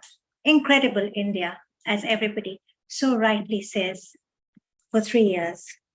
India is not just a place. It is not just a country. India is an emotion, and India is a bubble of joy. Amongst such a populated country, which can sometimes be chaotic, you find bliss. You find spirituality. And as India continues to flourish and grow, it is our wishes from our whole family at Healing Our Earth that you grow more in leaps and bounds. May every citizen of India offer themselves in selfless service to build an even bigger, because we're already very big in India, and even brighter, because India is so bright and she shines bright like a diamond, and an even better nation. Jai Hind and Vande Mataram. Wow. Happy Seema. Independence Day to all, from all of us at Healing Our Earth. Seema, how wonderful. You say you were not born in India, but let me remind you, you might have been born in Kenya. Your soul was born in India. The way you emotionally put it, you even see you brought smile in Pratima's face. Normally she's very serious. She's smiling now and she is happy. And even Lakshmi ji was swaying when you did. And look at Rajni Shah, who is part of Indian Inspiring Women, which we promote here, and they're doing an event at King's Cross. So Seema, stay around. Amrita, we'll go to Rajni, who's very new and it's the first time over here. Let's welcome her to Healing Our Earth family. Rajni, unmute yourself and your message and affinity to India. Over to you. Global Namaste to all. My name is Rajni Shah. I'm the Deputy Director of Inspiring Indian Women, and thank you so much for giving me this platform to speak about India. India lies in our heart. Wherever we are, India is with us. It is in our soul, it is in our blood, it is in our veins and everywhere. So today I'm going to say a few lines about India. India is not only a country, it is a culture. It is a diversity. It is a religion, spirituality. India is the cornerstone of the greatest pride. This country is proven in terms of immense culture, ideas, and originalities, which deeply affect every Indian. Its only glorious history has been built on its courage, ability, and has been built on its endurance. In the north, the Himalayan mountains are proudly protecting India, while in the south, the Indian Ocean is making India a unique land. India is a country of diversity where the soil of many languages, geography, color, religion, and cultures has been created. Various religious and cultural economic traditions have taken root here in an organized manner, which compels every person to have mutual understanding, respect, and love for each other. We believe in brotherhood. The field of work for the people here is full of concepts of art, culture, literature, and India is the oldest country to introduce science. The story of the independence of this country is always famous all over the world. On August 15, 1947, India became the democratic nation, though we accepted it in 1950. The pride of the sacrifice of those brave warriors and freedom fighters is still felt in our hearts. In the modernity, we must respect the fundamentals of our country and have a revolutionary approach to live it. The country of India is deep religiosity. Life here is experiential and evident in the divine shade of Lord Brahma. The boys and girls of India are a matter of pride for progress and development. The women here are no less than men in any role. They are making India glorious, and the science, the agriculture, the industries are taken over by women of India. India is rich in its cultural heritage part. The inspirational words and actions of those great women and men have opened up a great space for the youth of India. India is our country and we are proud of it. We are proud of its cultural heritage. We are proud of its diversity. With this, I would like to conclude. Long live Mother India. Jai Hind, Jai Bharat. Wow, Omni, your affinity towards India shines through your smile. It came from the bottom of your heart. Welcome. You are now part of Healing Our Earth. Inspiring Women has a big movement. Rashmi, who is here in London, who is at the King's Cross right now, might have sent you the original links to you. We are proud of you and the work that you are doing. Amrita, what are your thoughts of what Rajni shared? Wonderful thoughts. She shared the whole idea about India and the beauty of India and how the concept of India being with the Mother Earth and the Ma Shakti that we call it, and how that Shakti is related with the power And that's what Sharon also shares a lot of things that she takes to US and has been sharing as well. Isn't it, Sharon? With Satara Devi and her experiences. And Yes, Neil. it's the perfect time to welcome Sharon, our USA coordinator and a wonderful soul who lives in the mountain of Colorado and regularly sends us a picture. Sharon, unmute yourself. What did you think of Rajni Shah's? It's the first time she's been on Healing Our Earth. What did you think of Rajni's effectively the poem and the affinity for India? You can unmute yourself, Sharon. Sharon, unmute yourself, yes? First of all, look how beautiful she is. Let's start there. There is a beauty of the women in India that is profound. And I learned so much from, I came out of the feminist movement of, of the US where we all cut up our hair.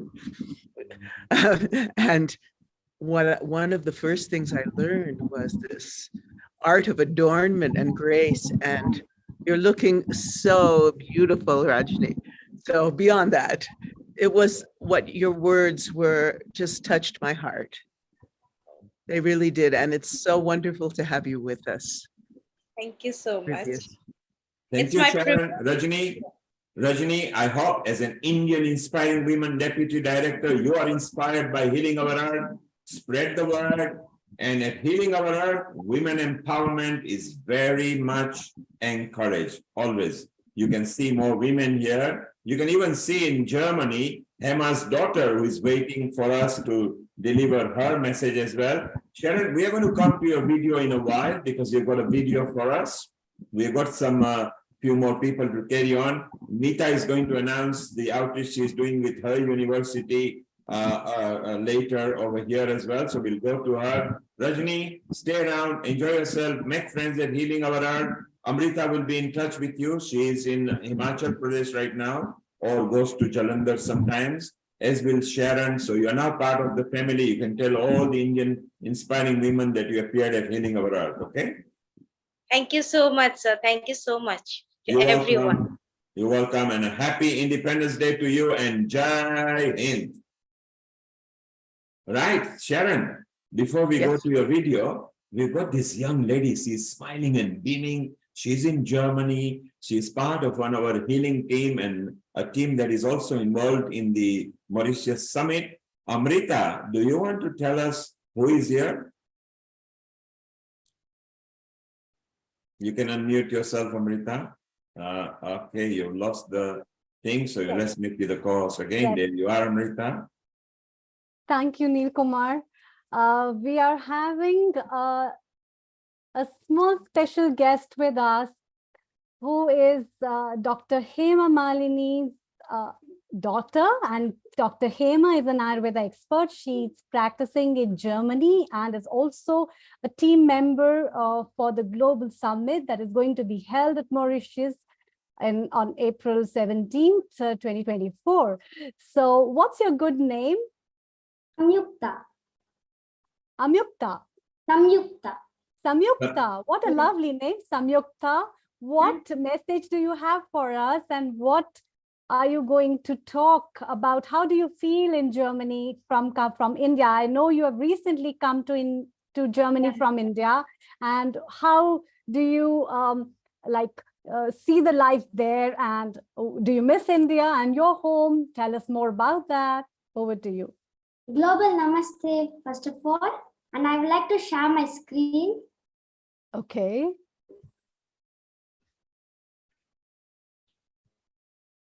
Have you made some presentation for us? Yeah. It is about what? It's about Independence Day. It's about Independence Day. Lovely. And what is special about the Independence Day that you are going to share with us today? Do you know how to share? There's a green button down. Yeah. And just, yes.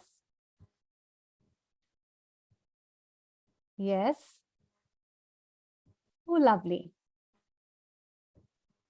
So I came to know you're making this presentation. Yes, which is thank you. Good morning to one and all present here. I am Samyukta. Today, I am going to speak us about Independence Day. Before moving on to the topic, I would like to give you a thank you note for all the people who helped me to participate in this wonderful platform. Thank you.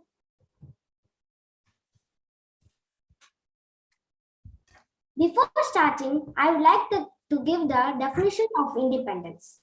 The state or quality of being independent or freedom from the control, support, aid, or the like of others. But in simple terms, being independent from the control of others or not depending on another's authority.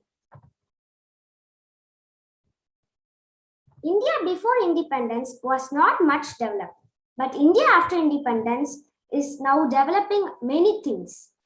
Like now it's sending satellites to the space. Now it has improved in internet. Now we have superb study system. We have developed farming system, and we have robotics, AI, and lot of things. Now we will see about the ancient inventions of India. So the ancient inventions of India are ancient dentistry, Ayurveda, ancient flesh toilet systems, ruler, and weighing scale. Now the trending and the latest technologies are artificial intelligence, quantum computing. Quantum computing is more dangerous than artificial intelligence. Virtual reality, 5G technology, and robotics. These are trending and latest technologies. Now we'll see about the freedom fighters. First is Baji Raut. He is the youngest freedom fighter of all. He was born on the date 5th October 1926. He was just 12 years when he was assassinated. He worked for the freedom for our country. And the second is Satyavati Devi. She is the oldest freedom fighter of all. She was born on 28th February 1905 and died on 26th October 2010. When she died, she was in the age of 105 years. Next is Mangal Pandey. He was the first freedom fighter of all. He was born on 19 July 1827 and he died on 8 April 1857. He lived 30 years. Now, last but not the least is latest Mahatma Gandhi ji. He was born on 2nd October 1869 and died on 30th January 1948. He followed Ahimsa and helped us to get freedom from the foreigners. Next is the natural sources of India, India and its beauty. I have made a small web page, a HTML web page about this.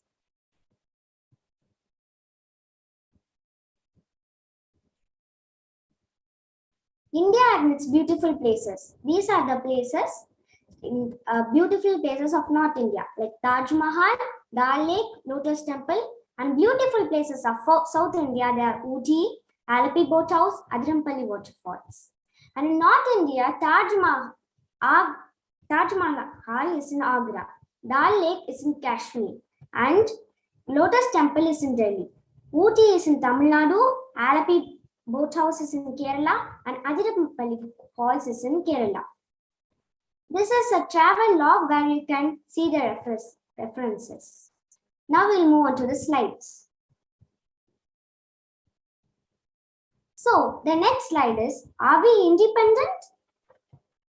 We mostly follow the culture of other countries rather than following our own traditional wisdoms.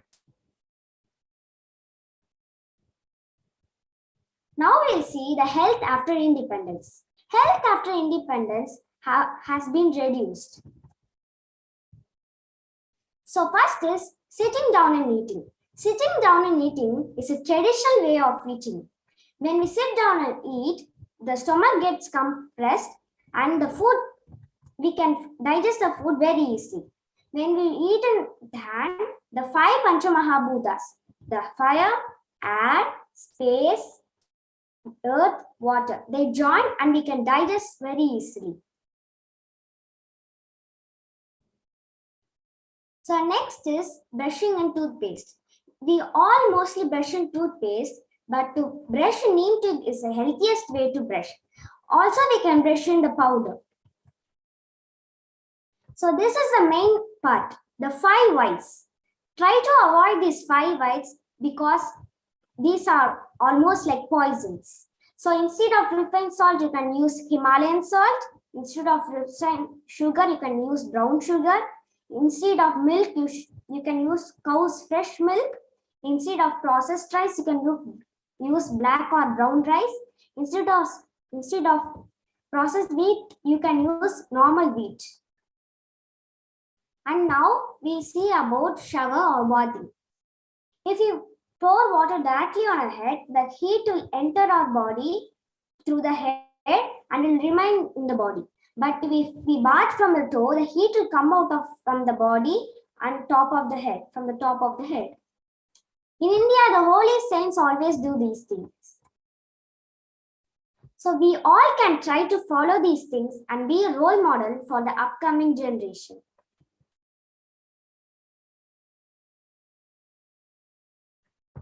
Thank you for listening. Thank you very much. Thank you for giving this opportunity. Wow. How wonderful. In a simple, nice way, from your heart, you not only nicely narrated in English, you made it yourself. I'm so proud of you. How old are you? I'm 11 years old, sir. Only 11 years old. Isn't that simply wonderful that you managed to do all that? We are so proud of you that, you know, it's so amazing what you created over there. It was so nice. Bring on mom. Is mom there? No, she's on another phone, sir. Okay, no worry. I'm very proud of what you delivered. We are so glad. Sharon, what did you think of this young 11-year-old girl coming from her heart and actually delivering? You can unmute yourself, Sharon. Yes? That was wonderful. Technically, heartfelt. The information was great. Wow. I'm very impressed. Thank you, ma'am. And Mala, what did you think? Woo! A wealth of knowledge and education. When you said quantum, in terms of technology, I was Googling, oh my God, I've got to be careful. I learned so much. You're so eloquent. Well done. Thank you, ma'am, very much. Seema, your thoughts on this 11-year-old with her style of delivering, her nice language, etiquette, and what an upbringing from Hema, who is part of our Ayurveda team. It's so well structured, extremely well presented, so well thought out. You know what? We have a little winner with us. Do you think, Seema and Sharon, do you think we should actually opt her as a member of Healing Our Earth team? Absolutely. Yes. Absolutely.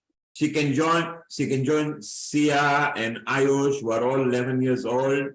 And you know, we started the original first episode started of the 26 hosts that I put, 12 were children from 8 years to 12 years. And 1 week prior to that, I was daily saying, come on, this is what you'll be doing. This is how you'll be doing. And look at how Samjukta so wonderfully she did that. So we are so proud of that. We love you, Samjukta. You are part of Healing Our Earth forever. Tell mom we are proud of you. And thank you, sir. You are always welcome, and keep on writing, keep on bringing more episodes and poems and more ideas at Healing Our Earth, okay? Thank you, sir. Thank you. We'll chat with you later. Auf Wiedersehen. Wow, so wonderful. Sharon, we can either start your video now or ask Chirag because he wanted to play piano. Or Sharon, let's look at your video because it's a good time. Sharon, let's remind the people, you had affinity for India, so solid. You even took your young son when he was very young And I remember his dress up, you put him in the kurta pajama at 3 years old. He looked so Krishna. beautiful. Yes. Hare Krishna. Yes, exactly. Look so beautiful. And then you love the Indian attire. You very recently you did a dance that was not necessarily Indian, but everybody loved it. Your bits with the things. I've got some more. Tell us your affinity with India and Sitara Devi's experience, and then we play your video and we'll chit chat again. Oh, India changed my life. Totally. Well, how many people get to actually live with their Guruji and have their Guruji all to themselves and have someone as renowned as Tara Devi, you know, early Bollywood star, Queen of Kathak. Who gets to do that, and who gets to come and on fellowships from the United States government too, and meet and hang out with people like Zakir Hussain and Ravi Shankar and Imran Khan, and you know, go to Raj Kapoor's studio on Holi and dance. You know, who gets to do that? It was amazing. And what I learned from Sitara was just profound. It changed my life completely. I feel like it was at that point that I really learned about what it means to be a woman and what it means to be a goddess and embody. Kathak is her style. You embody all of the stories. So you're embodying all of the Hindu stories and myths and teachings. And so you feel them, you become them, and you learn, you know, like the Vedas and the Natya Shastra and all of these teachings that are so old and so nurtured and nourished over centuries. Where else do you find, you know, I'm working on reconstructing Egyptian music and dance, ancient Egyptian, but there's no, I'm like a spiritual archaeologist, where with India, you get the direct transmission. And no matter where I went, you know, here, people thought I was a little odd. I was in the arts, I was into yoga, I was into, you know, all of these ancient traditions, and they thought I was kind of odd. I go there and the most materialistic person would still treat me with respect because of my deep feeling, my deep spiritual essence. And so that has been a part of my life, carried, you know, it became the foundation of all the research I've done, all the dancing I've done around the world. What I learned from my Guruji, Sitara Devi. Wow, Seema, what do you think? Oh, Sharon, what you've said is so powerful. You know, it makes me trace my footsteps back to my time in India. So I visited India as a child very often to my paternal grandparents and my father's home in the Punjab. And you spoke about embodiment, you know, and I grew up hearing the scriptures because both my grandparents, of course, were quite spiritual. One was from the Sanatana Dharma School of Thought, one section, and the other was Sikh and Arya Samaj. So I was blessed enough to grow up with an amalgamation of all this all together. And of course, what comes down from your grandparents holds more within your heart than what comes down from your own parents, I think, because the grandparents have so much wisdom and patience, and they make everything fun and games, where parents sometimes tend to tell you, you just have to do it this way, and you have to do it because I said so, because I'm your mother or I'm your father. So when it comes down from the parents, and when you speak of embodiment, this is the beauty that we have in India. This is the script, what the scriptures bring to us. You know, the scriptures are there on many facets, on many limbs in India. You know, we have different limbs of yoga, Ayurveda, dancing, and of course recitation of mantras. Then we've got dhyana yoga, and we have all these different limbs within our whole spiritual compass. And Seema, while you were away from us again because you were busy preparing something else, earlier we had Dr. Mukesh Batra and his grandson showing and sharing the same affinity what you were saying between the grandson and the offsprings, you know, from children to children. And what an example they said. Mala was there. She was so pleased actually to chit chat with them. Mala, just before we go to Chirag quickly and then see the video, what are your thoughts what Sharon mentioned about her and Sitara Devi? Because you love dancing too. I'm always dancing. What I love about where we've come, being Indian, it's our diversity. We don't realize how diverse we are. And there was one of the lovely guests on that mentioned something about dignity and humbleness. And coming from a South African Indian, brought up in a very different era, we always had to fight for it, but in unity and love. And we're so diverse. And what I love about it, Sharon, the fact that you mentioned you were received so well, even with those people who came from different classes and wealth, the humbleness to teach you and welcome you into our culture was the most beautiful thing. And to hear that from you, where you're in, you know, you're loving it, you love embrace, and you're sharing it, you're sharing out throughout your networks, contacts, and that's what we want, and that's what we're about as Indians. And I'm so proud to say my ancestors fought for all of this. They worked so hard, and they gave us the hardest discipline to work hard, educate yourselves, and make it. And I know we have this stereotypic with this gender issues and things, but we don't realize how powerful women were. They were holding the fort. Men went and worked, and you know. And what more can I say? I am so proud that we can share our love, kindness, and we're not, you know, we're not competitive about it. We just want to say, hey, we're part of this world, and we're emerging as well, and we want to grow and develop with the rest of the world in harmony. And that's important to me. Mala, such beautiful points that you mentioned. Mala, stay around there. We are going to go live to King's Cross, where we have got Rashmi Mishra from the Indian Inspiring Women. Earlier, we had from India, you know, Rakhi Shah was there from India, who is also from Indian Inspiring Women Deputy Director. Global Namaste. Rashmi, how are you? And can you show us what's happening down there? Thank you so much, Heal Our Earth. We are so indeed privileged to be part of this Independence Day celebration. We were here live from 2 to 3. We had a cultural extravaganza, and right now we are having the Great India Fair. We've got all small entrepreneurs put up their stalls, and there we are. So we've got lots of Indians.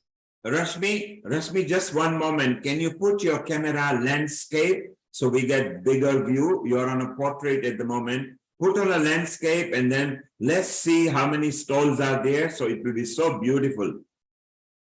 Yes, beautiful. Rashmi, go ahead. So let's remind people, you are in London at King's Cross right now, celebrating the Indian Independence Day. Rashmi, take us to each stall and show us what's going on. And unmute yourself now, Rashmi. Unmute yourself. Rashmi, if you can hear me, you need to unmute yourself. Unmute yourself. Over.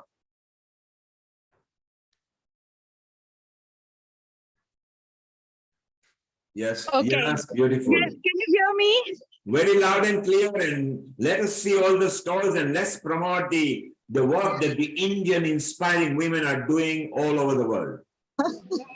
That's our Lata. Yes. Hi, everyone. So we are here, and we are right now, we had 1 hour cultural show, but right now we are celebrating the women entrepreneurs, the small scale business women. They're having the stalls here, small stuff they're making at home. So that's what they're having. Please, can I introduce you Anuradha, who's doing some amazing handy work. She's doing it at home. Yes, let's see some of her work. And the lampshades. Just look at some of the... Yeah, these are my paintings, and these are the bottles. And they're gorgeous. All Indian influence. Sorry, my hand is here. Wow, it looks beautiful. Rashmi, go more close up with one of the bottles so we can see the artwork. Yeah, go closer. I can't believe how wonderful it all has turned out. She's got wonderful clay jewelry set. And what's this? This is also as well it is. All handmade.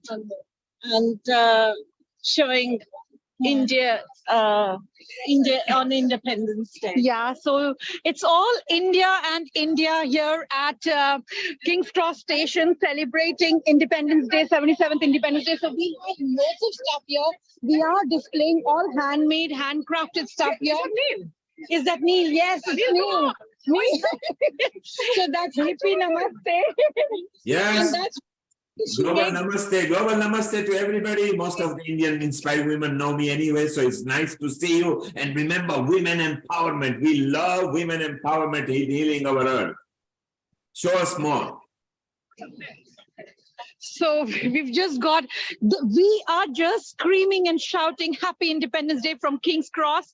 And it's all about India today. And King's Cross is buzzing with a lot of Indian music, Indianness, Indian flavor. Thank you so much for the opportunity. Rashmi, we are proud of you. Earlier, we had your deputy director from the Guwahati chapter, and she particularly came and gave a message. And we are so proud of all of you. Wow, we can see the wonderful group of women over there, and so much wonderful work you are doing, bringing the Indian independence live at King's Cross, London, one of the busiest rail tube station of London.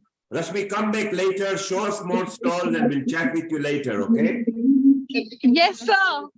Thank you. Well, that was Rashmi Mishra. I'm going to keep the camera live because we can show it. Rashmi, you can keep on walking. We have muted you. Sharon, let's get to Chirag because he wants to hum piano and mention about Indian independence day. Chirag, unmute yourself. And then we want to see the beautiful video Sharon has created. Chirag, over to you. Hi, Global Namaste, Neil Kumar. How are you? You okay?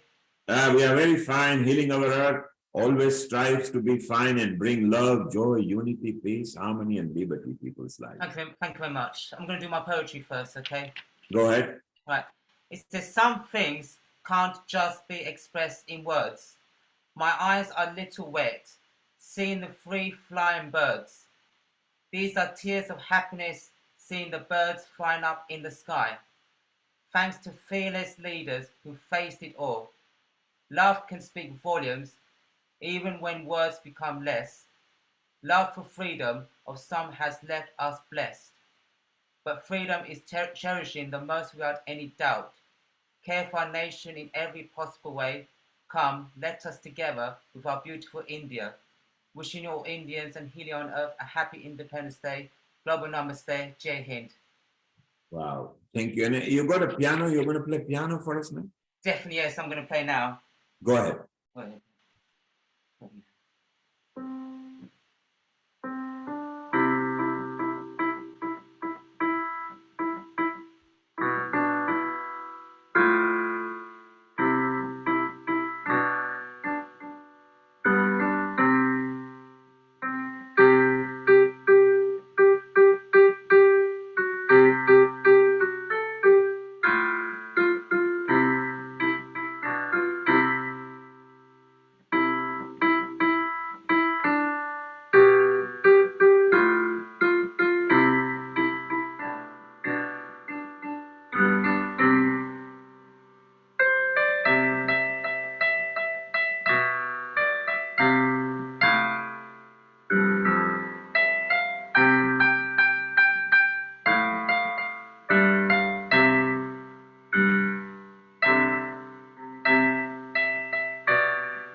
Wow, Chirag, what an effort. How patriotic. The Indian national anthem, Jana Gana Mana Adhinayaka Jaya He, That's Bharat it. Bhagya Vidhata.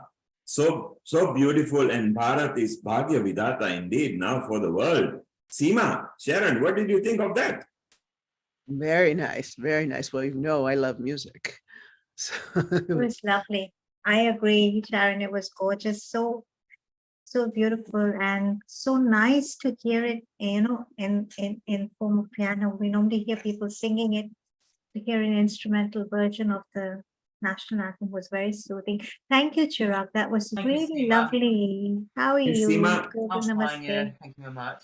Seema, we remember when we were young in Kenya, although the national anthem was the "Oh God of bless this nation," and Emungungu yetu, yes, that was the Swahili version. The English version was very, O very God of all powerful, creation, and bless this our land and nation. yes, and it's in line with healing our earth.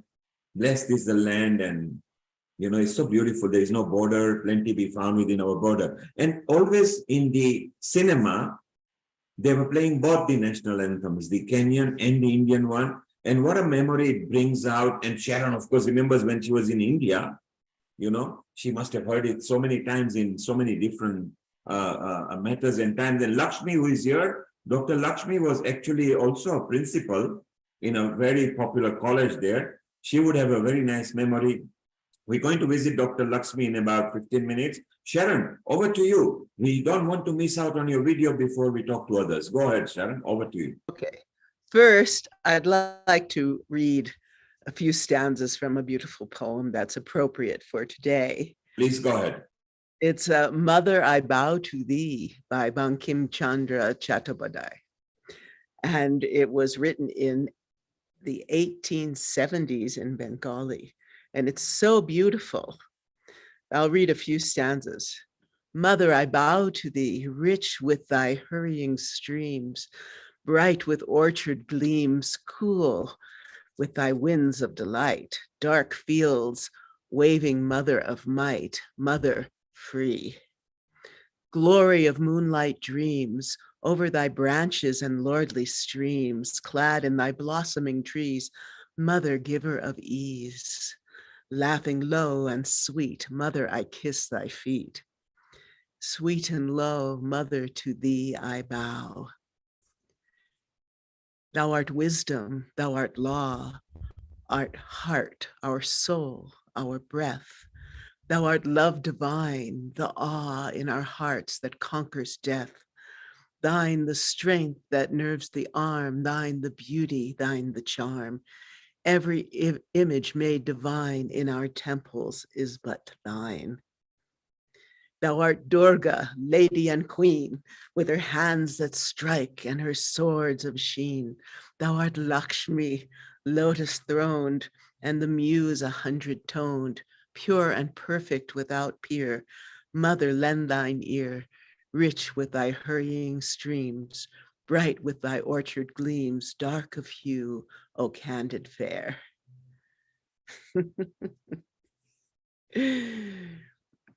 Isn't that beautiful? It's so beautiful. Wow, Sharon, that is so deep. You poet laureate, multi-talented, multi-skilled woman. Thank you. So now I'm going to show you this little video. It's just our celebrations and all kinds of multicultural, a little bit of events in Crestone. And before I begin, Seema, here's the chutney, one of them. This is our gooseberry chutney. So is this the one with Nigella seeds? No, this one, no, that was mango. But this That is was the mango. first recipe that you gave me. Oh, came- it looks good. It Seema, looks actually, good. Sharon Well was fried. Seema, Sharon was remembering you when she was making, and she specifically mentioned that this is Seema's recipe, Oh, even bless. when we were live on the Friendship Day. And ever since that recipe, Sharon is now a mass producer of it. Maybe she'll open up a manufacturing plant or something. You know, Sharon, I have a few words to say to you.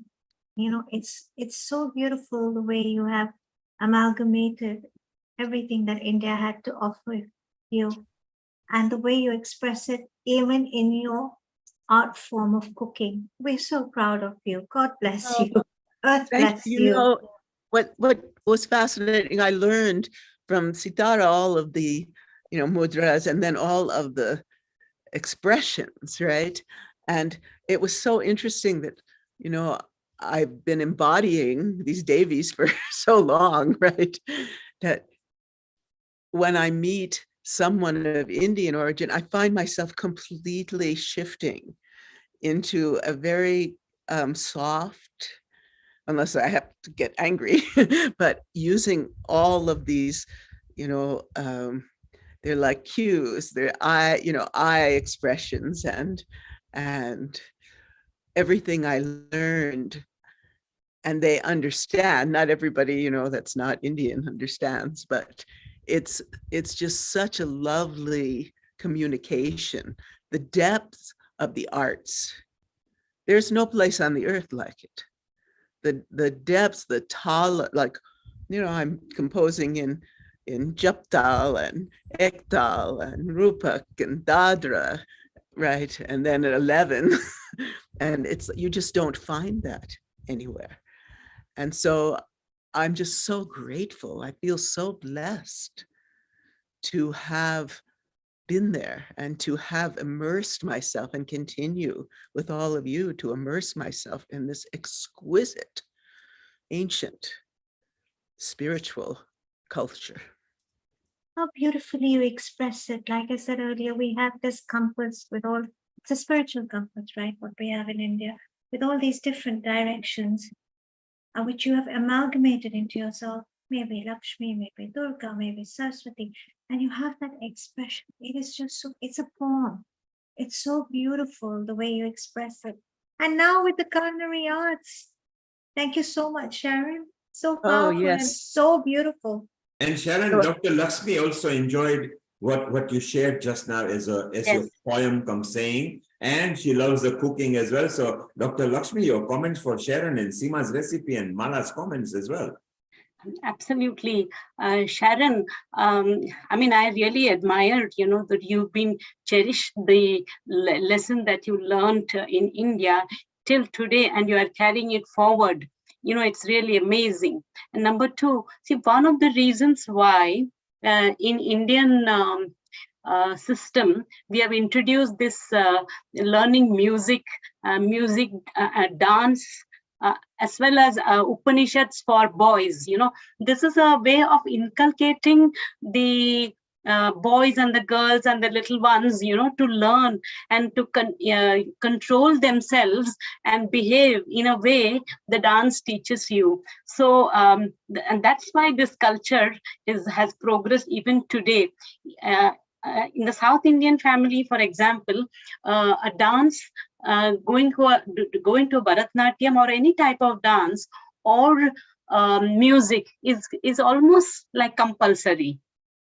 So, you won't find anybody without a dance or a music or anything like that. I grew up in a Jewish family.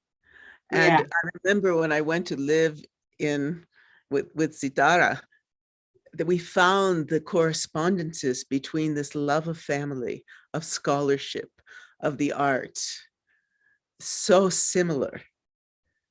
And so I'm grateful to my mother for really dragging me to dance classes from the age of 3, dance, singing, acting, piano, all of that. And she wanted me to go to Broadway, but I always say, well, I went to India, I went to spiritual Broadway, because we sing, we dance, and we act. Lovely, lovely, wonderful. Keep it up. I will, and I'm planning somehow to get to the Mauritius, so I hope you will all be there and I get to be with you. Of course, that would be a dream. Absolutely, it would be a dream, to meet all of you. Dr. Lakshmi, Sharon, and Seema is doing the outreach for the Mauritius Summit in the Europe as well. So she's getting some delegates planned up. And the whole Healing immediate family, we must be there. We will be actually looked after with our host. Once our flight costs are done, our accommodation and other costs will be very little.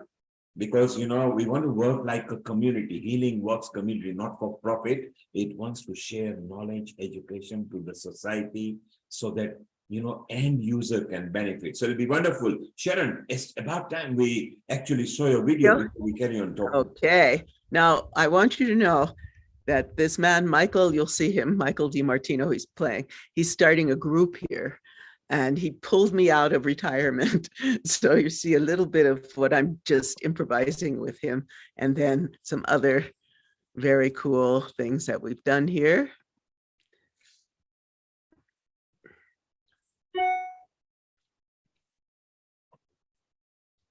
So while Sharon is propagating a video for us, which is just coming in a moment, we are proud of her to be the coordinator for Healing Our Earth. I can see a lovely attire already. Sharon, hit the button. Let's go for it.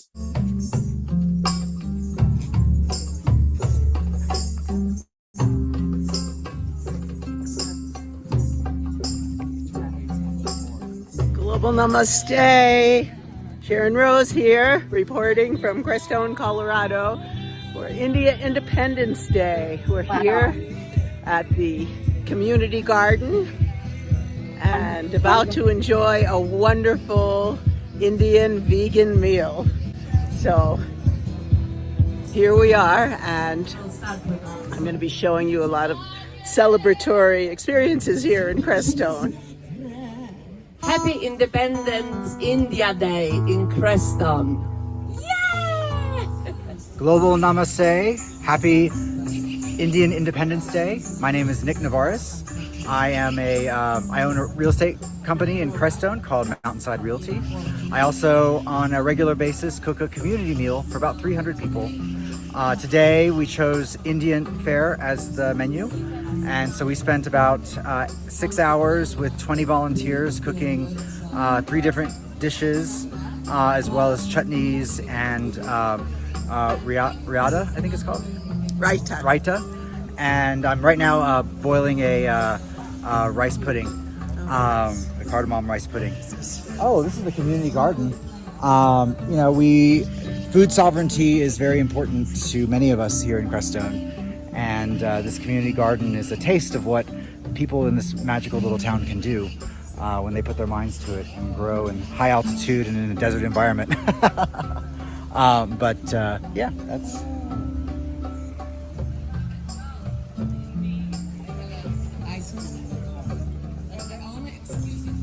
Nice.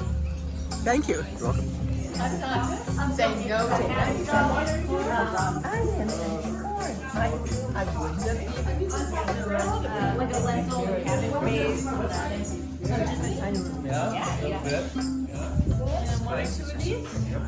Yes, absolutely. Plenty of rice.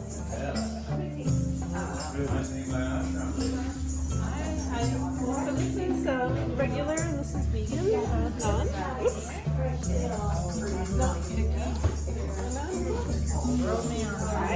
Do you want some of the? Sure. Do you want some of the cabbage?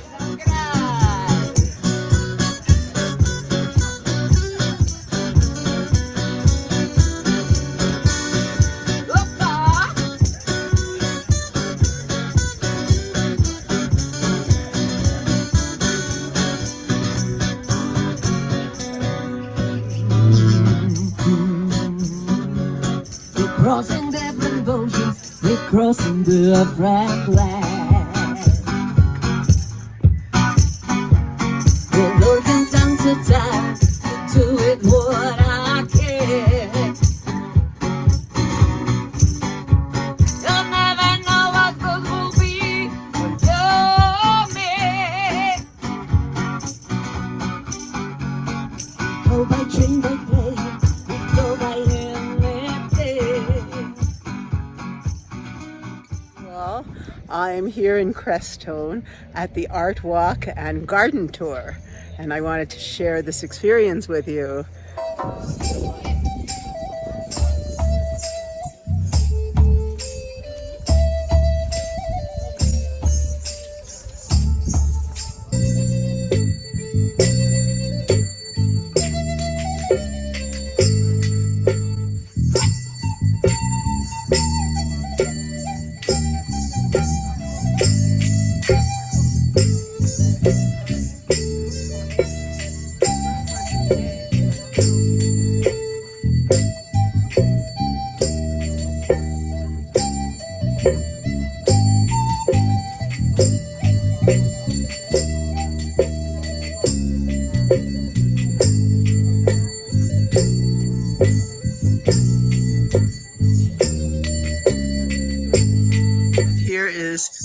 beautiful, talented, extraordinaire painter, and so much more, Gergana.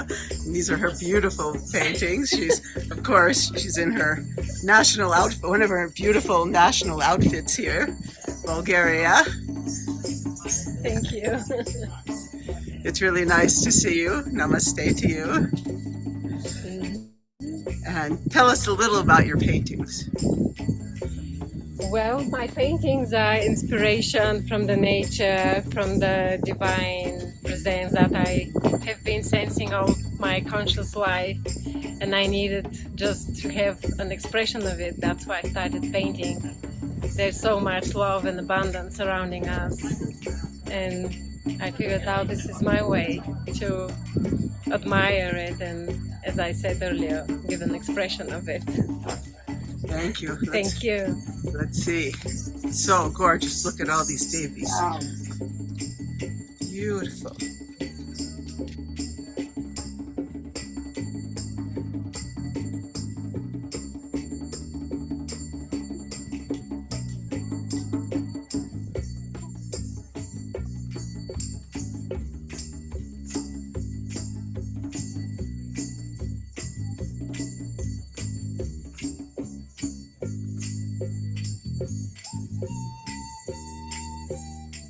Happy India Independence Day from Crestone.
To our family in India, happy India Day, and thank you for those that work in the tech support for the different tech companies.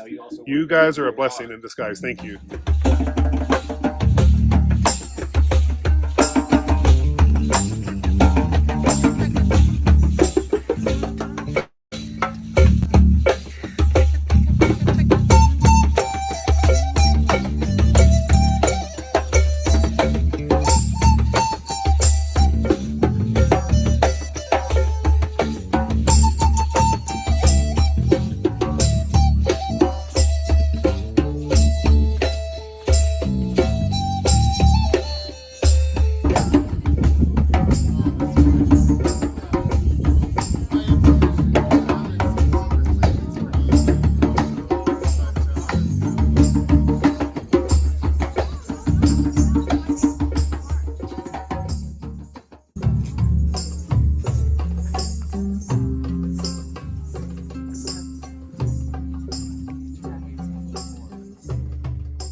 Amazing, amazing. This is a town of 3,000 people. You know, it's really, one day I should just do a tour of all the different temples and the ashram. And it was created to house the world's religions, see if we could all live together. But now there's some new energy coming, and all these musicians are here. So, and the guzheng player, Michael, I just met him that day, and he's going to be playing on my Kuan song. So, you know, I have the song that's for the Chinese, you know, it's all different cultures, but when you finally hear this, you won't believe the influence of North Indian classical music, even on my Egyptian songs, on all these songs. It's, if you know it, I played it for, you know, Antonia, Zakir's wife, recently, and she was like, whoa. Sharon, yeah. what I love was that you made effort to go, then customize it so that it's for the Independence Day, and everybody came together. And what an affinity, what a leader you are, Sharon. No wonder you are the USA coordinator. And in fact, in your second appearance, I had a chat with you and say, I love what you do. Will you be the coordinator? And you said, I would love to, and I will bring a lot of people in. And ever since, so many episodes before, you've been bringing so many people. Seema, what do you think of the family atmosphere Sharon created and particular independence message for India? Celebration. With that video, I'd say a celebration of diversity. Your message for India, pure love. I can't say, I think it sums it up all in just pure love. And Himanshu normally goes to sleep earlier, but he signed back on from Mumbai. Here is our yoga guru from India who just released his book as well, which is like a Yogapedia, because you can refer to all yoga things. Himanshu, what did you think of what Sharon created there in a little village, Creston, Colorado? What do you think? Oh, it was amazing. I just saw the glimpse of it, and it was amazing and so graceful, I would say. So graceful, lovely. And it's so nice. And Sharon, Sharon, I would like to show you my book here. Wow. The title is Making of a Yogi. What yoga is all about. Himanshu, I'm going to send you Sharon's address. Please courier one to her as well. And then she can see if the local community would like it. Then we can create a discount link for them, because Jay, who is Sharon's partner, has also released a book and is almost becoming a bestseller, isn't it, Sharon? Oh yeah, now he has his new movie documentary that went up on Amazon Prime in the US. Oh wow, that's great. And Sharon, sitting at the back is a retired Air Vice Marshal from India, Pranay Sinha, who is there. He also sent a message on a WhatsApp that he loves what he's seeing, because he's watching it on a YouTube and here live as well and enjoying. So coming from senior people. People are loving. I love the family creation that you did, because that's what India is about. Unity in family, you know, diversity in family, independence in family. And you brought so many facets into it. Mala, what did you think? Wow, I am, you know what I'm thinking of? You know, the Vamavati, it's the concha shell horn. Wow, you are so detailed, because you took me back to my childhood, and I had the giggles in the background because in the family, my grandfather used to blow that. And then when he died, my father then passed it to my brother, and we'd have the giggles because he's a young fellow and he couldn't blow it.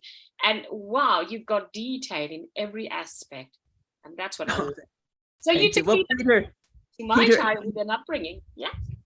That was in the recording studio because he's playing on my Lakshmi song, playing conch in the beginning. So that's the recording studio. And Peter's been on. Sharon, let me introduce you. We go to India right now.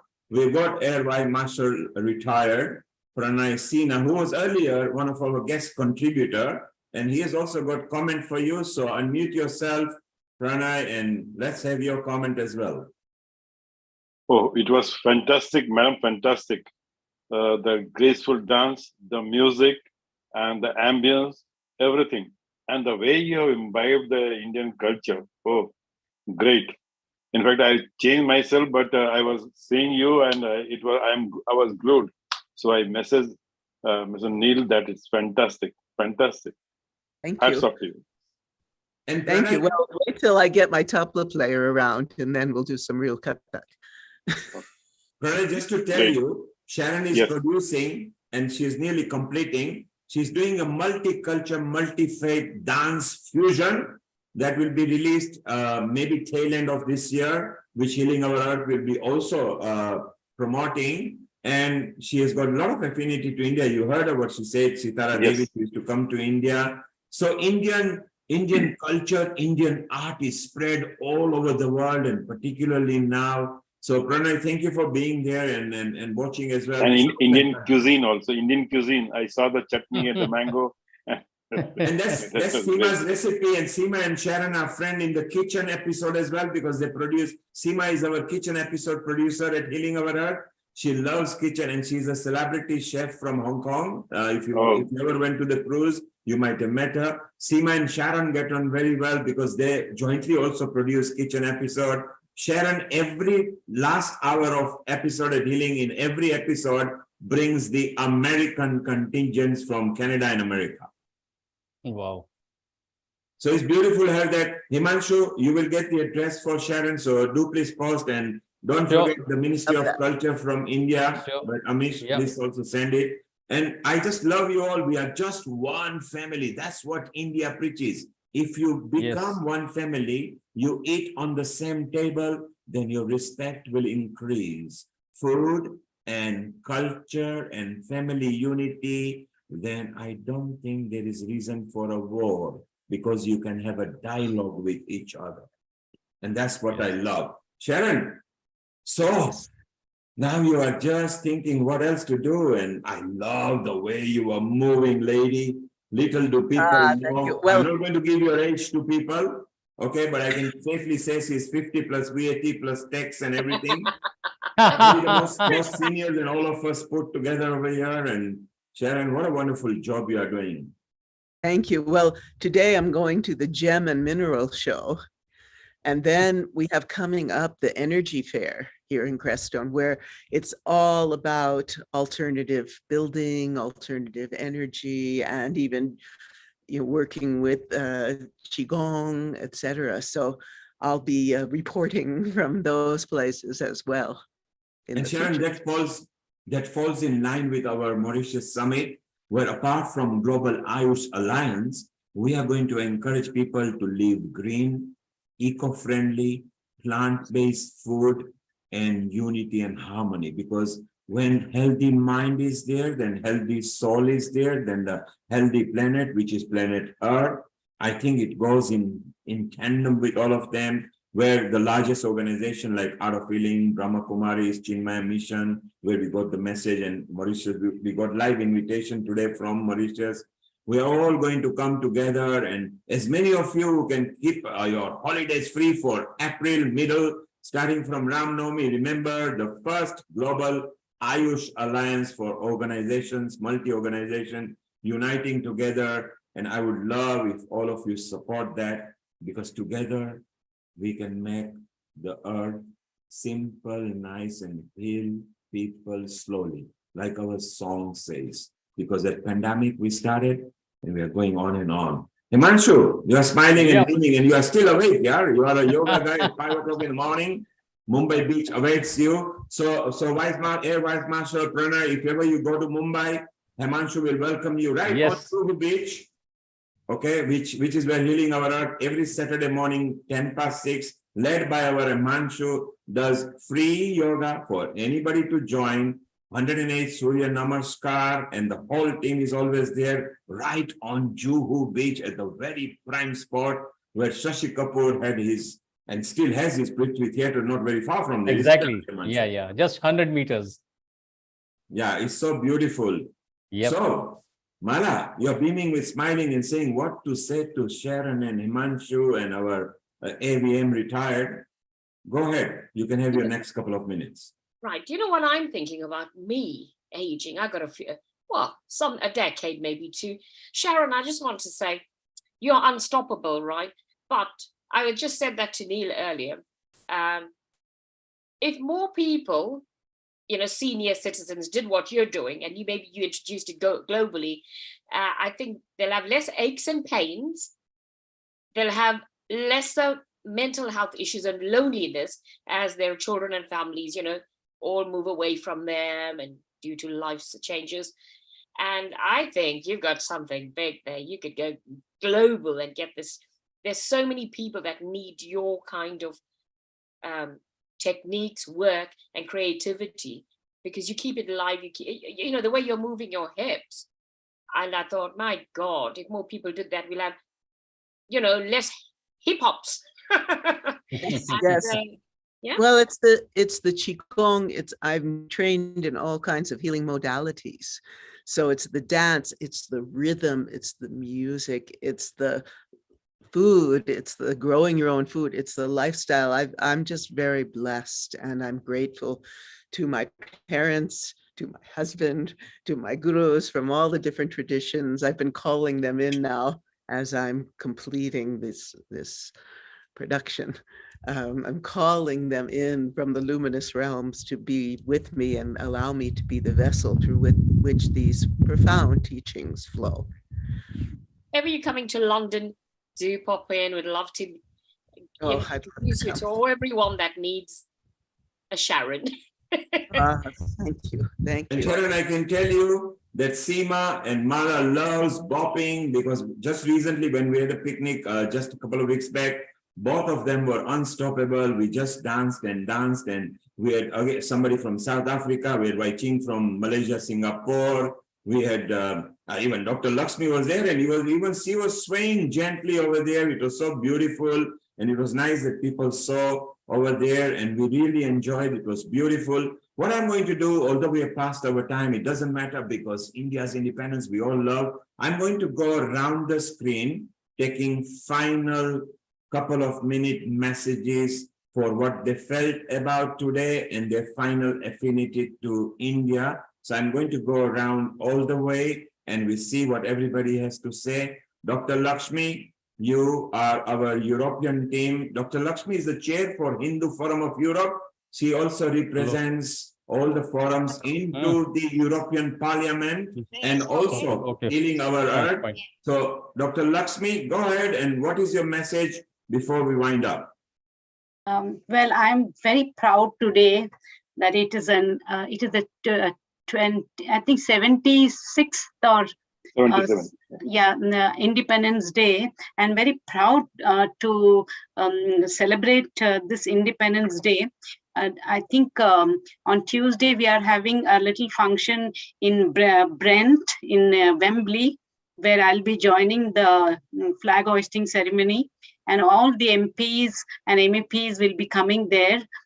So I'll send the photo for the next session for that.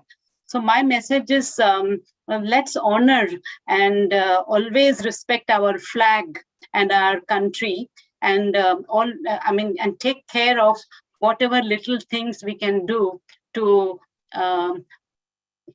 make our country one of the finest and the best country in the world. Thank you. Wow, so wonderful, so nice. And we wish you all the best. And of course, Brand has got a lot of affinity to India because the local council supports every Indian outreaches. Mala, your last message to the globe, what you feel, how you felt today, and your affinity to India and from South Africa, where you stem from, what do you feel? Well, being a South African Indian and being on Healing Our Earth platform, I have discovered the most wonderful people across the globe, the talent, network. I mean, I feel like I'm a proud Indian, and we never stop with our discipline and education and love for humanity. And one thing I want to say, we're one diverse nation and culture. We never force you to do things. We integrate and we nurture you, and we give love and kindness, and we allow you to make that decision if you want to take anything further in our culture and religion. But across the globe, we're one big family, and wherever we connect and we share, and we've got, Sharon that even takes it even further for us as well. And you got Himanshu, you're wonderful, because now I just discovered that I could get up at 6 a.m. and you're going to discipline me, take me to the shores. And Pranesh is Sinha, you're going to write your book, which I'm looking forward, and we're going to look forward to the launch. Ranjini, you left us with some inspirational messages about our culture, and I think all of us, Seema, Amrita, our teams out there doing the roving reporting, and Neil, what more could I say about you? Happy Independence Day, you bring it all together. A big thank you to you. Well, together we are a family. I just happen to be there, and when I get invited, I love sharing my joy with you, because to me, all of you are such a wonderful soul. Pranay is first time, Rajni is first time. Look at their energy and aura. They're still here, and Rajni is signed back on again. So Rajni, how was your experience first time at Healing Our Earth, and what do you feel this will do for Indian inspiring women? It is a privilege to be here, and I think Indian inspiring women are getting a great platform to celebrate the 77th Independence Day. And with this, I would like to say, let us remember and honor the sacrifices made by our brave heroes in the fight for freedom. Let us spread the essence of patriotism and liberty through messages of unity and hope. Let us cherish the moment of joy and happiness on this Independence Day. Let us stay united. Let us stay together. With this, I would like to wish each one of the dignitaries here a very happy Independence Day. And a Jai Hind to you, and a Jai Hind to India, and may it live long and be the mother of all nations. Because a good mother can keep a family together, and India is a mother to the whole world. Right now is a proof, because every country wants to do business with India, be associated with India. And just to let you know, Rajni, Indian women, inspiring women are part of us for several years. We promote them on big shows as well. So thank you for coming. We go to the AVM, Pranay Sinha, retired. Pranay, your first experience at Healing Our Earth today, and how do you feel about Healing Our Earth and the energy and the aura, and what do you feel as your parting sentence? What would you like to say about India? Oh, Healing Our Earth is infectious. You all guys are rocking and so great.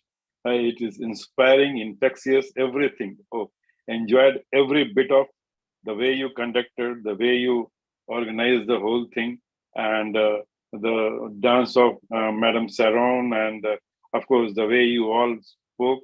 It's really charming, infectious, and ever going to linger in my memory. And the last parting sentence, Sare jahan se acha Hindustan hamara, and you all are the great Indian sons, wherever you are connected. We all are interconnected through this platform. You are healing and you have healed our soul and mind and the body. Thank you very much, Mr. Neil. Thanks for everything. What you said there in Hindi, translated roughly in English in the modern way, East or West, India is the best. Believe me, you. It's beautiful. Yeah. Pranay, stay down. We're not finished yet. And now we'll go to Meeta. Meeta, you have got something happening in university and your parting message to the globe. Yeah, what a wonderful celebration of Indian Independence Day, because people who are born in India will remember it means a lot, because we are grown up in the schools with celebration.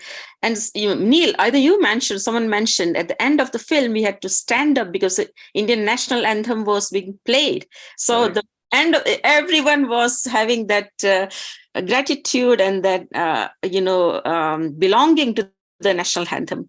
So it's a tradition. I remember when my brother was little, if he was crying, we will start singing national anthem. That will stop him. He will salute. Punit, do you remember, Pranay? So he will stop, 3 years old, but he'll stop crying just because the national anthem is being played. And he'll be in his Vishram position, which is like Saudhan Vishram. And he'll stop crying, tears still on his, on his cheeks. Now he's settled in California with 2 big boys. But what I'm trying to say, it's so important that, all throughout the world, especially Sharon, what you have done is remarkable to convince people how important Indian Independence Day, and for them to show their talent. And, they were naturally showing a sense of belonging. And very big thanks to you, AVM Pranay Sinha. You have been really down-to-earth person. I know what position you are, and you still come and embrace this platform. Yes, Neil, answering your question, we are going to celebrate in University of Surrey, and Pranay will be there as well as one of the speakers, again, virtual. So we'll start with a flower rangoli. This is what was suggested by one of the students. She's a PhD doctoral student. And she was a person, she said, ma'am, can we celebrate Indian Independence Day? Because no other societies were keen. The Indian Students Association, they were not keen, neither the Hindu Society, neither anyone else who are belonging to India. So then despite being a religious person, a Hindu chaplain, I have to take this lead to bring everyone together. So it will be, so she suggested, let's have flower rangoli, then flag hoisting, then violin performance by one of the, again, postdoctoral student. And then we'll have guest speaker, Jignesh Bhatt, who is also operations director for Chandrayaan-1 mission. He'll be speaking on Chandrayaan-2 and Chandrayaan-3 as well. And he has worked for 4 decades in ISRO, which is Indian Space Research Organization. And the founder of Indian Space Research Organization, Vikram Sarabhai's 104th birth anniversary went just yesterday. So it's a good combination of that. And incidentally, he's also my elder brother. So, Jignesh Bhatt. So I could convince him to come and speak. And he'll definitely come one of the days to our platform as well. So and then we'll have potluck and pictures. And in the morning, I'm planning to go to the Indian High Commission, where I have been going for a couple of years for the flag hoisting. So so what we are organizing is a combination of the Hindu worship group, where I have nearly 400 students in the WhatsApp group, the Hindu chaplaincy, and in absentia, the Indian Students Association is helping. So we'll be doing this, and we'll be watching a film, Gandhi film, at the end of it. So and happy Independence, Indian Independence Day to everyone. Thank you. Thank you, Meeta. So for those who are in London, University of Surrey, don't forget, like Brent and other Indian High Commission, who are all part of Healing Our Earth, will be doing the flag hoisting, and Mauritius is doing it in a very big way. Professor Ish Sharma, our coordinator down there for the Ayurveda team, also mentioned that. And let's move to Seema. Seema, your parting sentence of what you felt today, what you saw today, and what you have as an affinity, born in Kenya, stayed in India, being a celebrity in Hong Kong, and now in London. What are your thoughts about India? So much to say about India. incredible India. How is India described? Kerala is described as God's own country. Punjab is described as the breadbasket of India. Maharashtra has its own description. Goa is known as the land of fiestas. India has it all. India, we love you. India, you gave me the prescription on how to live my life through my parents. Although I'm not born in India, I feel very deeply rooted in India. You gave me the perfect way to live my life, cultural heritage, friends, family, marriage, and so much more. And through this platform, Healing Our Earth, I've been able to connect with people from all over the world. So I want to thank everyone on this platform for being a part of my life. I want to say, let's make life a celebration, as we do on every Sunday here at Healing Our Earth. And India, we celebrate you. We're proud of you. We honor you. Hamara Bharat Mahan, Mera Bharat Mahan. May you shine forever and ever. Yeah. Wow, Seema, the eloquence in the way you presented your chat and a talk and your emotion, I think you take the cherry. I think you've summarized what everybody has said in their different way, and so nicely that you put it, but it was from your heart. Seema Bhatia, the kitchen episode producer at Healing Our Earth, and a celebrity chef, thank you very much for all your contribution to Healing Our Earth. Stay around, we're not finished. We need to go to our Dr. Amrita Sharma, our co-convener for the first Global Ayush Alliance for next April, and our anchor at Healing Our Earth, Amrita. Global Namaste to you in Dharamshala. How are you? Global Namaste. Thank you. I'm good, and I feel so good to have everybody. And the biggest thing is the smile that we share. And I think meeting so many people around the globe, there are a lot of special things that as an Indian or Indian people share. And the biggest thing is the smile and the nodding of the heads, which I wasn't knowing a couple of years back. And the way we love people and warmly we greet people is one of the best assets the culture has given us. And Atiti Devo Bhava, as Neil Kumar, you always say that, which is one of the biggest thing, that the guests are gods and they are at par as family members. And so the whole concept of Vasudev Kutumbakam lies with Atiti Devo Bhava as well. And therefore, to welcome everybody in the same way, to open the heart to them, to share with them, to give their smiles and to serve them is one of the best qualities that Indians have. And world over, they are known for their hospitalities as well. So apart from sharing their cuisines and spices and the warmth they have, the big heart they hold and the courageous heart they hold is one of the best things that Indians have. So the blood of India contains a lot of things apart from that, and the diversity lies in all that.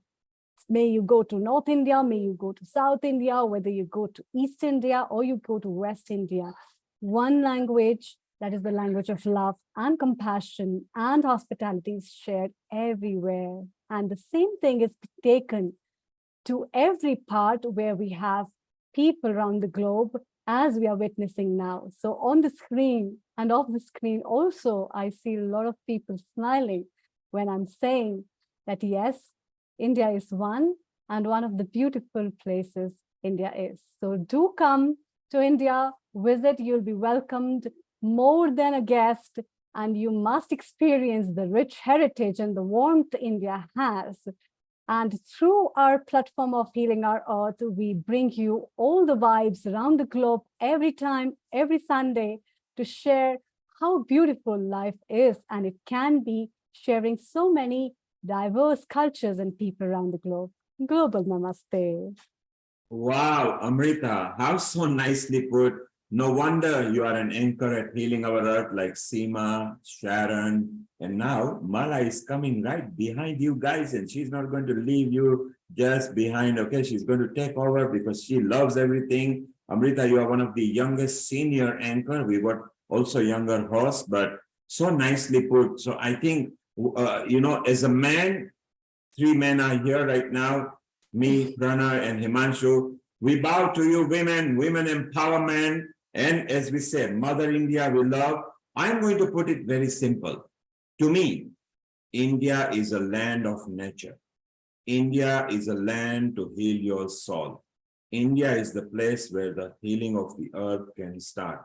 Land into India. If you are a disturbed soul, you will come back completely amazed, and maybe you might find what is called your vajud. You might find your reason of living on the earth. I can't put it eloquently like you, so mine is very simple. India, the land of nature. India, the land of soul. India, the land of life. That's for me. Sharon, before we come to you, our multilingual singer, the world record holder, 146 languages she sings in. She has sent her message from Dubai because she's presenting with the government of India there. She can't come live. Let's share what she has got to do, and here it goes.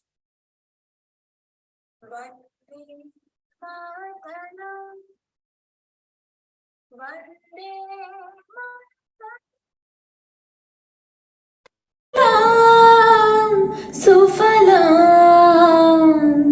Malayaj Sheetalam Sasya Shamalam Mataram Vande Mataram Vande Mataram. Hello to all the viewers of Healing Our Earth. I am Sucheta Satish, a proud Indian, and I wish all my fellow Indians a very happy Independence Day. Thank you. Jai Hind. Wow, how wonderful was that?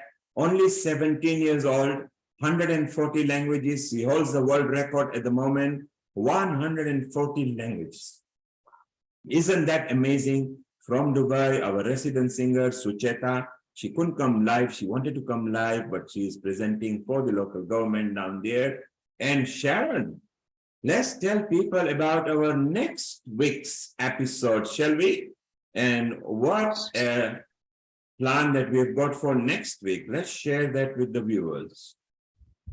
This is for next week. Sharon, tell us more about events for Healing Our Earth. World Humanitarian Day. It takes a village, bringing people together from all walks of life. That's what we do here in Crestone. So it promises to be a wonderful show, really speaking to the heart of Healing Our Earth, Sunday, 20th August 2023. Sharon, you said it right. You exactly did that in Crestone in Colorado just a while back when we played the video. It is the World Humanitarian Day. And this time the theme is It Takes a Village. So it's a very simple statement that the World Humanitarian Day is made. But what it means is bringing people together from all walks of life. It doesn't matter who you are, where you are, what sex you belong to, what religion you belong to. The World Humanitarian Day needs to bring people all over the world in one platform. So Healing Our Earth does exactly that. So for next Sunday, if you know somebody who is doing any humanitarian work, please recommend to us. Healing Our Earth embraces everybody, particularly less able people, youngsters and elderly people. We don't discriminate by age, race, caste, or any form. There is no boundary at Healing Our Earth. So next Sunday, World Humanitarian Day. Following Sunday will be a formal announcement of our global summit. And we'll be introducing few of our key people, but we will also talk about integrated health, Ayurveda, homeopathy. As you know, one of the Supremo of India, Dr. Mukesh Batra, the Batra homeopathy, is part of Healing Our Earth.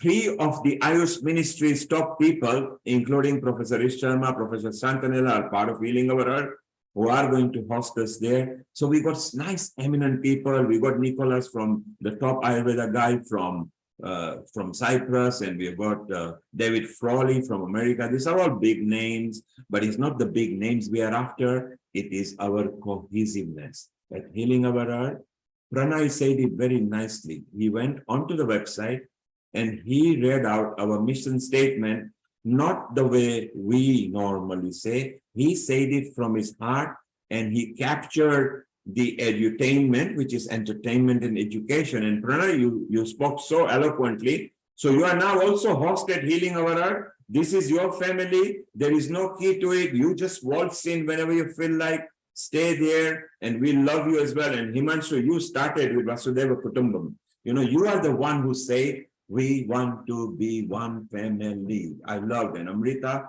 you started with Himanshu for that, which was so beautiful. So we remember next week. Thanks for Sucheta. We got so many messages and videos.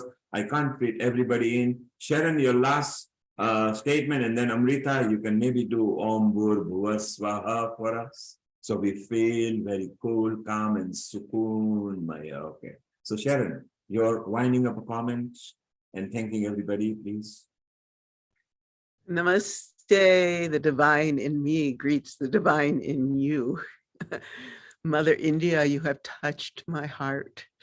You have touched my soul. I'm sure that I was Indian in former lives. You brought us that sense that we can be an American, yet immerse ourselves in such a rich old ancient culture. And my prayer is that the US looks to India to see how to heal the deep issues that we're dealing with right now.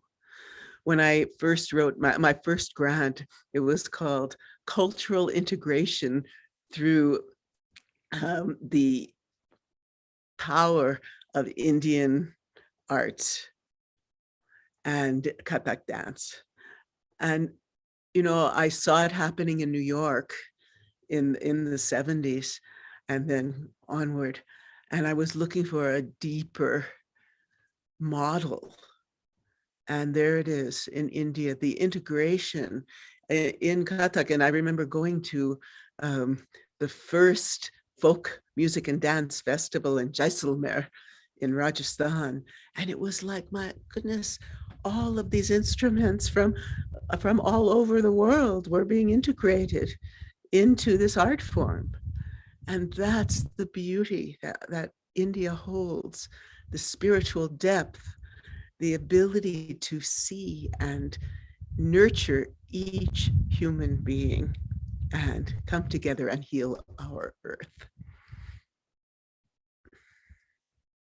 Wow, Sharon, every one of you are so eloquent in the way you put, but it all comes from the heart. Isn't it beautiful? So, Amrita, we've got Honey. Let's give Honey a bit of a chance. Yeah. I'll just call her in a moment and see before we close. So, Honey, if you are reading us, unmute yourself and let's add you. Honey, unmute yourself, Honey. If you are driving, don't speak. If you are driving, don't speak, please. Hi. Yes, Hello. Honey, is it safe to speak? Yes, it is safe to speak, definitely. I've just got you all on a little hanging video. Okay. Honey, we are about to close. So one nice good message for you for India and what you love about India. Okay, I love everything about India. I love the food. I really love the food about India. I love the culture of India. I think India is a very beautiful ancient culture. And I think we can learn a lot. And I'm also proud of all the mathematicians and people like that who have actually come up with the zeros, the binary codes and things like that. So there's a lot of things that we can enjoy about India, including the architecture. I love the lovely, beautiful architecture in India as well. So wow, happy Independence Day to everyone, and be proud to be an Indian. And honey, you said India and Asian culture. I must also tell you now, India, the modern culture and the leader as well, because it's united and fusion with Asian and modern. And now it is the trend-setting nation in the globe, sitting right at the top like a mother. Don't take my word, just listen to everybody. And Modi ji loves when he says those things, because he says it from his heart. We love you, honey. Carry on. We love you all. And Talab and everybody wants to say Happy Independence Day. Happy Global Independence namaste. Day. Happy Independence Yes, Day. global namaste. Global namaste. Bye. And these are our Healing Our Earth team. They were actually there at a live place which was celebrating the Indian war heroes. And we also got our Naveen Gupta. So let me go there. Dr. Naveen Gupta, who is a maestro in Ayurveda. If you are there, you can unmute yourself and have your say. He's also a very good scholar. He loves the Indian culture, and yes, he's there. A global namaste, Naveen Gupta. How are you? Unmute yourself. Sir, very, very good afternoon to all of you. And I must say that I'm in a train. I will not be able to speak much because of the public here in the train. And I say my best regards to everybody, and happy Independence Day on the 15th of August. And prior to that, in London on 13th of August. Thank you very much, sir. Thank you. Naveen, before you go, you're very good at slokas and Sanskrit. One sloka from you before you go. Dear Neil, I could not get you because I'm in a train. So Naveen, yes. I was just reminding the viewers that apart from being Ayurveda Supremo, you are also very good at Sanskrit and you love the slokas. So maybe if you can just chant or mention one of your favorite sloka for you. Okay, that's absolutely no issue. Okay, so Hita Hitam Sukham Dukham. I used to say Hita Hitam. Manam cha proktam yach Ayurveda sauchiti. Rujanam chasya swastisya swastya rakshana aturasya vikaram prasam cha. And the next station was not my voice. It was the voice of the lady in the train. And rest was voice in Sanskrit. I hope this lady also would have learned Sanskrit. Thank you. Mala is laughing on me. Mana, I'm you have to speak on spot, and that's why I wish that Elizabeth Line lady who speaks on Elizabeth Line, she learns Sanskrit, and then next time we hear something in Sanskrit, one of the oldest language of the whole world and the divine language of the whole world. Thank you, Naveen. Your line is breaking up. I think you are in a tube where you are going to be cut off very shortly. Travel safely. We love you as well. Amrita, let's have a nice chant from you. Yes. So basically, Dr. Naveen Gupta was chanting one of the very famous shloka that we have in Ayurveda, which talks about the aim of Ayurveda, and it talks about for the goodness of everyone, means hita hitam sukham dukham. And so it talks about the good health, and it talks about that Ayurveda is about protection of health as well as curing of the diseases. So basically, he mentioned about the basic purpose of Ayurveda and the basic concept of longevity of life it holds. And Amrita, going further in the current time, India is the protection of the globe, because what happened in pandemic, it didn't only take care of its citizen, but it also shared its knowledge and its production of anti-COVID to the globe. So now, not just Ayurveda, but the whole of India is there, and the youth of India rise today for better tomorrow. Om Bhur Bhuvasvaha from you, Amrita, and we close. Thank you. Thank you, Neil Kumar. So as we come to the conclusion and end of today's episode, which was so vibrant and colorful, and we had eminent guests from around the globe, moving on from USA to Baghdad, and from Mumbai to London, with so many gestures people had and thoughts.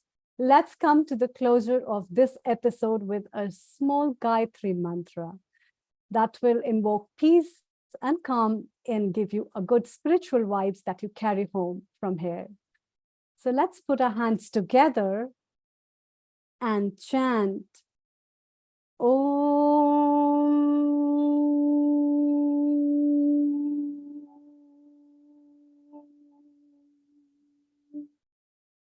Om Bhurbhuvah Swaha Tatsaviturvarenyam Bhargo Devasya Dhimahi Dhiyo Yo Na Prachodaya.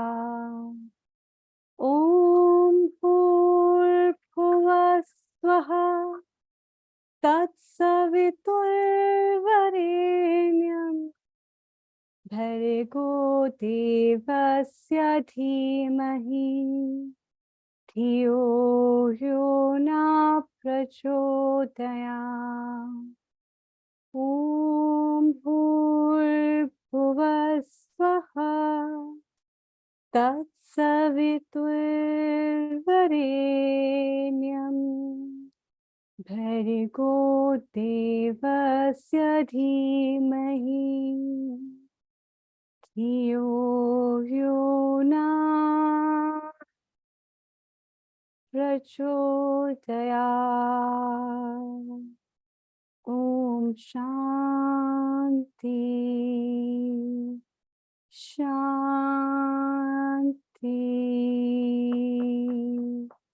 Shanti